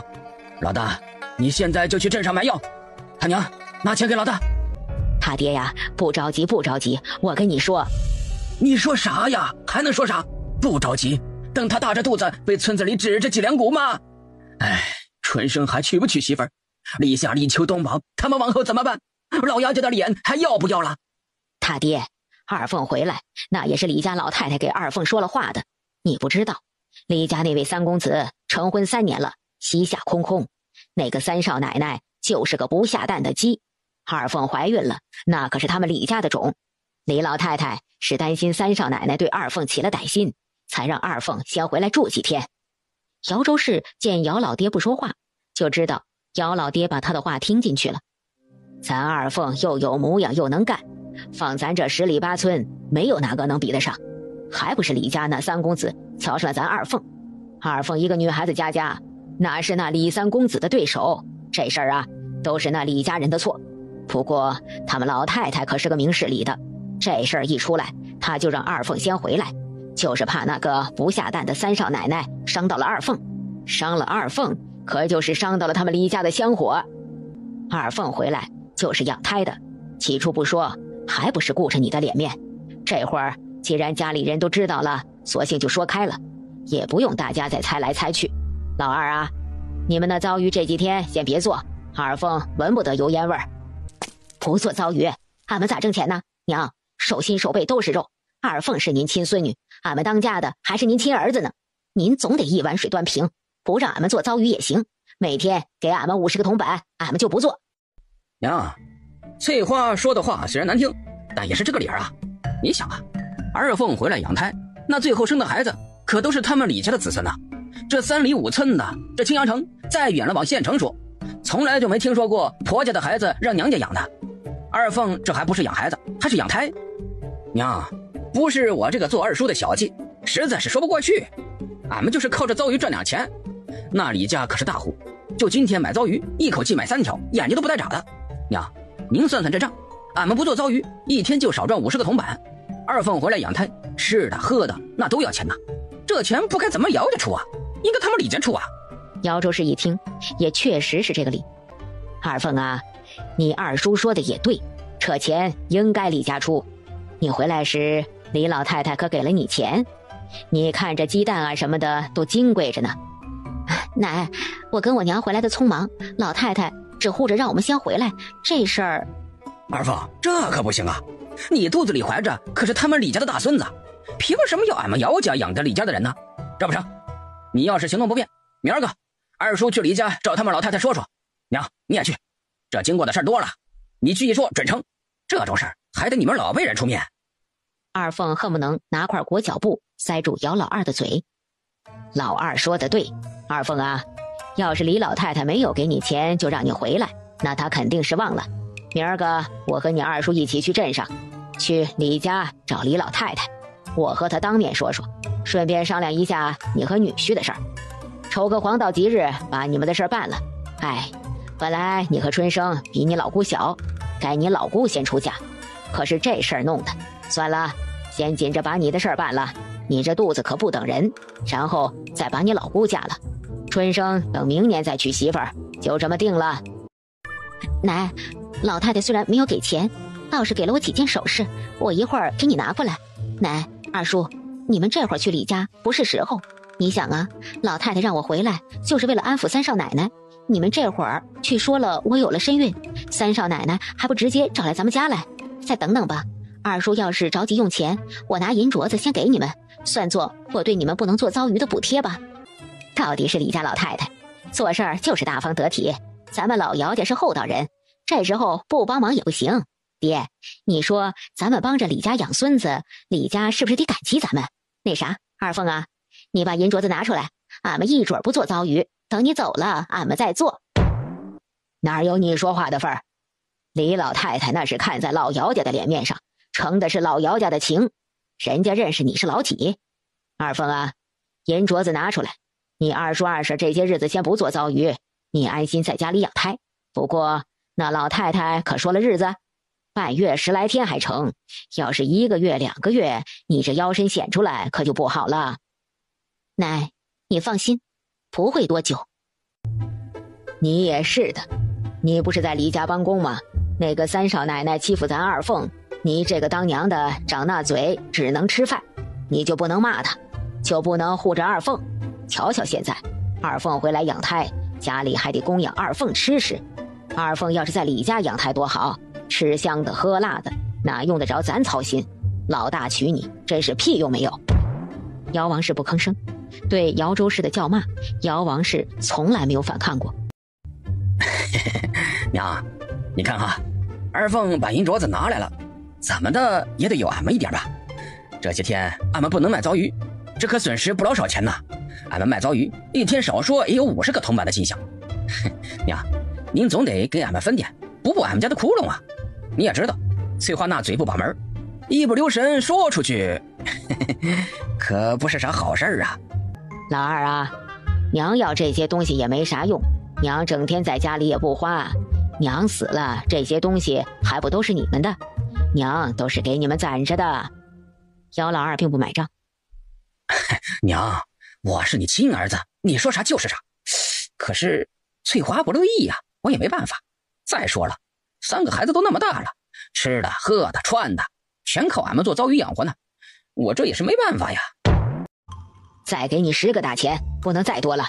上回你卖糟鱼说1天最多20文，咋现在就成50文了？大梁我不知道你打的什么主意。姚老二见好就收，能从他娘手里要40个铜板，算是破天荒了。大爹，你说二凤真能嫁给李家3公子？操那心做啥？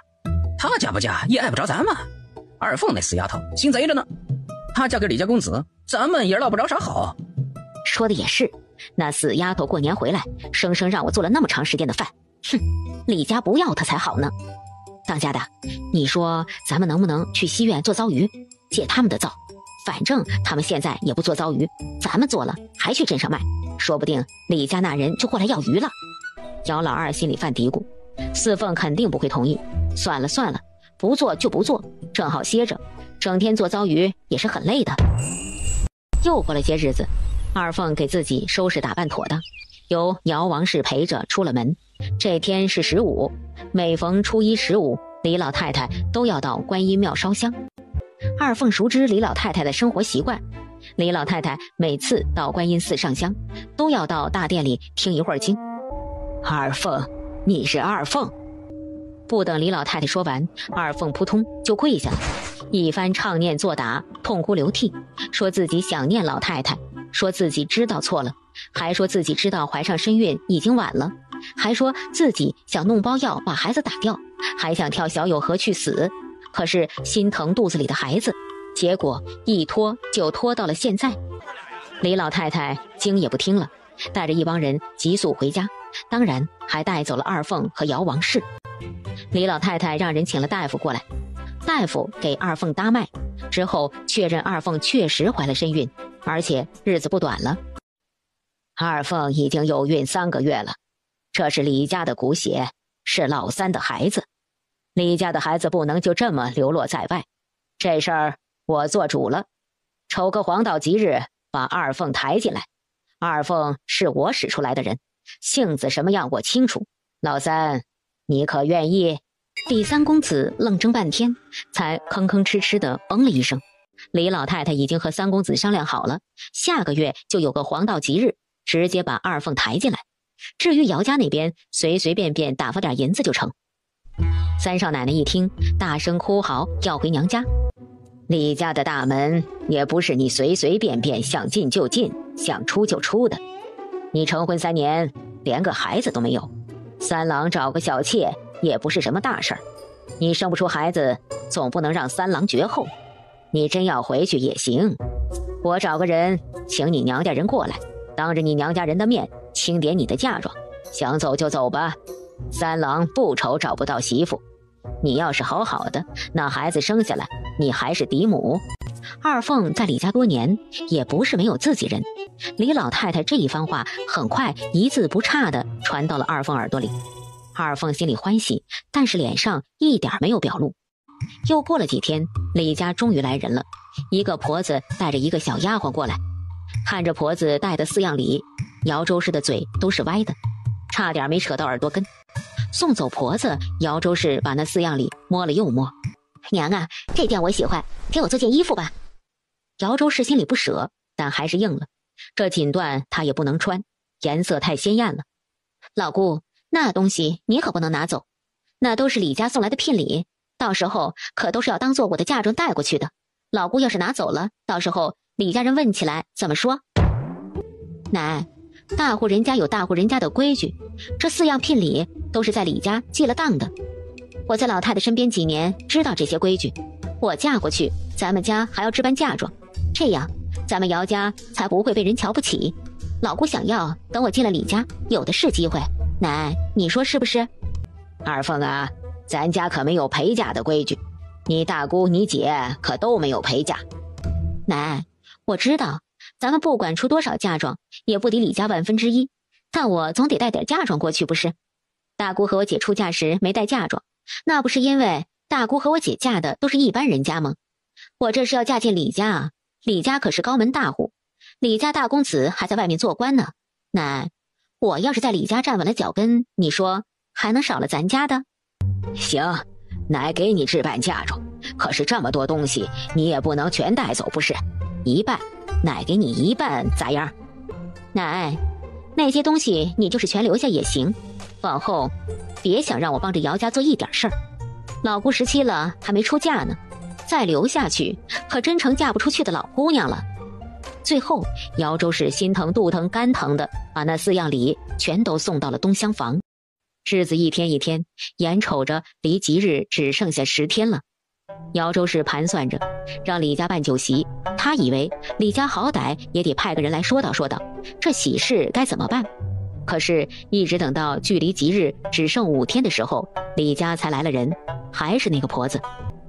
婆子说了吉日那天的流程，二凤听完点点头，表示没有异议。姚州市不干了，这好歹也是喜事儿，哪有女婿不来迎亲的道理？这让俺们老姚家的脸往哪儿搁？二凤肚子里的可是李家的大孙子，不能这般欺负人。迎亲，女婿必须来迎亲，不然二凤就不嫁了。姚州市这样说，让婆子鄙夷又惊讶。难道姚家人以为二凤到李家是做少奶奶的？太可笑了。姚老太太啊，二凤姑娘是做妾，不是正头娘子。说白了，二凤姑娘到了李家，李家跟你们连个亲戚都算不上。老太太，我要是你呀，什么也不说，安安生生等吉日到了，把二凤姑娘送走就行。再过几日，二凤姑娘可就连门都出不了了。你回去传个话，女婿要是不来迎亲，3天回门的时候，女婿得来。还有啊，这段时间俺们姚家给他们李家养孩子，李家得意思意思，不多，100两银子就行。婆子瞪大了眼睛，满脸惊异。二凤恨不得把姚州市的嘴用裹脚布堵上。二凤出嫁，那是你二姐，你得出礼，不多10两银子，给你二姐办嫁妆。奶，咱家嫁闺女不是不办嫁妆吗？我大姑和大凤姐出嫁的时候都没有嫁妆，怎么到二凤姐这边要办嫁妆了？小死妞，你咋那么多废话？二凤是嫁去镇上的李家，李家是大户人家，不办嫁妆，李家瞧不起二凤。10两银子，明天给我送过来。后天吃席，你做50条糟鱼过来，村里人都要来吃席。走的时候，一家送1条糟鱼。奶，1条糟鱼4文钱，这是我卖给刘家的价钱，50条就是200文。奶给我钱，别说50条糟鱼，就是100条我也能做得出来呀。啥？要钱？你个黑心烂肚肠的！二凤是你姐，让你弄50条糟鱼，你还要钱？反了你了！奶，没钱我还真做不成，要不让二伯做，二伯也会做。姐，咱上哪儿弄10两银子？瞧你皱的眉头，能夹死苍蝇。放心，要钱没有，要命1条。姐有的是钱，但不能给他们，那是给你和东宝花的。正日子那天，李家果然一大早来了2个喜娘，在屋里给二凤收拾了一番，还专门带来了一身桃红色的衣服。二凤就这么着穿着一身桃红色拜别家人出门了。哭什么哭？大喜的日子有什么好哭的？二凤是去享福，又不是去受苦。你们一个当娘的，一个当姐的，嚎丧呢，一点也不给二凤争脸。呸！爹呀，俺想拿些礼，这是二凤的喜事。这不，大凤也回来了，她那日子艰难，孩子连件新衣裳都没有，俺想……不能拿，1条线也不能拿。娘啊，平时你想咋都行，这回俺非要拿。这是人家冲着二凤的喜事送的礼，俺是二凤的娘，俺拿走这些天经地义。大凤那样子你也见了，当年要不是你逼着大凤嫁过去，大凤也不至于年纪轻轻就守寡。大凤才20出头，你可是大凤亲奶，你咋这么狠心？老大媳妇儿，拿走，全部拿走，好好给大凤和孩子添衣裳。栓子瘦成那样，你给栓子做好吃的啊，好好补补。最近先别让大凤回去，好不容易接回来，多住些日子。慢点吃，都是你的。还不快谢谢你4姨、5姨、小舅，就知道吃。四凤，这孩子没见过世面，你别怪他。看着大凤畏畏缩缩的样子，四凤心里很不是滋味。大姐回来了，就在家里住着，不用走了。你看栓子只比东宝小1岁多，可是栓子的个头，哎，大姐要是不嫌弃，就让栓子在西院和东宝玩，东宝正缺玩伴呢。大凤感激不已，他也巴不得栓子和西院的人交好。四凤能主动让栓子留下来，太好了。哎呦，四凤姑娘，哎呦，你可真难找啊！邹掌柜，你怎么来了？四凤姑娘和小哥，邹某奉公子之命来请四凤姑娘去府城。之前在青阳城，四凤姑娘手把手教会了万全，公子把万全带去了京城，府城这边也要上火锅，可是没有成手啊。公子想麻烦四凤走一趟，手把手教会一个成手。四凤低头沉思，去府城一来一回，加上在府城住上几天，总共也就10-20天，也行。邹掌柜，你先回去，我们商议一下，明日吧。不管我去不去，明日我都会去镇上见你。好，那邹某在镇上等四凤姑娘。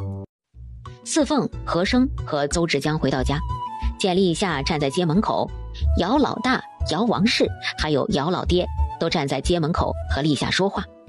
原来邹志江带来了不少礼物，一个人拿不了，本来要带个小伙计过来，但是一想，还不如叫立夏跟着回村一趟。要去吗？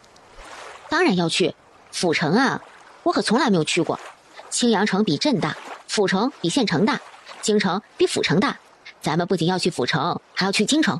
世界这么大，我要出去看看。四凤啊，那邹掌柜可有说你二哥在酒楼做的咋样啊？没出错吧？爷，放心，我二哥好着呢。邹掌柜说我二哥很踏实，手脚利落，干活很快，就是话不多，不敢往人前站。邹掌柜本来想让二哥在前厅招待客人，可是二哥和客人们一说话就脸红，没办法，邹掌柜只好把二哥安排在后厨。哪儿都一样，哪儿都一样。你二哥呀，就是话不多，人太实诚，不是那等嘴上不把门的人。后厨好，后厨能学到手艺。爷，跟您说件事儿。四凤把邹志江请他去府城的事儿说了。姚老爹一开始笑呵呵的听，听着听着笑容没了，变成了惊讶，眼睛都瞪得老大，半天不说话。爷，我要是去了府城，家里还得请您多照顾。五凤和东宝太小，2个孩子我实在是不放心。我想，不要，姐，我不要你去。上回你和哥都去了好些天，二凤姐住咱们家，打我好疼的，我不要你去。我和你姐就去几天？不行，1天也不行。东宝乖，别误了你姐的正事儿。这回呀，爷爷看着你俩，不会让别人欺负你们。东宝闹腾，五凤委屈，这个时候也商量不成啥。姚老爹见状就回了，不过临走还是说，要是四凤和生去府城，他会照看五凤和东宝，让四凤放心。要不带五凤和东宝一起去府城，他们俩从来还没去过府城呢，带他们俩去见识见识也是不错的。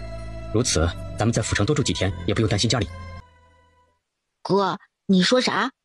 行，带五凤和东宝一起去。姐，你说什么？带我和吴姐一起去府城，真的吗？当然是真的。五凤，把你和东宝的衣服收拾好。这样最好，五凤和东宝见见世面，以后哥还要带你们去京城，看更繁华的地方。姐，我不去，我留下看家。有什么好看的？就2间破屋子，几只鸡，3只鹅，2只羊，外加1只狗，没事儿。明天一早，我给双柱叔和桂枝婶说一下，让他们每天过来喂喂他们。哥，姐，我还是留下吧，家里没个人也不行，万一……五凤，就这么定了。明天我再去给咱爷爷说一声，咱们一家都去府城，让爷爷来看门。我还要当着东院所有人的面说，咱家放了1000两银子，谁要是来咱家，我的银子丢了，我就去报官，让县老爷来审。别犹豫了，收拾东西，姐姐带你们到府城吃好吃的，玩好玩的。四凤啊，都收拾好了没有？啥时候走啊？一会儿就走。爷，我想了一夜，准备带五凤和东宝一起去，让他俩也见识见识府城的繁华。那啥，你要带五凤和东宝一起去，那成吗？邹掌柜乐意不？到了镇上再给邹掌柜说也行。我把你要去府城的事儿啊，跟你奶他们说了，他们都说呀，那府城是啥地方呀？树叶掉下来砸到个人都是贵人呐。府城毕竟不是咱们村里，说话办事儿都有讲究。我寻思着让你跟着邹掌柜去，实在是放心不下。你要是有什么闪失，我可怎么对得起你爹呀？我都跟你大伯和大伯娘说了，让他们照看吴凤和东宝。没想到你要带吴凤和东宝去，那成，咱们一起去。吴凤和东宝也刚好见见世面，家里那些伙计我都跟你大伯说了，让他帮衬着点。姚老爹都说成这样了，四凤还能说什么？既然要走，那你们快点收拾啊，把东西都收拾全了，一会儿咱们就上路。这赶路的事啊，你不清楚，我的行李昨个晚上你奶奶就给收拾好了，我这就回去拿。爷爷，你可没出过这么远的门，到路上可得照顾好自己，那吃的喝的你别想着省点钱啊，要吃饱了喝好了，路上赶路可别着急，别惦记着家里，俺娘有俺们照顾着呢。如此漂亮体贴的话把四凤都感动了。九爷爷，我去府城回来还给你烧酒，你想喝府城的什么酒，只要你说出来，我一准都给你买。哎呀，小凤凰可真能干呐，这么快就要去府城了，那京城啥时候去呢？不急不急，饭得一口口吃，路得一步一步走。今年先去府城，京城等明年后年再说吧。等我去了京城，给你烧京城的酒，咋样？不要，京城的酒啊也不一定好喝，还没咱镇上萧家的酒过瘾呢。你要是去了京城啊，见到皇上替九爷爷问声好，要是去了金銮殿呢，抠一块金疙瘩回来。什么金疙瘩？皇帝的金銮殿，那地砖和墙可都是金子做的，你趁着皇帝老儿看不见，抠一小块回来，让你九爷爷也长长见识。成，就这么说定了。九爷爷，不管啥时候，只要我去了京城，见了皇帝，一准替你老人家向他问好，我再瞅他不注意，从墙上抠一小块金子回来。那就这么说定了。四凤啊，邹掌柜请你去府城，到底是去做啥呀？你给爷爷说说啊，让爷爷心里有点底。爷爷，我说了，你得给我保证，回去后不能乱说，尤其是我奶和我二伯，我不信他们。姚老爹有些尴尬，亲孙女不信任亲奶奶，亲侄女不信任亲伯父，这说出去非被笑话死。我和邹掌柜一起做火锅生意，青阳城的青山酒楼已经上了火锅，乔公子觉得府城也可以上，就让邹掌柜请我去府城，教府城的青山酒楼的伙计做火锅。之所以把二哥带上，就是想教会二哥，让二哥在府城的酒楼专门做火锅。如此一来，二哥见的人多了，经的世面多了，手里再有了这做火锅的手艺，将来一定不愁。四凤，这叫爷爷说啥好，这叫爷爷说啥好啊。爷爷啥也不用说，只要好好看着就行。二哥脑子活络，最重要的是人品好，在外面做事八面玲珑当然好，但我还是觉得踏踏实实一步一个脚印好。姚老爹感慨地叹了一声，四凤小小年纪就能明白的道理，为什么老二快40的人了不明白？这一路邹志江把四凤等人照顾得很好，每天赶多少路，在哪里打尖休息，晚上在哪里住店，他都安排得妥妥当当。四凤姑娘，我们马上要进城了。一帮人下了马车，站在城门口。哥，这个大名府属于哪一路？河北路大名府，统大名府及镇州、营州、贝州、亳州、德州、沧州等24州，得清军、保顺军、定远军、破虏军、平戎军等14军。四凤和和珅的对话很自然，邹志江却听得心惊。和珅随口就说出了河北路的治下，此人的真实身份到底是什么？守门的兵士过来盘查，邹志江先安慰了众人：不要慌张，进城要经过一番盘查，一会儿就好了。邹志江早有准备，把一个钱袋子悄悄塞给了盘问他的士兵。士兵背着手捏了捏钱袋子，点点头，一摆手，马车被放行。四凤，你让我来府城做什么？二哥，我和邹掌柜合伙做火锅生意，你应该知道。李夏点点头，镇上酒楼的火锅火爆得很，让你来府城，一来你在镇上的酒楼经历过火锅，二来你是我堂哥，我交给你，邹掌柜放心，我也放心。往后这府城青山酒楼的火锅你都要负责起来，等到了酒楼，我亲自教你高汤熬制、蘸料配置、布菜，教你怎么给火锅添炭，怎么保养火锅。教会了你，我就回去，你就留在府城的酒楼。啊！李夏懵了，这是要让他在府城的酒楼独自一人负责火锅？李夏激动地说不出话来。好好跟四凤学，好好干，别给咱们老姚家丢脸。爷爷放心，我一定会好好干的。二哥，当着爷爷的面，我还有件事要说。大凤姐这次回去我见了，骨瘦如柴，那双手跟鸡爪子似的，还有大凤姐的孩子栓子，4岁的孩子，跟2、3岁的差不多。我的意思，二哥，你在府城酒楼做工，工钱不会少，以后大凤姐和栓子你要管起来，他们娘俩也用不了多少钱，你要担起这个做弟弟和做舅舅的责任。四凤，你放心，我姐对我的好，我记在心里。以前我是没有能耐，这往后我有能耐了，肯定不会亏待大姐的。二哥，男子汉大丈夫，说话算话。栓子现在还小，等他长大了会记着你的好。哎呀，三哥可把你给盼来了，半个月前呢就收到了公子的信，还算着什么时候三哥能过来呢。志海呀，这就是公子提过的姚姑娘，这位是何公子，这几位都是姚姑娘的家人，专程陪着姚姑娘来府城的。四凤姑娘，这位是我的堂弟邹志海，和我一样勉强管理着府城的酒楼。哎呦，姚姑娘、何公子连日赶路，想必是累了。后院已经备下了客房，请几位先到客房洗漱休息，有事咱们明天再说。色香味俱全，看着就很好看。别说吃了，邹掌柜，这也太奢侈了。你这是存心想把我的胃口养刁，等我回了村里吃不到这样的饭菜，我可得找你算账。瞧四凤姑娘说的，你四凤姑娘的能耐，早饭吃这些小菜一碟呀。关键是看四凤姑娘想不想吃啊。4个人用完了早饭，就在饭桌上，四凤把火锅的事情和邹志海说了。一切按照四凤姑娘说的做，四凤姑娘尽管吩咐。木炭的添置很讲究，一顿饭客人们吃多少时间，用多少木炭，别等到中间木炭烧没了，客人还在吃饭，那就倒了生意。四凤说了很多，立夏和2个伙计也听得很多，当然一遍是不行的，接下来的几天四凤都会手把手的教他们。立夏知道自己的机会来之不易，非常认真的跟着学。接下来邹志海、邹志江兄弟2人研究怎么开始推广铜火锅。之前四凤在青阳城用了免费试吃的招数，邹志江也对邹志海讲了。邹志海饶有兴致地研究四凤在青阳城用的招数。哎呀，三哥，怪不得你如此推崇四凤姑娘。四凤姑娘简直就是个商业奇才呀！她用的那个试吃，就是抓住了一些人贪小便宜的心理。其实，在咱们买卖行当里啊，这种叫做小鱼钓大鱼。咱们先给他们吃点甜头，让他们吃好了，大鱼就来了。具体如何推广，咱们不妨听听四凤姑娘的意思，这也是公子的意思。这火锅推出去，咱们酒楼的生意可就又上了一层楼了。不过，我担心满庭香，从去年到现在，满庭香的生意也很火，还有西街的一品居，还有同喜楼。邹志海一口气说了7、8个酒楼，都是府城知名的酒楼，这些酒楼都是青山酒楼的劲敌。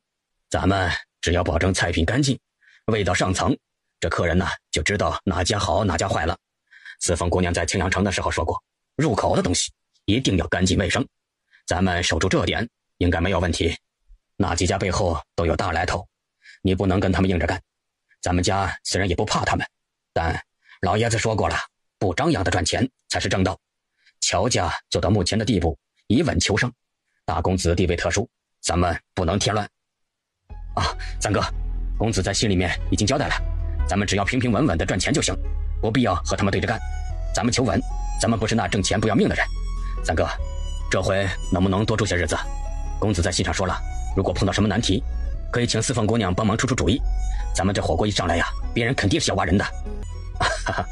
这个不用担心，高汤的熬制、蘸料的配置，就只有立夏一个人掌握，这是火锅的精髓。立夏是四凤姑娘的堂兄，这就是四凤姑娘带来立夏的真正意思。四凤姑娘还在研究一道美味，据说是辣椒，青阳那边没有，等四凤姑娘弄出来了，火锅会更好。邹志海恍然大悟，极为赞成的点头。兄弟2人拿定了主意，找四凤商议如何推广火锅。四凤姑娘，看，咱们什么时候推出火锅呀？弄个木匾，挂在最醒目的地方，木匾写上新式菜肴还有几天，中间那几个几空着，今天写上5，明天改为4，后天改为3，以此往下推。那几个数字用醒目的红色，直到0那天，门口扯上红绸横幅，青山酒楼新推出异域铜火锅，欢迎品尝，5折优惠，仅此1天。邹志海看看邹志江，2兄弟眼中都是思量。邹志海是个行动派的，不一会儿就把木匾竖在了酒楼门口。有老顾客打听到底是什么菜肴，伙计们得了掌柜的叮嘱，一概笑而不语。就这样过了2天，木匾上改成了1天时，四凤没有上街，而是找到了邹家兄弟。昨天问的人多不多？前天中午和晚上加起来有50多个，昨天升到了80多个，今天这才一小会儿，已经来了几波人问。我看了一下，约莫有20-30人。其他酒楼有动静吗？有，已经有4家酒楼通过各种关系来打探，伙计们和后厨的厨师我都盯着呢，不让他们回家。这些天呢，都在后院住着，也不让他们接触外面的人。今天最后一天，可以让伙计们透一点口风。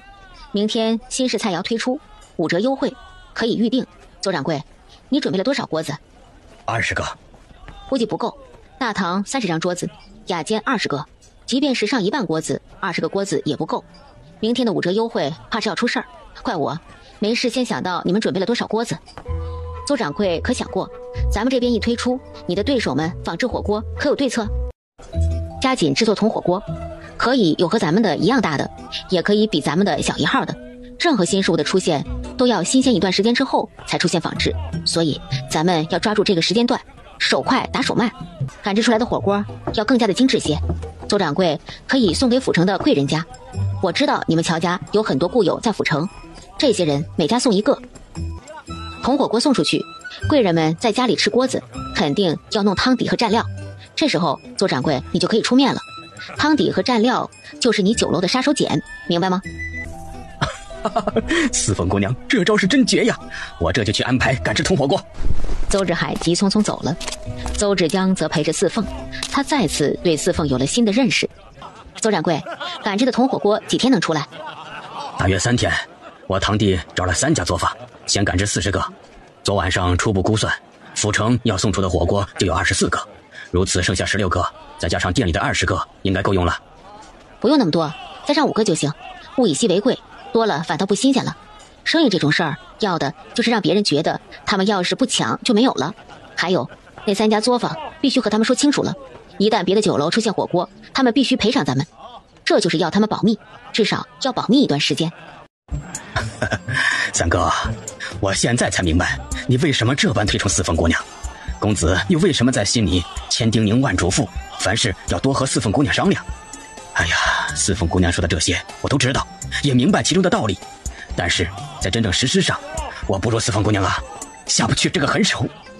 你我都是久在生意场上的，进的人多了，经的事多了，难免的会瞻前顾后，尤其是在府城，哪一个都是手眼通天的人呐。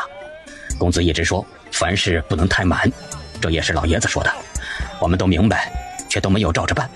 四凤姑娘让上这25个锅子，就是不想让我们把事情做得太满。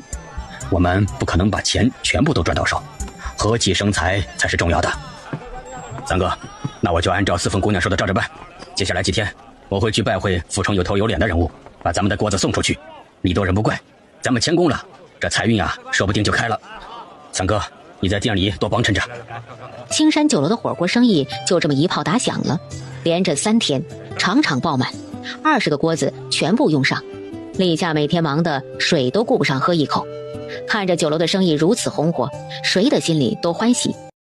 邹志江和四凤、和生等人回乡，立夏被留了下来。四凤对立夏好一番交代，立夏频频点头。姚老爹交代立夏好好干，立夏一一应了。归乡心切，来的时候慢悠悠走了4、5天，回去的时候只用了3天半。到了镇上，天正好黑了。邹志江招待大家在镇上的酒楼住一晚，明日一早他送各位到码头。双柱和桂枝帮着和生推车，只是这夫妻俩的脸上并没有显得多高兴，反而有些愁闷。你说啥？我二伯他们住我家。东宝说啥？姐，二伯住咱家了，咱没家了。四凤脸上的笑顿时没了，把目光看向双柱和桂枝。哎呀，俺们拦不住啊！你二伯说你们去府城不回来了，把房子给了他。因为这事儿，你二伯还和你大伯打了一架，把你大伯的头都给打烂了。唉，俺们没办法，就和你二伯商议，别的俺们都不拿，就把后院种的那些辣椒苗给移走了。这可是你千叮咛万嘱咐的。四凤大踏步往家走，姚老爹再也顾不得和村民说话，一路小跑往家走。谁叫你们住西院的？谁叫你们住西院的？爹，你听俺说，你和四凤不是去府城了吗？起初俺们也没打算搬过来，这不是有一回俺们去镇上卖糟鱼，碰到人说四凤八戒上了乔家，在乔家买了大房子，俺就寻思着这房子肯定是靠人养的，房子里有人住才能保住啊，这西院要是能够长久不住人会垮塌的，所以俺们就搬过来了。俺们也是要给四凤看房子，这搬家老费神了。老大，走的时候怎么交代你的啊？当初四凤把立夏介绍去镇上酒楼，又把立夏带去府城，你们俩说要报答四凤，你们说会好好的照看西院，你是怎么照看的？俺们跟爹保证要好好照看西院，俺们每天都来西院扫扫院子，喂鸡喂狗喂羊喂鹅，村西的地还是俺孩他爹和双柱一起去交的，俺们尽心了。可是二弟他们要搬过来，俺们也拦不住，就因为这，俺孩他爹还被二弟打破了头，拿着铁锹打，幸亏被拉住了，要不然人命就没了，也不知道有多大的仇气。没那回事儿，俺们哥俩的事儿，哎呀，没你们说的那么严重。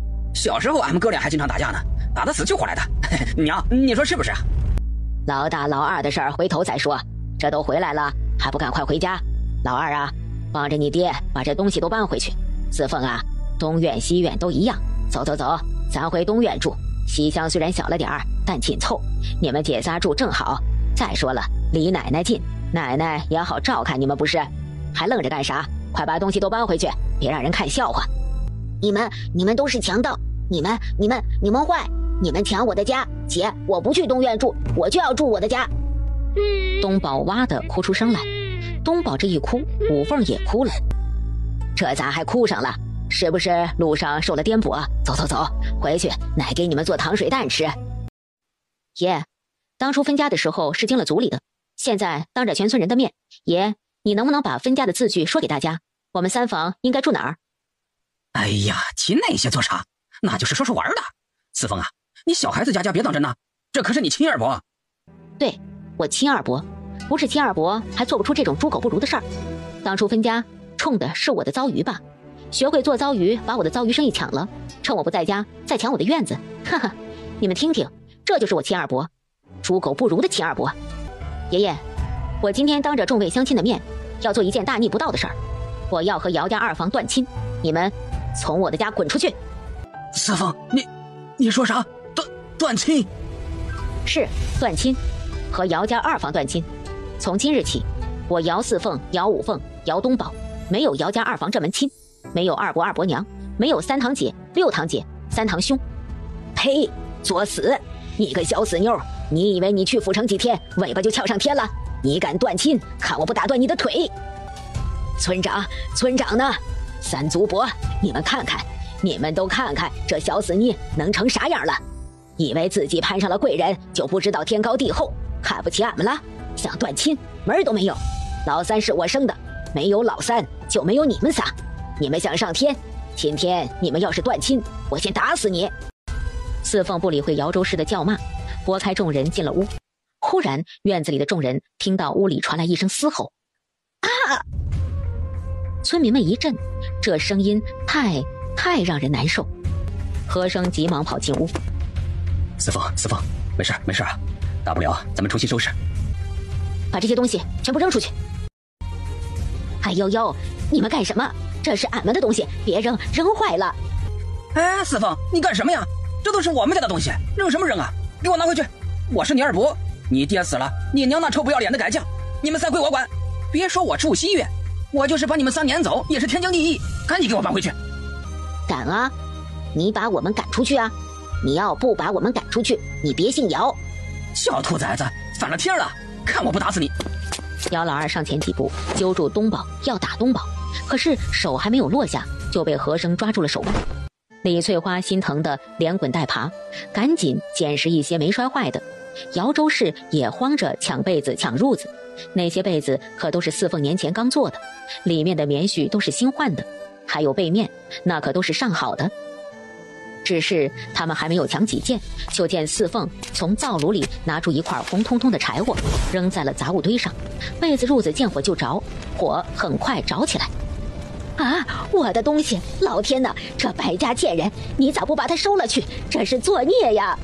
杨正元站在当院，见四凤如此，大大吃了一惊。他怎么也没有想到四凤会做出这种行为，四凤这性子也太烈了。姚老爹苦着脸，一边抢救东西，一边想要劝四凤，可是又没有底气。哥，去看看八仙桌下面那个活砖下的银票还在不在，拿出来，明天咱们去镇上买东西。双柱叔，劳烦你找匠人，我要盖新房。四凤，你说啥？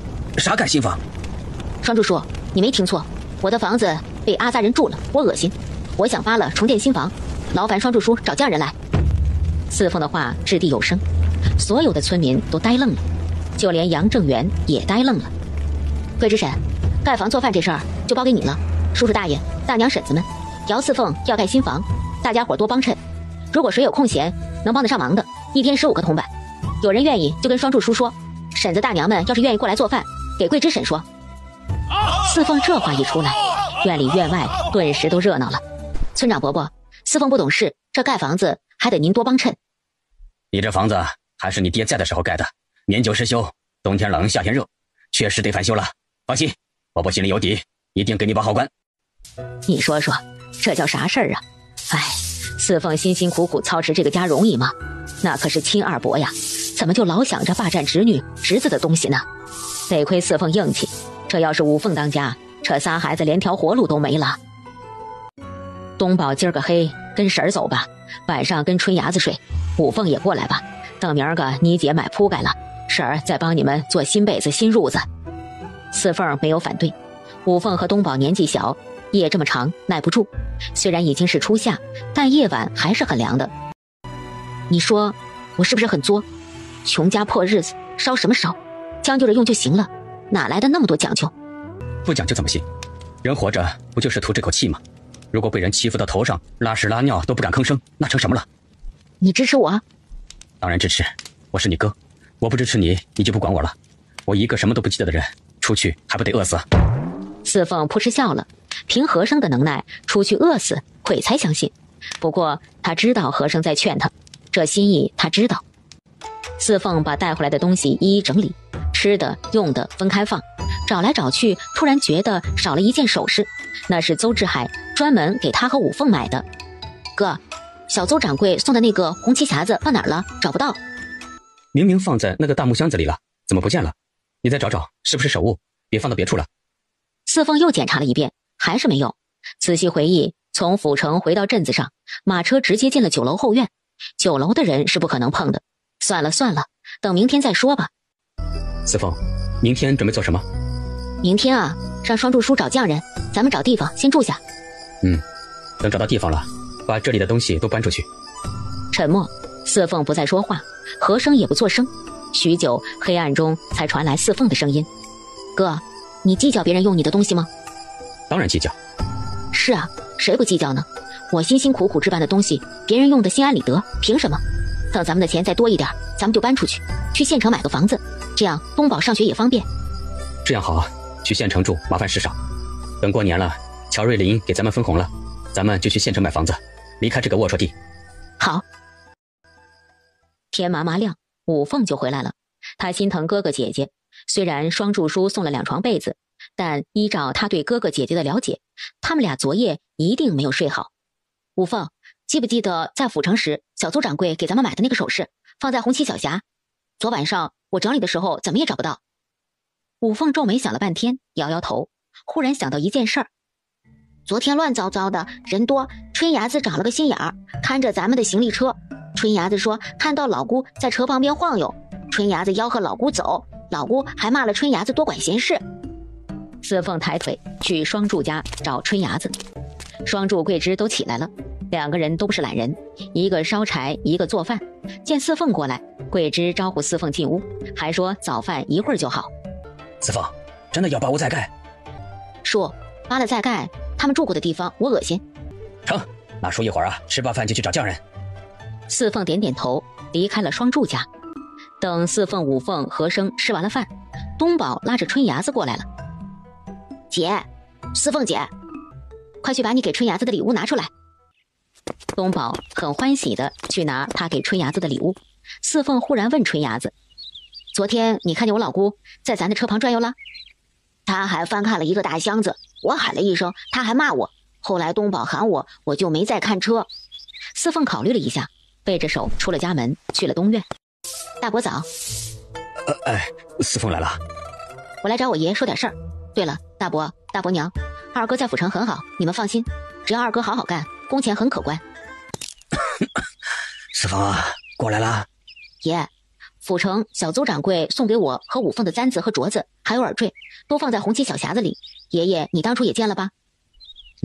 见了，人家邹掌柜是个厚道人。可是现在不见了，那些首饰不说值1000两，也值800两。昨晚上我找了3遍都没有找到，昨天闹哄哄的，也不知道谁手长摸短给拿去了。不过这东西也好找，邹掌柜送的首饰上都刻了我和五凤的名字，想必也好找。那咋办？爷爷给你挨家挨户问问去。爷，这样不好。如果是有人偷的，咱们上门去问还好说；如果不是人家偷的，咱们上门去问，人家肯定会恼火。再说平白无故去问，那就是怀疑人家，乡里乡亲的不好。我准备去报官，让官府来查，毕竟这是价值800两的首饰啊。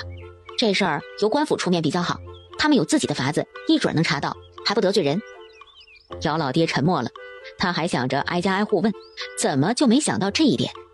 就这么着吧，爷，一会儿我要去镇上买东西，顺便让邹掌柜去县衙报案，让县衙的官差老爷明天来查案。那要是查出来，会不会被抓走啊？会呀，县衙的官差可不是咱们这样和颜悦色说话，人家有很多手段，一定能查出来。再说了，昨天那么多人，指不定有谁看见了。爷爷放心，官府查出来就不碍咱们什么事儿了，抓走了打板子下监牢，那也是他自找的，谁让他手长摸短？你个败家的小死妞，你还在说啥？知道丢了还不赶快去镇上报官？那么贵重值钱的东西，你咋能随便放？不知道天高地厚，看把你能耐的！现在丢了吧，活该！还不快去！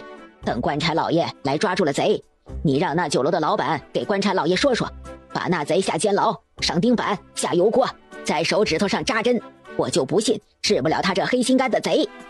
四凤啊，见到邹掌柜没有？见了，把事情都给邹掌柜说了。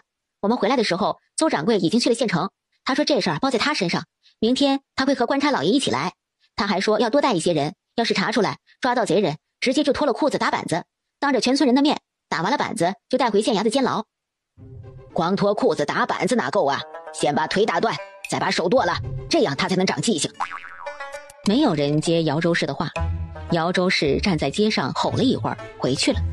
娘啊，你说官差老爷要抓住了贼，真会脱了裤子打板子，当着全村人的面打完了还要下监牢？你是说四凤丢的那几件首饰吧？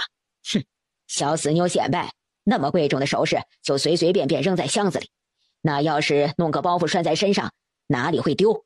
真是个败家的，丢了也活该。不过要是官差老爷找回来了，娘给你要过来，给你当嫁妆。娘，救救我！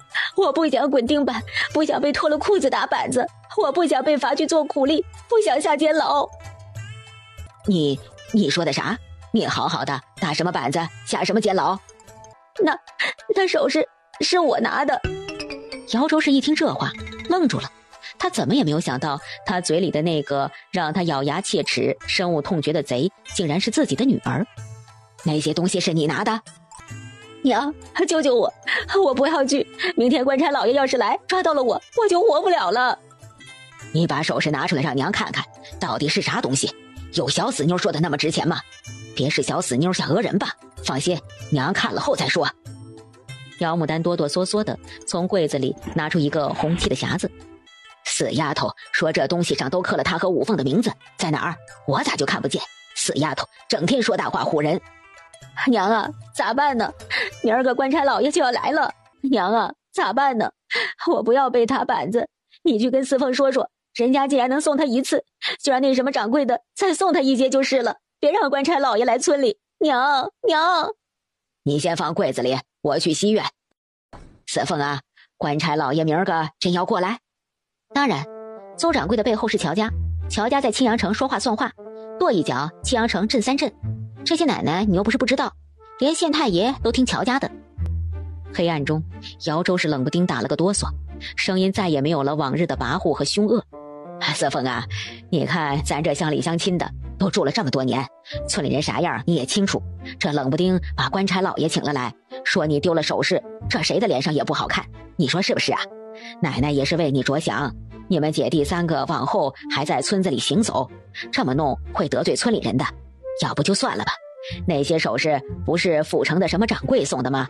你让他照原样再送你一些不就行了？奶，你现在说已经晚了，邹掌柜这会儿只怕已经和县太爷说清楚了，明儿一早他们就来了。他们来咱村具体怎么查，查到了以后把贼带到哪儿去我就不知道了。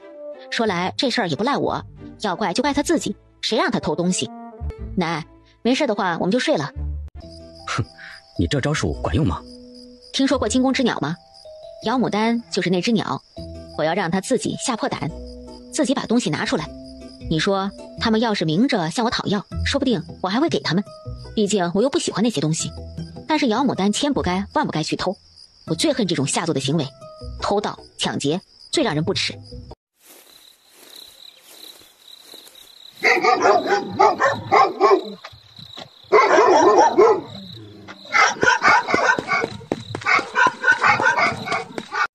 没事了，没事了，东西送过去了，官差老爷来了，咱也不怕。姚牡丹听姚州氏这么说，顿时觉得头顶上的大山消失了。邹掌柜，我姐在家呢，今儿个早上我姐说您会来，我还以为我姐骗我呢。真香，这锅里做什么呢？啊，闻着就让人流口水呀。海掌柜笑呵呵地和和生四凤打招呼，并把身边的2个官差介绍给四凤和生。海某人奉公子之命来给姑娘送礼，四凤姑娘何公子可不能推辞啊。瞧海掌柜说的话，我这家徒四壁正愁没东西呢，您这是雪中送炭来了。老二，你咋了？爹，四凤是不是把官差老爷给请来了？那些官差是不是要把俺们抓走啊？平常我怎么教你的啊？谁叫你手长摸短偷东西？四凤已经报给官老爷了，官老爷要抓你，我也没有法子。你赶紧快去给四凤赔不是，把东西都还给四凤。爹去给四凤求求情，兴许四凤看在我的面子上，还能让邹掌柜说上几句好话，要不然官差老爷把你带走，下了监牢，你爹我就是磕头作揖也是救不出你了。爹呀，俺们就是在西院住了几天，没拿四凤啥东西，俺们真的什么也没拿，就是吃了鸡蛋，喝了羊奶，就是仨孩子穿了四凤他们仨的衣裳，那也都是他们穿旧了的。天地良心，俺们真没偷啊！四凤那些钱可都好好的，一文不少啊。柜子里那些布都是俺娘拿走的，还有豆油和俺们无关呢。还不说实话，还不说实话，等着官差老爷把你下监牢才说是不是啊？不想死就赶紧把首饰盒拿出来。爹，你说啥呀？啥首饰啊？还装！官差老爷都来了，马上就要召集村民挨个询问，你还装？哎呀，我的老天爷呀，快把首饰拿出来，再不拿出来，你爹我是真的帮不了你了，你就等着下监牢吧。爹，你说清楚啊，官差老爷来不是因为俺们住了西院，四凤还不是那等不顾脸面的人，你们一家搬出来，这事就算过去了。可是你们千不该万不该偷四凤的首饰，那些首饰可是府城邹掌柜送的，上面都打着四凤和吴凤的名字，你就是藏起来也是不行啊。哎呀，我的儿啊，你咋这么糊涂呢？那官差可不讲情面，他们下起手有多狠，你根本就想不到。老二，你快拿出来吧。不对呀，爹，不对呀，我是你儿子呀，我虽然混，我虽然爱占小便宜，但是那等偷东西的事我可不干呐。这是你教的呀，这是辱没祖宗的事啊！我姚老二就是穷死饿死也不能干呐。那首饰可真不是我拿的，你想啊，我一直都在院子里，翠花也在院子里，你们带回来的东西我根本就没看见呢，那么多人看着，我们怎么偷啊？难不成我能分身去偷首饰？姚老爹一听也是啊，那天老二夫妻2个一直都在院子里，三凤、六凤、立秋也在西院，而一车礼物是在街门口放着的，不应该是老二。不是你就好，不是你就好啊。爹，到底是咋回事啊？四凤报官是因为丢了首饰，都是啥首饰啊？那么金贵？是府城的小邹掌柜送给四凤五凤的，有镯子、簪子、耳坠什么的，挺贵重的。四凤不要，人家小邹掌柜硬是要给，回来的时候装在一个红木漆的匣子里面，四凤随手就放在大木箱中，没想到最后首饰不见了。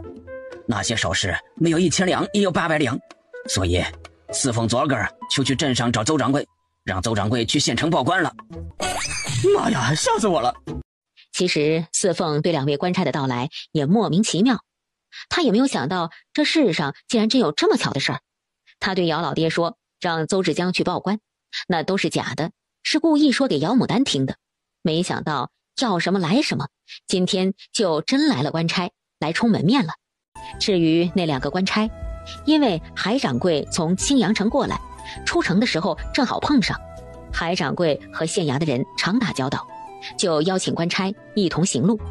就这么着，邹掌柜、海掌柜并2位官差到了杨家岭。刚刚离开小友河码头，姚老爹就跑了过来。四凤啊，咋说了？官差老爷咋没出来问话呀？爷，你说我让邹掌柜去报官的事儿，是不是被人听去了？今儿个天不亮，黑虎一直叫唤，我起来一看，木匣子回来了，首饰一个也不少，不知道是谁从门缝里又给塞回来了。啥？你说那首饰又被送回来了？本来我想，东西既然已经回来了，我就去镇上告诉邹掌柜，让他去县衙销案。可是我还没有去镇上，邹掌柜就陪着官差来了。官差本来是想要挨家挨户查问的，我想着东西已经回来了，咱也没有损失，还是算了。乡里乡亲的，要是查问出来，多不好看啊！您说是不是啊，爷爷？对，四凤啊，你做的对呀。乡里乡亲的，低头不见抬头见的，兴许他们就是觉得好看，玩了会儿又给送回来了，这样好。那你说不查了，官差愿意，大老远的来了，你说不查人家就走，官差会不会找咱们的事儿啊？爷爷，我也是这么想的，我悄悄给官差塞了点钱，这才把事情压下了，要不然还不定怎么样呢。他爹呀，咋说了？我咋听外面吵说官差走了？走了。不是来查案的吗？咋就走了？不查了？首饰今儿天不亮就被人送回去了。四凤给官差塞了钱，好说歹说，说了好多好话，官差才不查了。要不然啊，今儿官差非得把咱们村搜个底朝天不可。姚州市全然忽视掉姚老爹后面的话，他只听前面的，官差走了，不查了。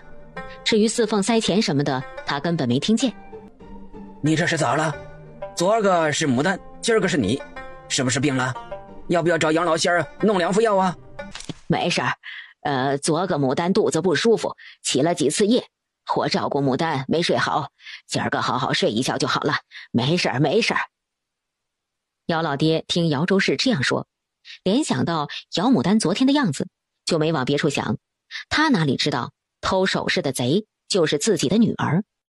因为官差的到来，姚家西院成了杨家岭茶余饭后谈论的重点，尤其是对四凤的议论更是此起彼伏。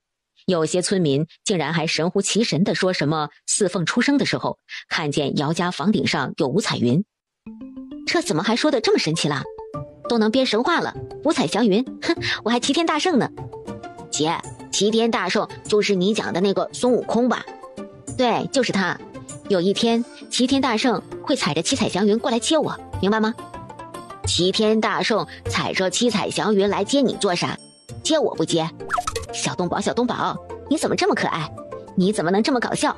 那云彩上只能坐下一个人，你说是你上去还是我上去啊？那掉下来咋办？行了，你快说说房子要怎么盖？扒了重建还是重新找地方？和尚一说这话，四凤的思绪就回来了。今天邹掌柜、海掌柜还有官差到来，把他的盖房思路打断了，得重新捡起来。四凤把自己的想法跟和珅说了，按照四凤的意思，房子干脆全都扒了，扒到地基，重新盖起。把门楼修一下，换了结实的大门，茅房也要盖个顶子。我把茅房忘了，行，就照你说的来。那我去画图纸，等盖房的人来了，再详细的给他们说。傍晚，盖房子的人如约而至，双柱陪同。姚老爹听说盖房子的人来了，也赶紧过来。虽然他不出钱，但他是四凤的亲爷爷，盖房子可不是小事情，他得在场。主家，这修3面火墙，费时费工还费钱，主家确定要修成这样？就照我说的盖。四凤啊，要不用修火墙，盘炕，天冷了烧炕就行，火墙太费钱了。爷爷，修火墙是想让屋里暖和点，盘炕省事儿，可是整个屋子里不暖和呀。钱不用操心，挣钱就是花的，不然起早贪黑挣钱做什么？哎，姚老爹还要阻止，四凤已经领着盖房的人出了屋。双柱跟着，3个人一边研究一边说着盖房的工钱。姚老爹跟出来，听到最后工钱是一个大工1天35个铜板，一个小工1天20个铜板，包工不包料。姚老爹才松了口气，还好，这人没有欺负四凤是个小孩子，没有胡乱要钱。因为要扒了房重建，四凤就得重新找地方住。姚老爹的意思，东院倒座房新拾掇好，春生结婚的日子定在了过年的时候，这离春生结婚还有大半年。等春生结婚，西院的新房早就盖好了。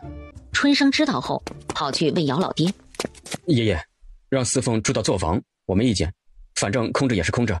就是爷爷，能不能问问四凤，给俺也弄出去做工？俺也不说去府城县城就行。”姚老爹吃惊地看着春生，他怎么也没有想到自己极为看重的大孙子心里头竟然有这样的小九九、小算盘。一时间，姚老爹心里头五味杂陈。春生在这个时候提出要去做工，这让他心里头难受。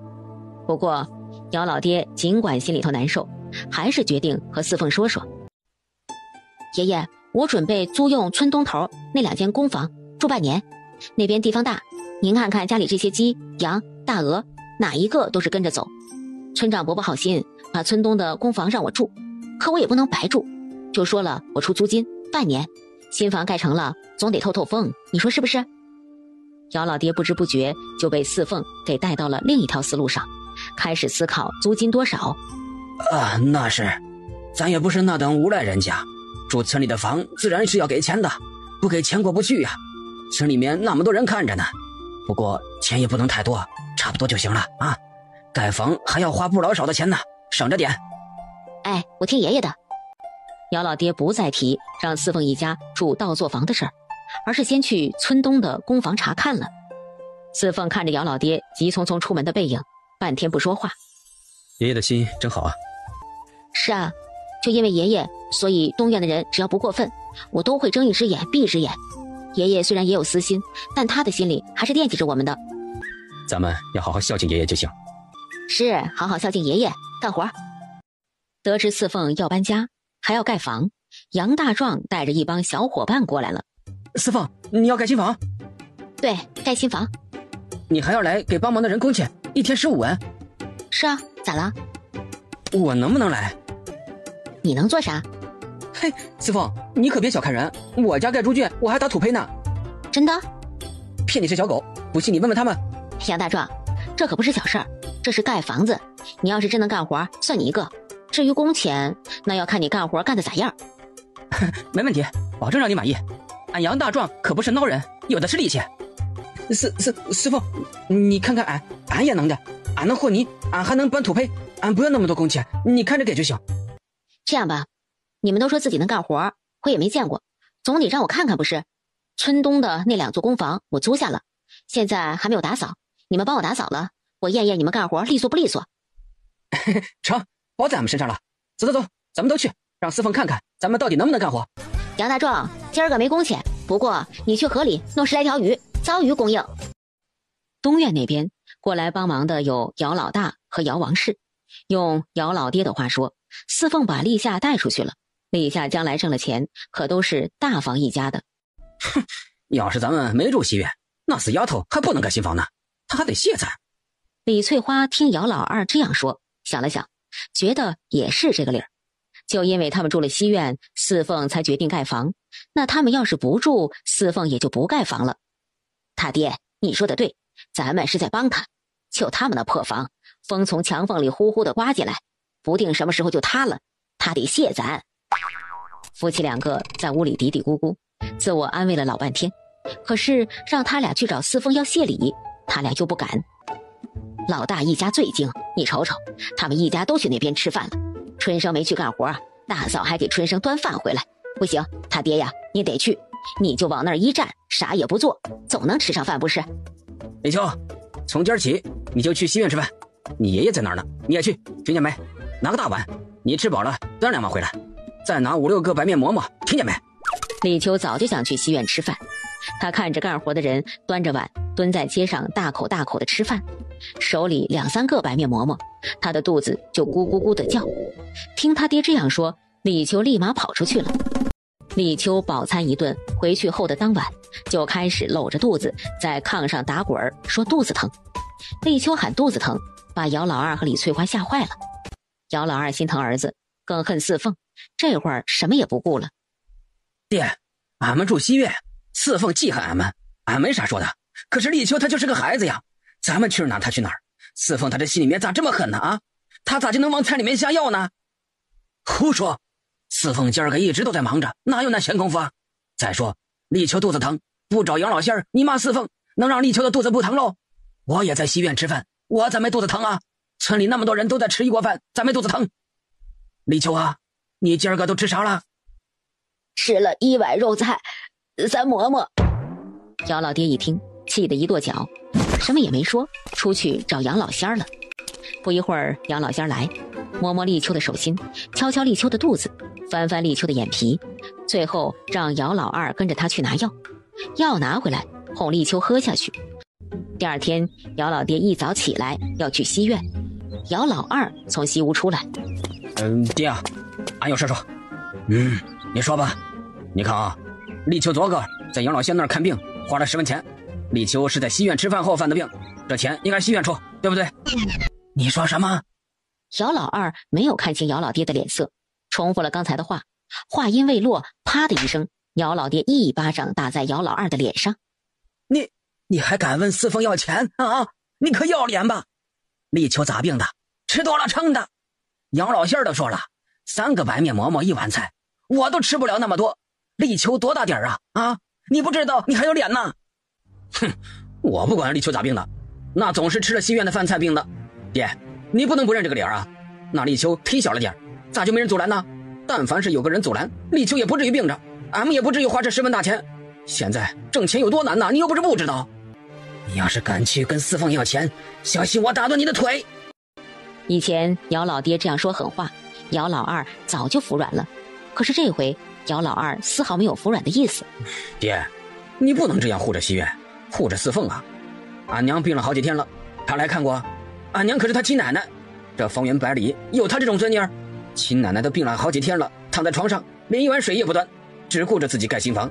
也就是没有了老三，要是老三在呀，她敢这样？以前俺娘说四凤那丫头心狠心软，俺还给俺娘解释说小孩子不懂事儿，不用和她一般见识。可是现在你看看她有钱了，连夜拿钱给杨老九，给双柱，给村里其他人，她可给俺娘一根线了，给俺娘端1碗水了。哎呀，爹呀，你不能因为跟着她去了一趟府城，回来了这心就偏成这样。你这1碗水要端平啊，不能太偏心了西院了。俺可是你亲儿子，俺都被他挤兑成这样子了，你也该看看俺们呢。姚老爹气得眼前黑了一大片，他还想着给姚老二补窟窿，姚老二却在后面拆台。一阵咳嗽声，姚周氏从屋里出来。自从那天晚上因为姚牡丹偷首饰的事儿，姚周氏一夜未眠，整整1天都待在屋里不出来，生怕官差来抓人。一直等到官差走了，姚周氏才松了一口气。可是姚周氏毕竟上了年纪，就这么一下子病倒了，从官差走那天就病倒了。老大媳妇儿啊，先给你娘炖个糖水蛋，今儿个呀你就不用去西院帮工了，留在家里照看你娘。不用，谁也不用，我死了你们才高兴呢。我生你们养你们，我都要病死了，连问都不问，我死了算了。西院有钱，小死妞能给你买烟丝，能给你买酒，能把立夏弄去府城，你们都去西院，不用管我，我死了正好不碍你们的眼。听姚周氏这样说，姚老爹也觉得自己这几天光顾着西院盖房子，没有管姚周氏不对。病了就回屋躺着去，我去找杨老仙儿给你来瞧瞧病，该吃药就吃药。姚老爹和杨老仙一前一后回来的时候，正好碰到四凤。爷，咋了？谁病了？你奶昨个躺了1天了，说是头疼，昨个1天就喝了1碗粥。四凤点点头，表示知道了。他大约能猜到姚周氏为什么病的。爷，您先回去吧，我一会儿去瞅瞅我奶。我奶奶看病钱我出吧。那哪能让你出啊？哎，你盖房子也花不老少的钱呢，你奶奶看病也花不了几个钱，不用你出。没事儿，盖房子钱是盖房子，给我奶看病的钱我还是有的。爷，你们赶紧去吧，我就不过去了。我奶看不惯我，我去了反倒不好。杨先生，您尽管给我奶看病，不用考虑药贵还是药贱，捡好的用，别舍不得。病来如山倒，病去如抽丝，我奶可得好好的。哎呦，瞧瞧这四凤啊，真是懂事啊！姚少爷，你有这么个孙女啊，真是福气。姚老爹带着杨老仙儿进了东院，杨老仙儿给姚周氏诊脉，姚周氏絮絮叨叨说了一大堆，说什么不要太贵的，他没钱，他没病，就是起夜着了凉，躺2天喝碗姜汤就好了。杨老仙儿被姚周氏絮叨的烦了，对了姚周氏2句：又不让你花钱，刚才来时碰到四凤，四凤说你看病的钱呐他出，你管那药贵还是药贱呢？人家四凤3间大王房支啷啷的就起来了，还差你这点看病的钱。他说啥？给我看病钱死丫头出？才将来时碰到四凤，四凤就是这么说的。牡丹，快去把你大哥喊回来，我躺2天就好了，不花那冤枉钱。杨老仙儿黑心着呢，他开药生怕拿不到钱。牡丹呐，你去西院跟死丫头要钱，要我看病的钱，就说我说的，钱要50文钱，拿回来咱们自己看病，不要让他把钱给杨老仙儿，快去！姚老爹皱眉：你还病着呢，好好躺着。四凤把钱给杨老仙就是给了，你管恁多做啥呀？拿钱拿回来你又舍不得，等老大抓药回来，牡丹给你娘煎药，好好的吃2副药。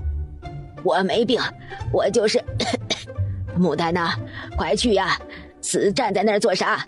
一天天啥都做，连碗水都烧不开，养你这么大顶啥用？快去，跑腿的事儿做会吧，赶紧把钱要回来。因为做贼心虚，因为怕丢人，姚牡丹没有去。姚王氏端着糖水蛋进来，姚周氏可算是逮着了出气筒了，冲着姚周氏就骂起来：想把老娘烫死啊？烫死我，你们就好过了？黑心烂肚肠的臭婊子，整天不安好心，一个扒着我死，我不死，我偏偏就要好好活着，气死你们！姚王氏被姚周氏劈头盖脸一顿骂，气得手都是哆嗦的。姚王氏不知道哪儿来的勇气，一抬头对姚老爹说：爹，你说过的，四凤不懂事，需要俺们这做长辈的帮衬，俺是四凤亲伯娘，俺不帮衬谁帮衬？